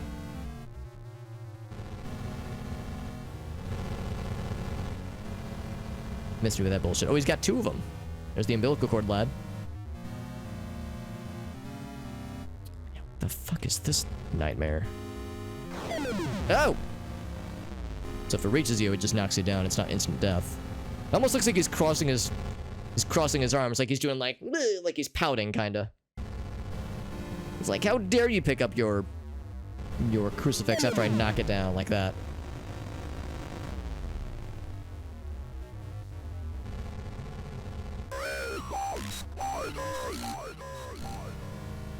Oh boy, that's a lot of spoilers. Ow! I've been very lucky with the crucifix spawns, though. I feel like you're less likely... Maybe there's like a mechanic going on where you're less likely to get a good spawn. Oh, like that. Like, the more you get knocked down, the more likely you are to get got. Damn, that's unfortunate. Yeah, Reign of Spiders gets tough later on in the fight. Which is, I guess, good, because it means we're making progress. The fight is progressing if he's, like, up in the ante.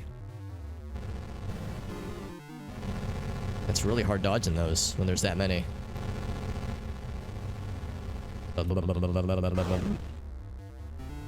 That's my impression of the getting got by crucifix noise. Hope you liked it. Yeah, see, there's only like 8 total. Whereas it's at least double that when he goes into big boy mode. No, thank you. No, fuck you. Yeah, like the real strat is probably to like almost goad him into getting close and then picking up the crucifix. Right when he's super close, you can turn around and blast his ass. Oh, fuck. I get for not paying attention. And then he's crossing his arms and pouting.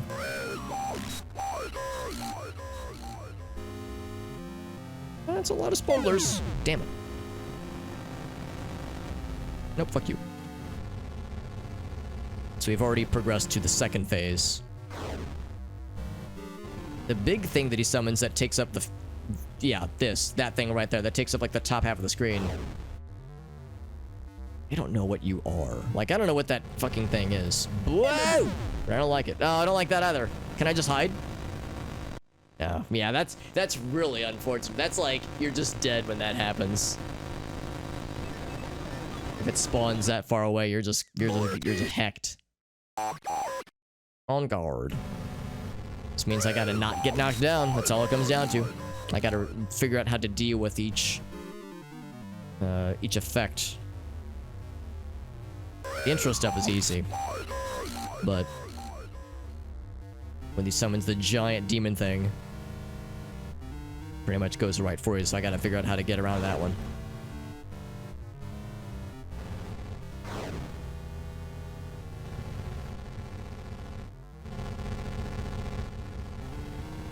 Yeah. Thankfully, that doesn't seem to hurt me. Just stuns us. I'll just not move. I'll show you. Rain of spiders. Oh, no, you're doing this thing. Oh, no, thank you.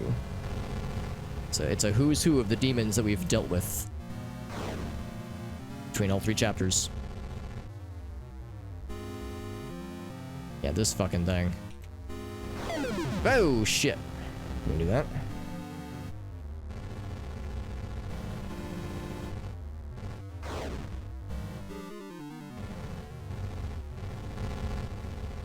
It's gonna be a few of them.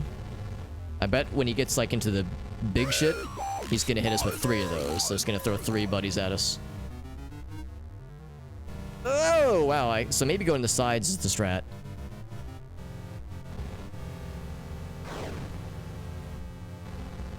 And maybe he's gonna like throw it 2 different. Oh boy, that's a big boy. Damn.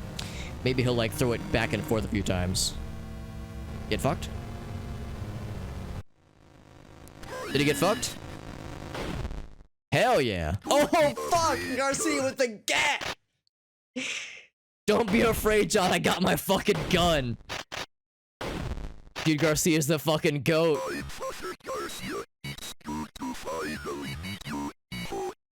Finally meet you? We've done all kinds of adventures together.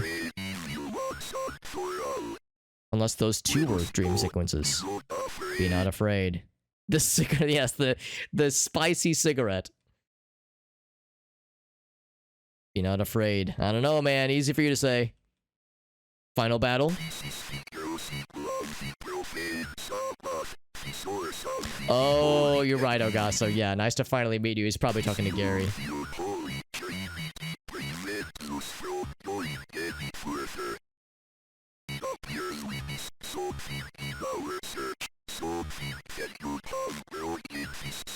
I have some ideas.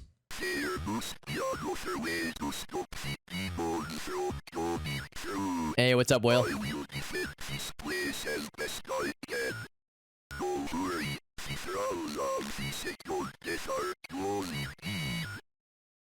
Closing in. Yo, Gary, can I get one of them shooty guns? Shooty pooty absolutely. Uh-oh.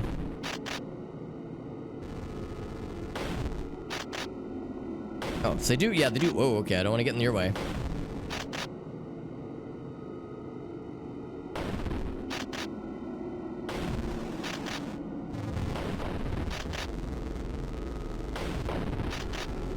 First, I was thinking maybe I can go through these openings. Oh, okay, no friendly fire, thankfully.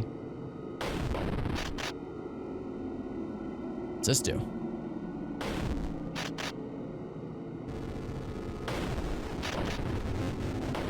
Ooh, with the save, Father Garcia. Who knew that gun would be so would be so super effective? Yeah, fuck him up. Yeah, it's not even close. They're also not targeting him. They're going just for me. Bam. That'll do it. We block the seal? Is it truly done? The strongest sacrament known to man, a motherfucking gun. Oh, all the cops are dead, not surprised.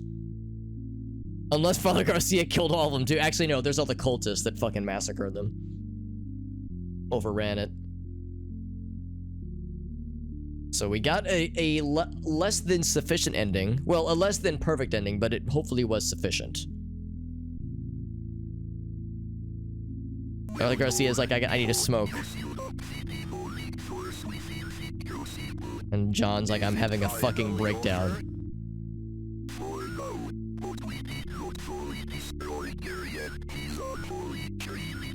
Bring a gun, you'll save yourself. Yeah.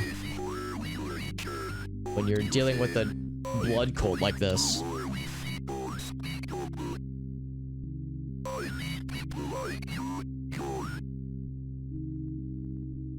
I don't think I'm the one you're looking for, Father. I'm weak. I've done some horrible things. I need time to figure this all out. That was story twist. I need people like you, he says.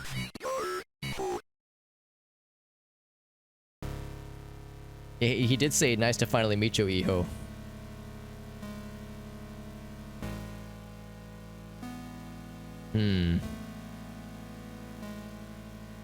A lot of unanswered questions.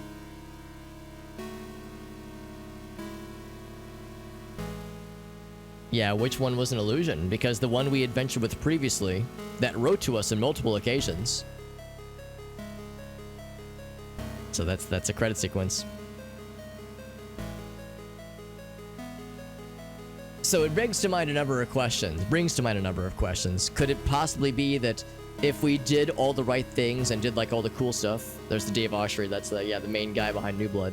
If we would have done all like the big things, if we would have not allowed Lisa to die, if we would have solved the puzzle before getting injected, if we would have, there was probably maybe a third thing we didn't do. Would the ending have been different? And then would this have not happened? Would something else have happened? Because right now, this kind of leaves it up in the open. There could be a chapter 4 then. Maybe. But I wonder if the, like, definitive ending does tie things up more definitively. Oh. Something you would call your child. Yeah, that does make sense. Boy or son, yeah.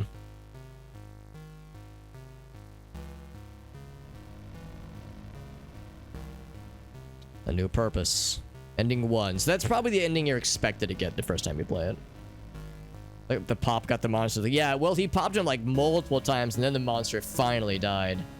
Act 1, we one-shot that. We shot the Michael demon and he's like, father, and he like kind of ambles away and then the truck one-shots him. So honestly, shoutouts to the truck for being the MVP in that fight.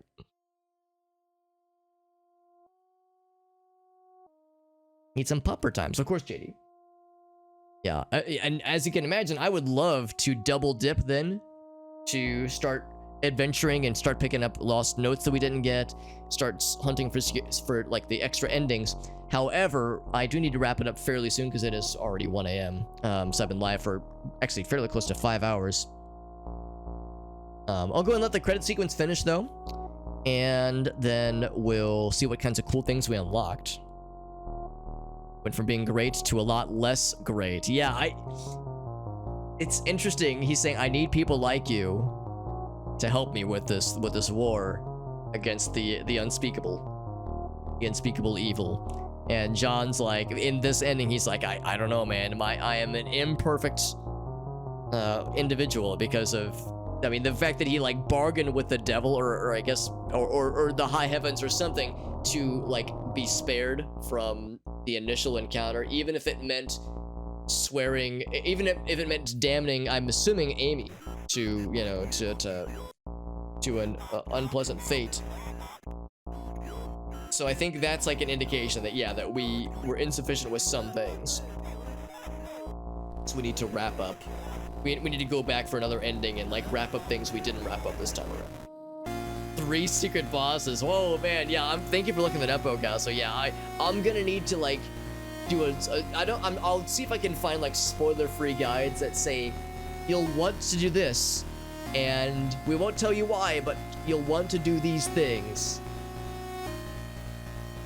He swore, yeah, whatever it took, because he was so afraid, and he was like willing to throw. She didn't say, or they didn't say who, but They were like, what about her? And he was like, fine, I don't care. Throw her under the bus. I don't give a fuck. Just whatever it takes to get me out of here. I swear it. Like how Robert Borowski is credited twice. These must be like Kickstarters or something. Well, no, this game wasn't Kickstarted. What would this be? Maybe Patreon supporters? I'm not sure. But regardless. Oh, you hear that? It's getting staticky. Oh, never mind. It changed its mind. I'm guessing Vinny is probably Vinesaw, since, yeah, he was the one who I first saw streamed the Chapter 1. Thank you for playing. Good night, dear priest, I think. Hey, what's up, BDR? New backgrounds, new effects. I'll see what the backgrounds and effects are. And Gary loves you. Always. Always and forever. Yeah, we do mean forever, don't we? So let's see what kinds of cool things we unlocked. And of course, if we wanted to, we could continue. We missed 9 notes. That's not horrible. Some of those notes probably can't even be attained until you get to, like, the secret endings. So we probably did pretty alright for the most part. Did we get any cool do game bonuses? Yeah, there's the show needles options. For Dinah, I guess, yeah, maybe one of the early access or like early supporters put in a special request, and he was like, you know what, sure, that sounds nice. So we could continue, but I think it'll just bring us back to that boss battle. Or maybe the defense, or not defense, but the sealing of the chamber. And of course, marathon mode, all 3 chapters in one sitting, in session rather. I think there's an achievement to get to complete marathon mode with good endings across all 3 chapters. That would be tough. It'd be kind of cool to try it, but I don't know if I would try it on stream necessarily. Any cool extras? Not yet, yeah, because conjuration mode is still not available. I'm guessing that'll be a later update. And then options. So, what other cool things we heard about? Or effects, that is. Manzana 2 is like, oh, it's like the old school black and green console effects, I think. And then display, or not display, background. So we already know about Pitch Canker. Day by Day. Oh, that's a cool one. I like that one a lot. Need to find a helpful guide. Oh, that's good, Ogal. So yeah, I might seek that out at some point just so I could, well, before the next single player stream, which probably won't be tomorrow. The next single player stream will probably be Monday of next week. And no death thing. It is Pelican, yeah. It has to be no deaths, and there's an achievement if you can complete all 3 chapters in one sitting with no deaths, and get the good endings across all 3 of them. Chapters 1 and 2, it's not too hard to get the good ending. In fact, chapter 2, you have to go very far out of your way to get the bad endings, really. But yeah, chapter 3 is going to be more involved. Thank you, Augusto. That's very helpful. So there's Janice. Gary loves you. Slightly ominous. Lumpy. The name is odd, but it's like strangely pleasant and colorful. Cornfield, nice and ominous. Chapter 2, Splash. Yeah, the summer nights. It's kind of nice. And very reminiscent of the paintings, the children's drawings we saw. There's Case, I suppose, and then None. I think still this one's still my favorite, and I like how on the webcam it makes my face and like everything have a red, sinister hue about it. There's a way to maybe disable the demons. Oh, you have to unlock it. That's probably for like getting all the things. Yeah, pretty cool though. Good stuff, friends. Yeah, so we'll do more of this next time. We'll do more of this next time for sure, because we still have more things to experience. Elgaso helpfully sent over a guide that will probably give me some intel as far as for the next playthrough of Chapter 3, what are the things we want to do differently, and things we want to make sure we succeed at doing before we continue, like the Lisa encounter and maybe the puzzle, that kind of thing. So, actually, one thing I'm kind of curious about, if I go back to the Steam page, it's a good litmus test to see overall completion status if you check the achievements list. So let's see what we got. Now, there are a number of locked achievements. So actually, no, that's okay. Never mind. I was about to say they might not show me all the details, but actually, I think it should still show it. So, in fact, here we can, yeah, view global achievements. Let's see which of the ones that are like the more likely to have been achieved. So yeah, Beazel Baby. So that was the first Chapter 3 achievement. So yeah, the daycare, the belly of the beast, obviously. Defeat Gary, ? So Yeah, that was what we're not quite sure about. The Unholy Trinity, we did finish it, of course. Curiously enough, we did not investigate the apartments, even though we definitely investigated it. So maybe there was something key we missed there. So that's kind of curious. Master of Mordenstone, I'm guessing that means get all the things, probably. All endings in Chapter 2 we did get. Yeah, we got this one as well. We got the doggy, Jane approves, Chapter 2 prologue. So we have these two just very silly Chapter 1 achievements. All endings in Chapter 3. We did get Pendejo getting fucking run over by a truck at least once in all 3 chapters. All the notes, we can definitely get that one. Yeah, this is the one that I'm not sure about, obviously.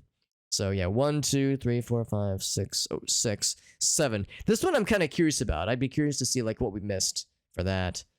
But yeah, there must have been like a key element that we didn't complete, but that's okay.